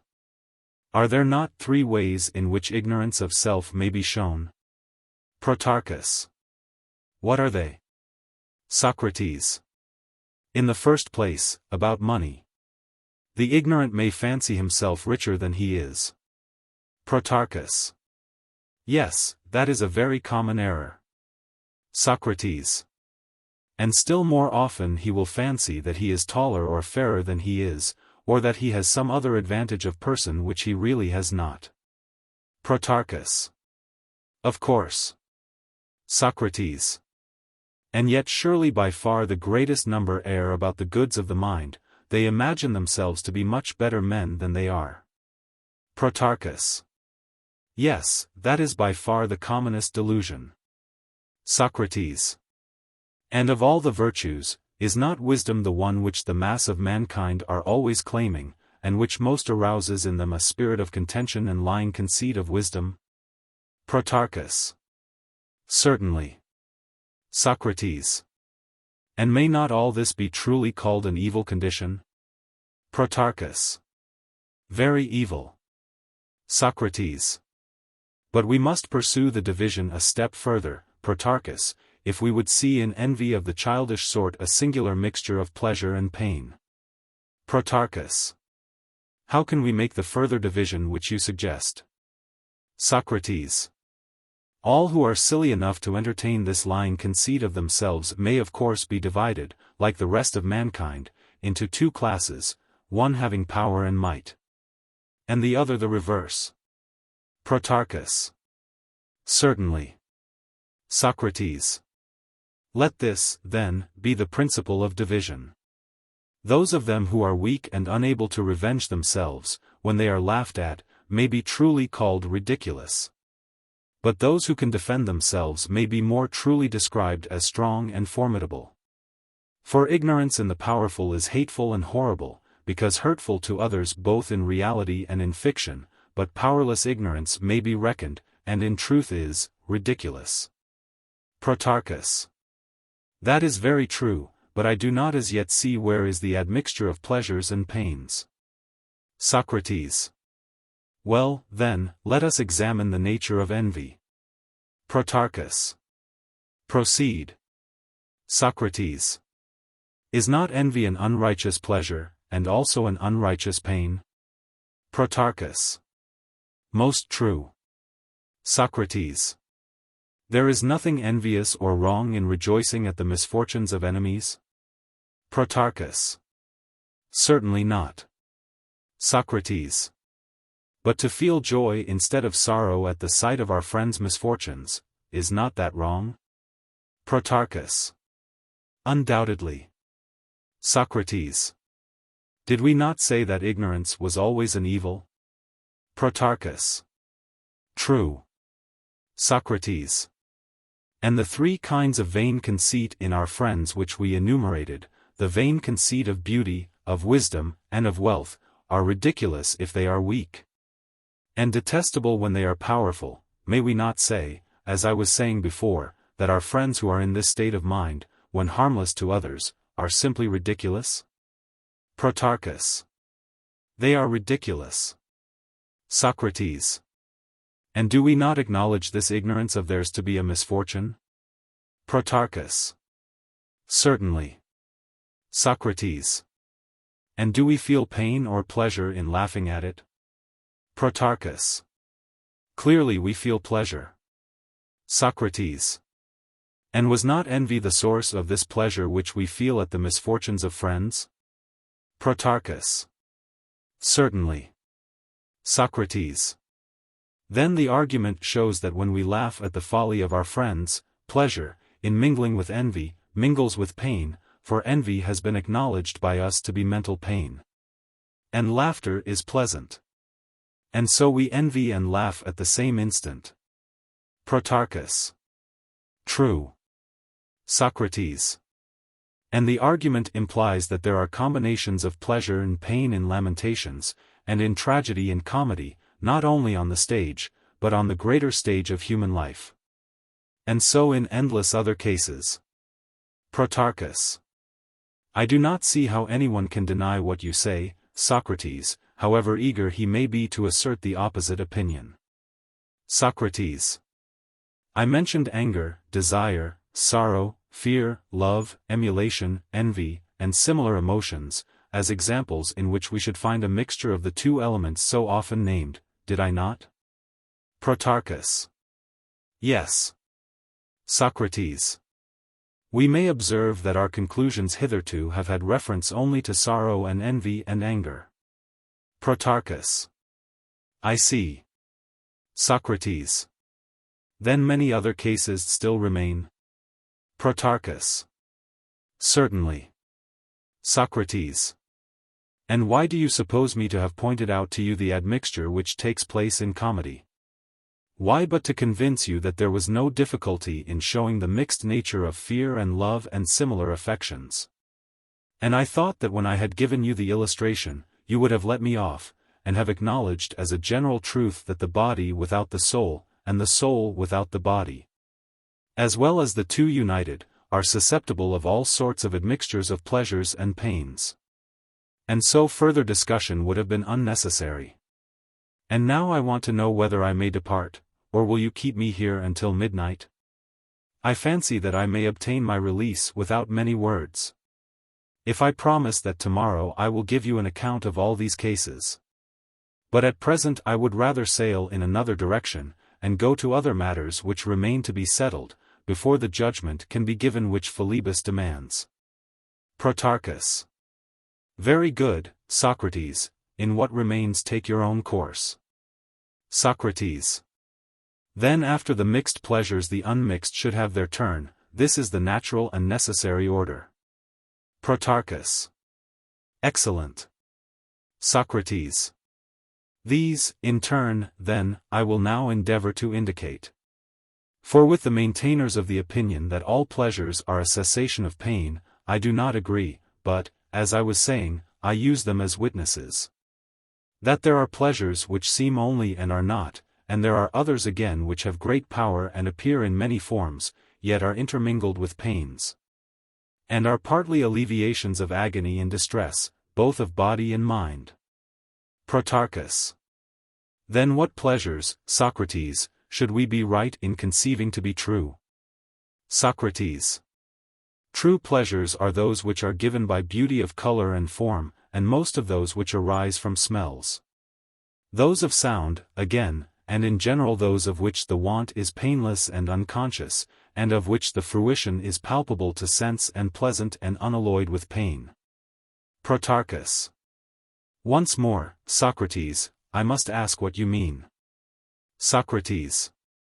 My meaning is certainly not obvious, and I will endeavor to be plainer. I do not mean by beauty of form such beauty as that of animals or pictures, which the many would suppose to be my meaning. But, says the argument, understand me to mean straight lines and circles, and the plain or solid figures which are formed out of them by turning lathes and rulers and measurers of angles. For these I affirm to be not only relatively beautiful, like other things, but they are eternally and absolutely beautiful, and they have peculiar pleasures, quite unlike the pleasures of scratching. And there are colors which are of the same character, and have similar pleasures. Now do you understand my meaning? Protarchus. I am trying to understand, Socrates, and I hope that you will try to make your meaning clearer. Socrates. When sounds are smooth and clear, and have a single pure tone, then I mean to say that they are not relatively but absolutely beautiful. And have natural pleasures associated with them. Protarchus. Yes, there are such pleasures. Socrates. The pleasures of smell are of a less ethereal sort, but they have no necessary admixture of pain. And all pleasures, however and wherever experienced, which are unattended by pains, I assign to an analogous class. Here then are two kinds of pleasures. Protarchus. I understand. Socrates. To these may be added the pleasures of knowledge, if no hunger of knowledge and no pain caused by such hunger precede them. Protarchus. And this is the case. Socrates. Well, but if a man who is full of knowledge loses his knowledge, are there not pains of forgetting? Protarchus. Not necessarily, but there may be times of reflection, when he feels grief at the loss of his knowledge. Socrates. Yes, my friend, but at present we are enumerating only the natural perceptions, and have nothing to do with reflection. Protarchus. In that case you are right in saying that the loss of knowledge is not attended with pain. Socrates. These pleasures of knowledge, then, are unmixed with pain. And they are not the pleasures of the many but of a very few.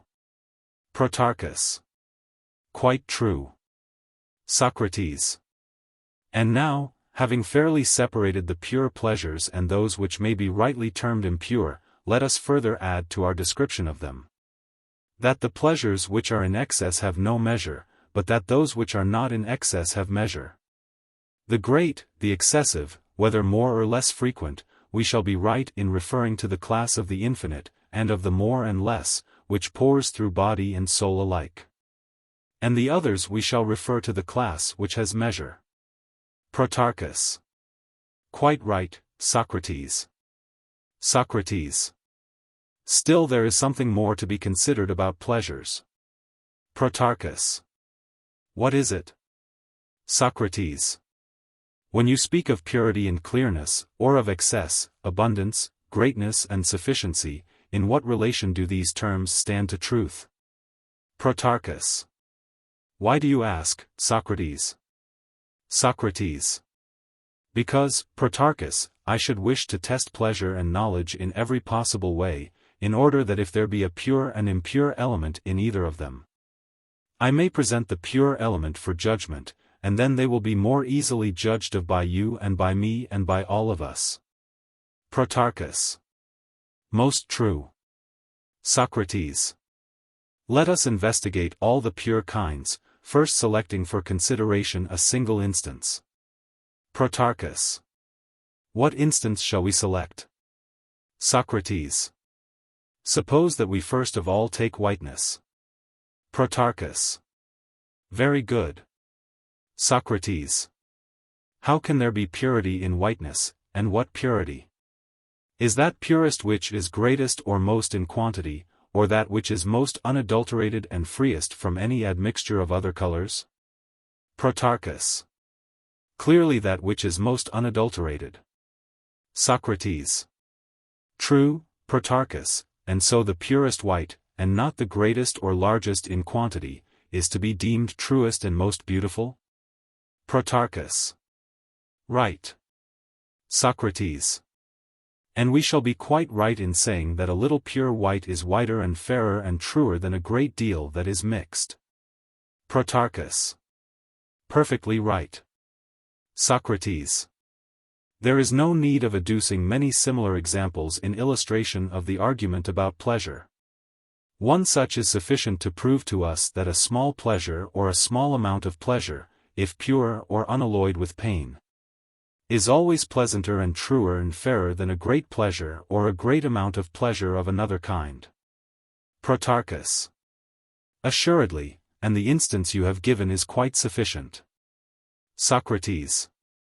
But what do you say of another question? Have we not heard that pleasure is always a generation, and has no true being? Do not certain ingenious philosophers teach this doctrine, and ought not we to be grateful to them? Protarchus. What do they mean? Socrates. I will explain to you, my dear Protarchus, what they mean, by putting a question. Protarchus. Ask, and I will answer. Socrates. I assume that there are two natures, one self-existent, and the other ever in want of something. Protarchus. What manner of natures are they? Socrates. The one majestic ever, the other inferior. Protarchus. You speak riddles. Socrates. You have seen loves good and fair, and also brave lovers of them. Protarchus. I should think so. Socrates. Search the universe for two terms which are like these two and are present everywhere. Protarchus. Yet a third time I must say 357 be a little plainer, Socrates. Socrates. There is no difficulty, Protarchus. The argument is only in play, and insinuates that some things are for the sake of something else, relatives, and that other things are the ends to which the former class subserve, absolutes. Protarchus. Your many repetitions make me slow to understand.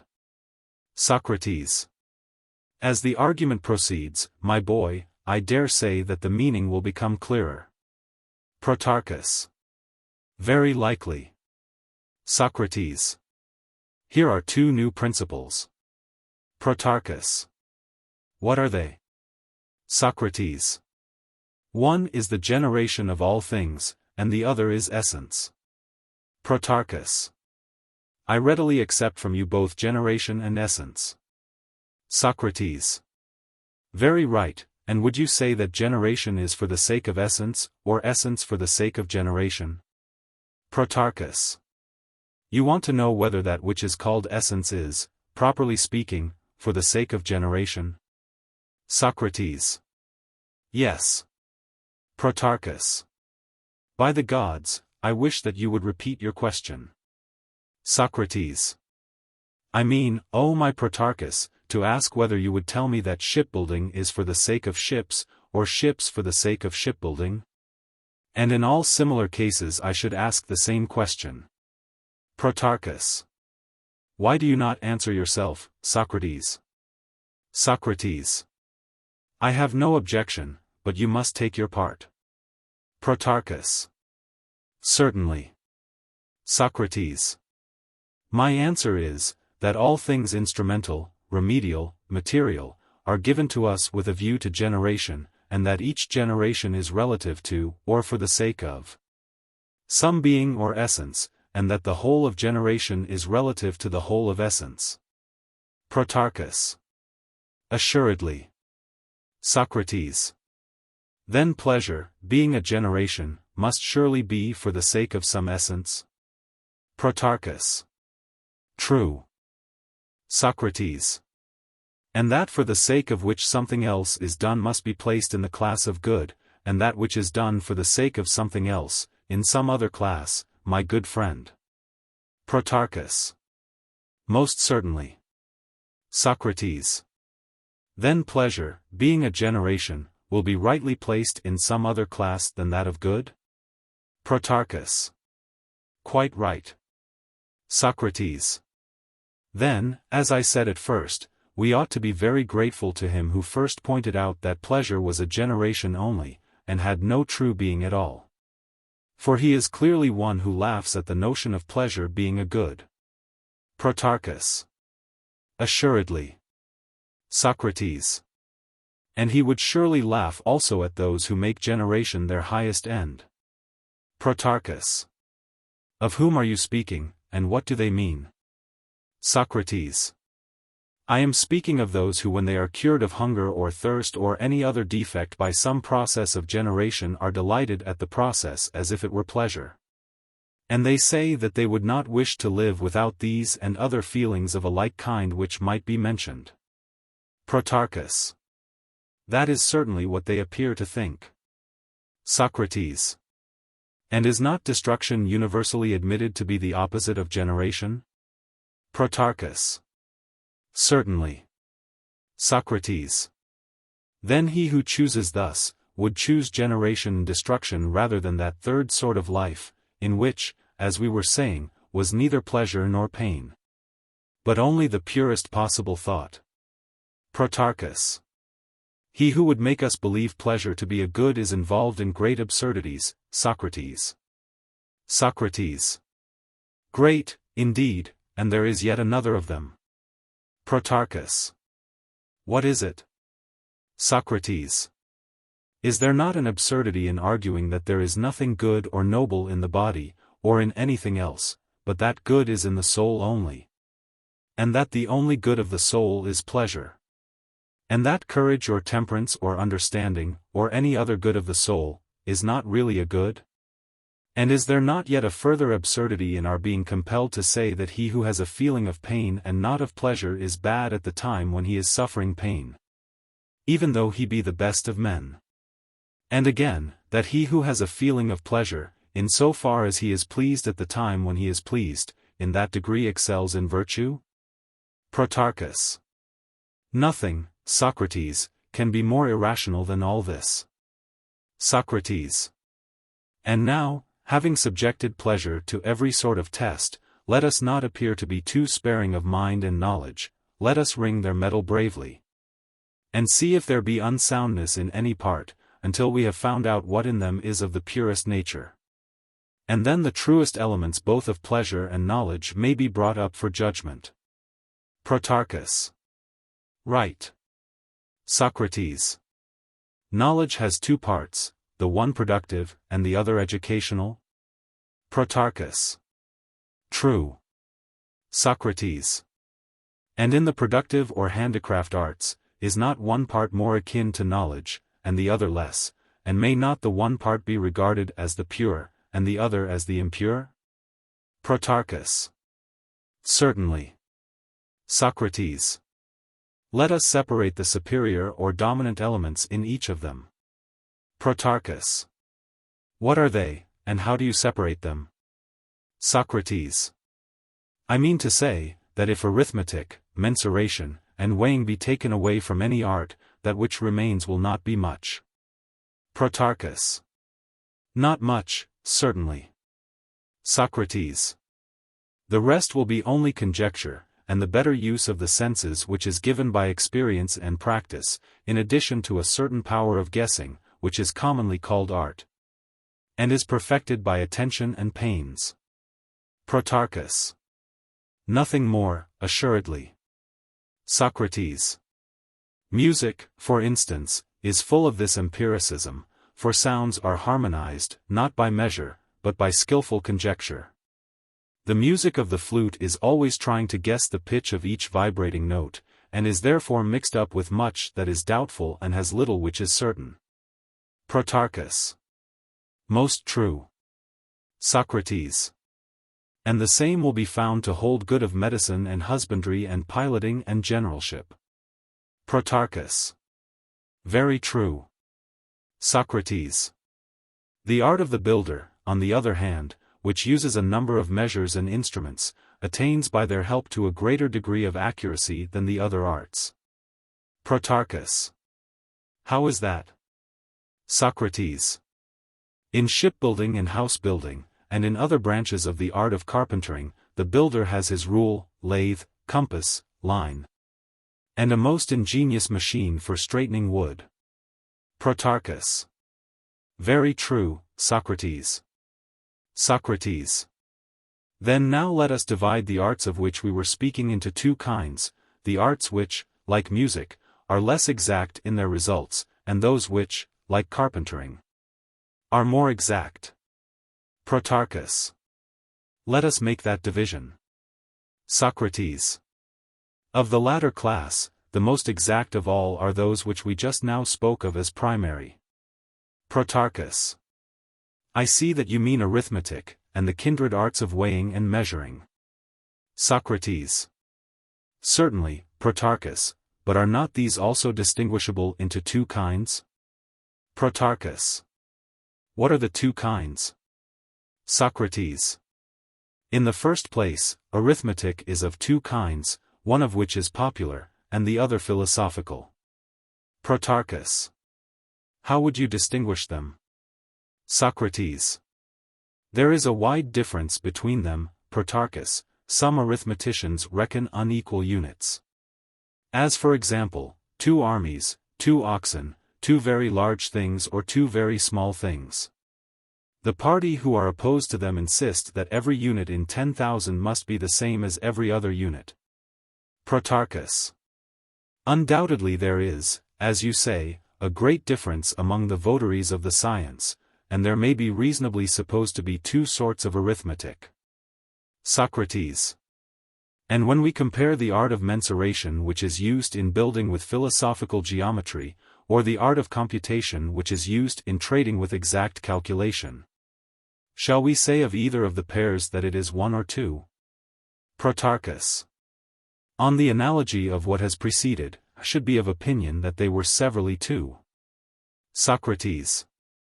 Right, but do you understand why I have discussed the subject? Protarchus. I think so, but I should like to be told by you. Socrates. The argument has all along been seeking a parallel to pleasure, and true to that original design, has gone on to ask whether one sort of knowledge is purer than another, as one pleasure is purer than another. Protarchus. Clearly, that was the intention. Socrates. And has not the argument in what has preceded already shown that the arts have different provinces, and vary in their degrees of certainty? Protarchus. Very true. Socrates. And just now did not the argument first designate a particular art by a common term, thus making us believe in the unity of that art? And then again, as if speaking of two different things, proceed to inquire whether the art as pursed by philosophers, or as pursued by non-philosophers, has more of certainty and purity? Protarchus. That is the very question which the argument is asking. Socrates. And how, Protarchus, shall we answer the inquiry? Protarchus. O Socrates, we have reached a point at which the difference of clearness in different kinds of knowledge is enormous. Socrates. Then the answer will be the easier. Protarchus. Certainly, and let us say in reply, that those arts into which arithmetic and mensuration enter, far surpass all others. And that of these the arts or sciences which are animated by the pure philosophic impulse are infinitely superior in accuracy and truth. Socrates. Then this is your judgment. And this is the answer which, upon your authority, we will give to all masters of the art of misinterpretation? Protarchus. What answer? Socrates. That there are two arts of arithmetic, and two of mensuration, and also several other arts which in like manner have this double nature, and yet only one name. Protarchus. Let us boldly return this answer to the masters of whom you speak, Socrates, and hope for good luck. Socrates. We have explained what we term the most exact arts or sciences. Protarchus. Very good. Socrates. And yet, Protarchus, dialectic will refuse to acknowledge us, if we do not award to her the first place. Protarchus. And pray, what is dialectic? Socrates. Clearly the science which has to do with all that knowledge of which we are now speaking. For I am sure that all men who have a grain of intelligence will admit that the knowledge which has to do with being and reality, and sameness and unchangeableness, is by far the truest of all. But how would you decide this question, Protarchus? Protarchus. I have often heard Gorgias maintain, Socrates, that the art of persuasion far surpassed every other. This, as he says, is by far the best of them all, for to it all things submit, not by compulsion, but of their own free will. Now, I should not like to quarrel either with you or with him. Socrates. You mean to say that you would like to desert, if you were not ashamed? Protarchus. As you please. Socrates. May I not have led you into a misapprehension? Protarchus. How? Socrates. Dear Protarchus, I never asked which was the greatest or best or usefulest of arts or sciences, but which had clearness and accuracy, and the greatest amount of truth. However humble and little useful an art. And as for Gorgias, if you do not deny that his art has the advantage in usefulness to mankind, he will not quarrel with you for saying that the study of which I am speaking is superior in this particular of essential truth. As in the comparison of white colors, a little whiteness, if that little be only pure, was said to be superior in truth to a great mass which is impure. And now let us give our best attention and consider well, not the comparative use or reputation of the sciences, but the power or faculty, if there be such, which the soul has of loving the truth, and of doing all things for the sake of it. Let us search into the pure element of mind and intelligence, and then we shall be able to say whether the science of which I have been speaking is most likely to possess the faculty, or whether there be some other which has higher claims. Protarchus. Well, I have been considering, and I can hardly think that any other science or art has a firmer grasp of the truth than this. Socrates. Do you say so because you observe that the arts in general and those engaged 358 in them make use of opinion, and are resolutely engaged in the investigation of matters of opinion? Even he who supposes himself to be occupied with nature is really occupied with the things of this world, how created, how acting or acted upon. Is not this the sort of inquiry in which his life is spent? Protarchus. True. Socrates. He is laboring, not after eternal being, but about things which are becoming, or which will or have become. Protarchus. Very true. Socrates. And can we say that any of these things which neither are nor have been nor will be unchangeable, when judged by the strict rule of truth ever become certain? Protarchus. Impossible.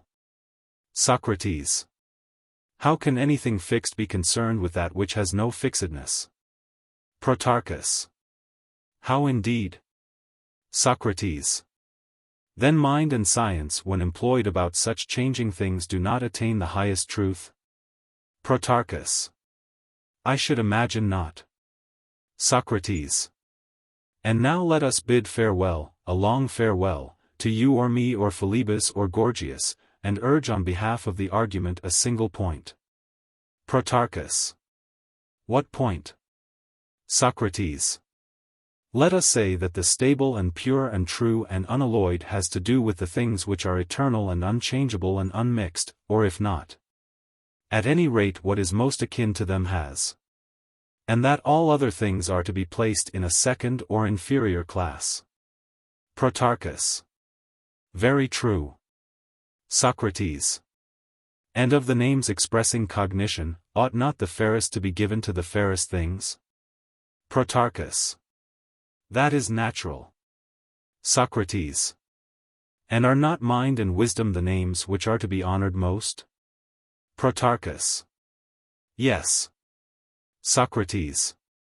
And these names may be said to have their truest and most exact application when the mind is engaged in the contemplation of true being? Protarchus. Certainly. Socrates. And these were the names which I adduced of the rivals of pleasure? Protarchus. Very true, Socrates. Socrates. In the next place, as to the mixture, here are the ingredients, pleasure and wisdom, and we may be compared to artists who have their materials ready to their hands. Protarchus. Yes. Socrates. And now we must begin to mix them? Protarchus. By all means. Socrates. But had we not better have a preliminary word and refresh our memories? Protarchus. Of what? Socrates. Of that which I have already mentioned. Well says the proverb, that we ought to repeat twice and even thrice that which is good. Protarchus. Certainly. Socrates. Well then, by Zeus, let us proceed, and I will make what I believe to be a fair summary of the argument. Protarchus. Let me hear. Socrates. Philebus says that pleasure is the true end of all living beings, at which all ought to aim, and moreover that it is the chief good of all. And that the two names, good and pleasant, are correctly given to one thing and one nature. Socrates, on the other hand, begins by denying this, and further says, that in nature as in name they are two, and that wisdom partakes more than pleasure of the good. Is not and was not this what we were saying, Protarchus? Protarchus. Certainly. Socrates. And is there not and was there not a further point which was conceded between us? Protarchus. What was it? Socrates. That the good differs from all other things. Protarchus. In what respect? Socrates. In that the being who possesses good always everywhere and in all things has the most perfect sufficiency, and is never in need of anything else. Protarchus. Exactly. Socrates. And did we not endeavor to make an imaginary separation of wisdom and pleasure, assigning to each a distinct life, so that pleasure was wholly excluded from wisdom? And wisdom in like manner had no part whatever in pleasure? Protarchus. We did. Socrates. And did we think that either of them alone would be sufficient? Protarchus. Certainly not. Socrates. And if we erred in any point, then let anyone who will, take up the inquiry again and set us right. And assuming memory and wisdom and knowledge and true opinion to belong to the same class, let him consider whether he would desire to possess or acquire, I will not say pleasure, however abundant or intense, if he has no real perception that he is pleased, nor any consciousness of what he feels, nor any recollection, however momentary, of the feeling, but would he desire to have anything at all, if these faculties were wanting to him? And about wisdom I ask the same question. Can you conceive that anyone would choose to have all wisdom absolutely devoid of pleasure, rather than with a certain degree of pleasure, or all pleasure devoid of wisdom, rather than with a certain degree of wisdom? Protarchus. Certainly not, Socrates, but why repeat such questions any more? Socrates. Then the perfect and universally eligible and entirely good cannot possibly be either of them? Protarchus. Impossible. Socrates. Then now we must ascertain the nature of the good more or less accurately, in order, as we were saying, that the second place may be duly assigned. Protarchus. Right. Socrates. Have we not found a road which leads towards the good? Protarchus. What road? Socrates.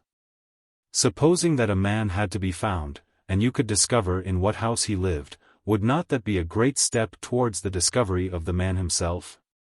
Protarchus. Certainly. Socrates. And now reason intimates to us, as at our first beginning, that we should seek the good, not in the unmixed life but in the mixed. Protarchus. True. Socrates. There is greater hope of finding that which we are seeking in the life which is well mixed than in that which is not. Protarchus. Far greater. Socrates.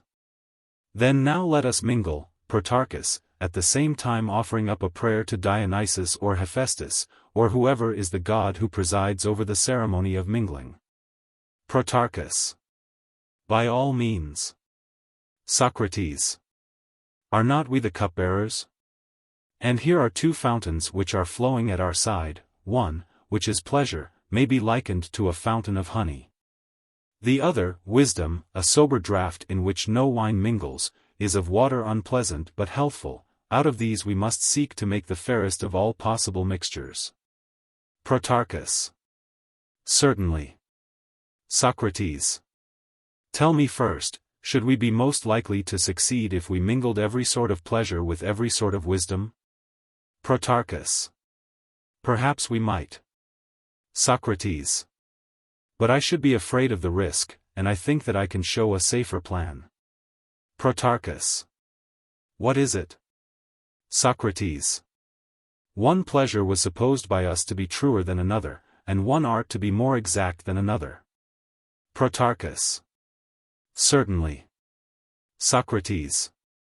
There was also supposed to be a difference in sciences.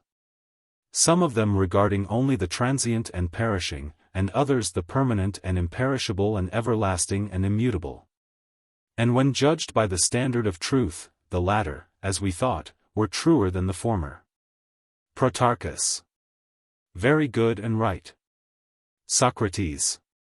If, then, we were to begin by mingling the sections of each class which have the most of truth, will not the union suffice to give us the loveliest of lives?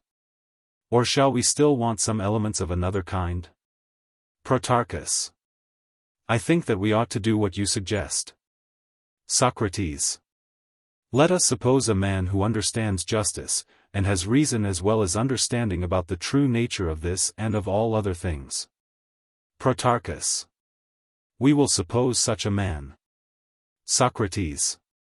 Will he have enough of knowledge if he is acquainted only with the divine circle and sphere, and knows nothing of our human spheres and circles, but uses only divine circles and measures in the building of a house? Protarchus. The knowledge which is only superhuman, Socrates, is ridiculous in man. Socrates. What do you mean? Do you mean that you are to throw into the cup and mingle the impure and uncertain art which uses the false measure and the false circle? Protarchus. Yes, we must, if any of us is ever to find his way home. Socrates. And am I to include music, which, as I was saying just now, is full of guesswork and imitation, and is wanting in purity? Protarchus. Yes, I think that you must, if human life is to be a life at all. Socrates. Well, then, suppose that I give way, and, like a doorkeeper who is pushed and overborne by the mob, I open the door wide, and let knowledge of every sort stream in. And the pure mingle with the impure? Protarchus. I do not know, Socrates, that any great harm would come of having them all, if only you have the first sort.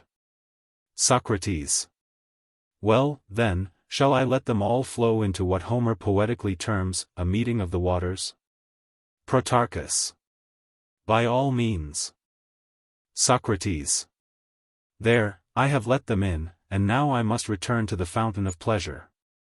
For we were not permitted to begin by mingling in a single stream the true portions of both according to our original intention.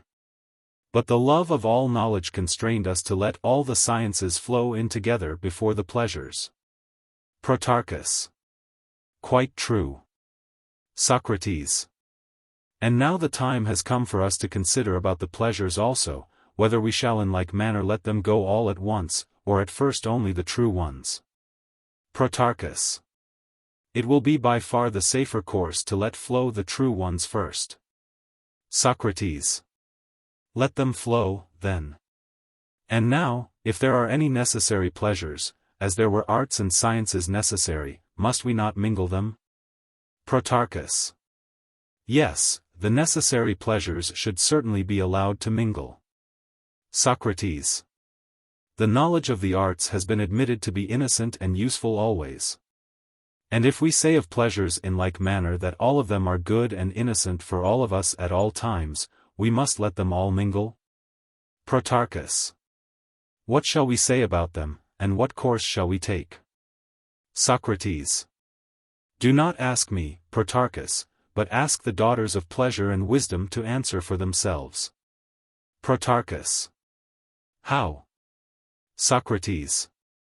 Tell us, O beloved, shall we call you pleasures or by some other name, would you rather live with or without wisdom? I am of opinion that they would certainly answer as follows. Protarchus. How? Socrates. They would answer, as we said before, that for any single class to be left by itself pure and isolated is not good, nor altogether possible. And that if we are to make comparisons of one class with another and choose, there is no better companion than knowledge of things in general, and likewise the perfect knowledge, if that may be, of ourselves in every respect. 359. Protarchus. And our answer will be, in that ye have spoken well. Socrates. Very true. And now let us go back and interrogate wisdom and mind. Would you like to have any pleasures in the mixture? And they will reply, what pleasures do you mean? Protarchus. Likely enough. Socrates. And we shall take up our parable and say, do you wish to have the greatest and most vehement pleasures for your companions in addition to the true ones? Why, Socrates, they will say, how can we? Seeing that they are the source of 10,000 hindrances to us, they trouble the souls of men, which are our habitation, with their madness. They prevent us from coming to the birth, and are commonly the ruin of the children which are born to us, causing them to be forgotten and unheeded. But the true and pure pleasures, of which you spoke, know to be of our family, and also those pleasures which accompany health and temperance, and which every virtue, like a goddess, has in her train to follow her about wherever she goes, mingle these and not the others. There would be great want of sense in anyone who desires to see a fair and perfect mixture, and to find in it what is the highest good in man and in the universe. And to divine what is the true form of good, there would be great want of sense in his allowing the pleasures, which are always in the company of folly and vice, to mingle with mind in the cup. Is not this a very rational and suitable reply, which mind has made, both on her own behalf, as well as on the behalf of memory and true opinion? Protarchus. Most certainly. Socrates. And still there must be something more added, which is a necessary ingredient in every mixture. Protarchus. What is that? Socrates. Unless truth enter into the composition, nothing can truly be created or subsist. Protarchus. Impossible. Socrates. Quite impossible. And now you and Philebus must tell me whether anything is still wanting in the mixture, for to my way of thinking the argument is now completed, and may be compared to an incorporeal law, which is going to hold fair rule over a living body. Protarchus. I agree with you, Socrates. Socrates. And may we not say with reason that we are now at the vestibule of the habitation of the good? Protarchus. I think that we are. Socrates. What, then, is there in the mixture which is most precious, and which is the principal cause why such a state is universally beloved by all? When we have discovered it, we will proceed to ask whether this omnipresent nature is more akin to pleasure or to mind. Protarchus. Quite right, in that way we shall be better able to judge. Socrates. And there is no difficulty in seeing the cause which renders any mixture either of the highest value or of none at all. Protarchus. What do you mean? Socrates. Every man knows it. Protarchus. What? Socrates. He knows that any want of measure and symmetry in any mixture whatever must always of necessity be fatal, both to the elements and to the mixture, which is then not a mixture, but only a confused medley which brings confusion on the possessor of it. Protarchus. Most true. Socrates. And now the power of the good has retired into the region of the beautiful, for measure and symmetry are beauty and virtue all the world over. Protarchus. True. Socrates. Also we said that truth was to form an element in the mixture. Protarchus. Certainly. Socrates. Then, if we are not able to hunt the good with one idea only, with three we may catch our prey. Beauty, symmetry, truth are the three, and these taken together we may regard as the single cause of the mixture, and the mixture as being good by reason of the infusion of them. Protarchus. Quite right. Socrates. And now, Protarchus, any man could decide well enough whether pleasure or wisdom is more akin to the highest good, and more honorable among gods and men. Protarchus. Clearly, and yet perhaps the argument had better be pursued to the end. Socrates. We must take each of them separately in their relation to pleasure and mind, and pronounce upon them, for we ought to see to which of the two they are severally most akin. Protarchus. You are speaking of beauty, truth, and measure? Socrates. Yes, Protarchus, take truth first, and, after passing in review mind, truth, pleasure, pause a while and make answer to yourself, as to whether pleasure or mind is more akin to truth. Protarchus. There is no need to pause, for the difference between them is palpable. Pleasure is the veriest impostor in the world. And it is said that in the pleasures of love, which appear to be the greatest, perjury is excused by the gods, for pleasures, like children, have not the least particle of reason in them. Whereas mind is either the same as truth, or the most like truth, and the truest. Socrates. Shall we next consider measure, in like manner, and ask whether pleasure has more of this than wisdom, or wisdom than pleasure? Protarchus. Here is another question which may be easily answered. For I imagine that nothing can ever be more immoderate than the transports of pleasure, or more in conformity with measure than mind and knowledge. Socrates. Very good. But there still remains the third test: has mind a greater share of beauty than pleasure, and is mind or pleasure the fairer of the two? Protarchus. No one, Socrates, either awake or dreaming, ever saw or imagined mind or wisdom to be in aught unseemly, at any time, past, present, or future. Socrates. Right. Protarchus. But when we see someone indulging in pleasures, perhaps in the greatest of pleasures, the ridiculous or disgraceful nature of the action makes us ashamed. And so we put them out of sight, and consign them to darkness, under the idea that they ought not to meet the eye of day. Socrates. Then, Protarchus, you will proclaim everywhere, by word of mouth to this company, and by messengers bearing the tidings far and wide, that pleasure is not the first of possessions, nor yet the second, but that in measure, and the mean, and the suitable, and the like, the eternal nature has been found. Protarchus. Yes, that seems to be the result of what has been now said. Socrates. In the second class is contained the symmetrical and beautiful and perfect or sufficient, and all which are of that family. Protarchus. True. Socrates. And if you reckon in the third class mind and wisdom, you will not be far wrong, if I divine aright. Protarchus. I dare say. Socrates.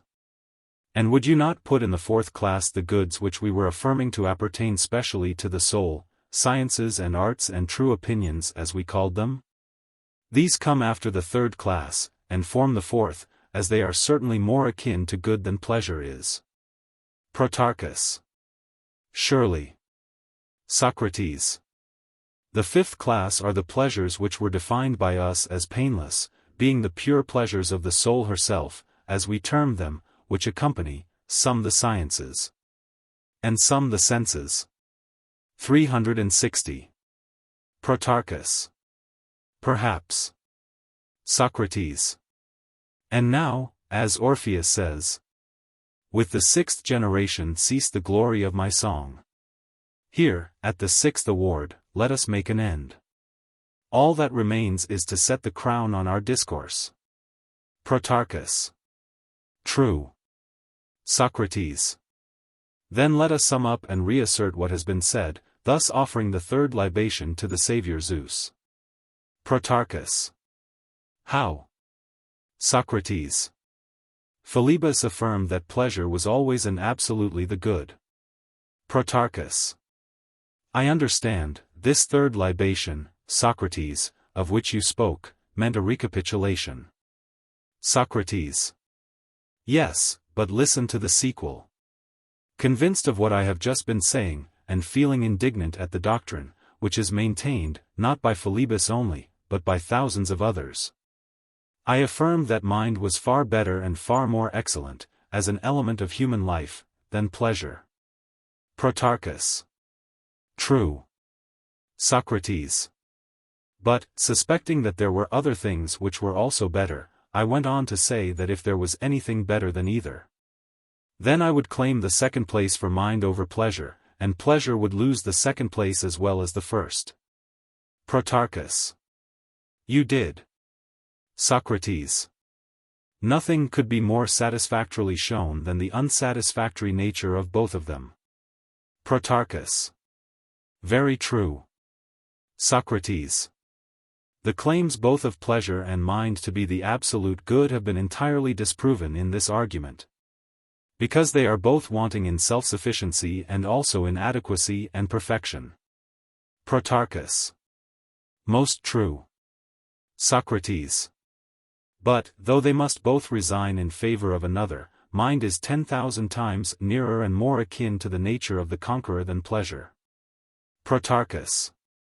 Certainly. Socrates. And, according to the judgment which has now been given, pleasure will rank fifth.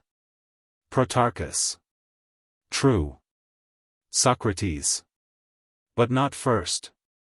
No, not even if all the oxen and horses and animals in the world by their pursuit of enjoyment proclaim her to be so. Although the many trusting in them, as diviners trust in birds, determine that pleasures make up the good of life, and deem the lusts of animals to be better witnesses than the inspirations of divine philosophy. Protarchus. And now, Socrates, we tell you that the truth of what you have been saying is approved by the judgment of all of us. Socrates.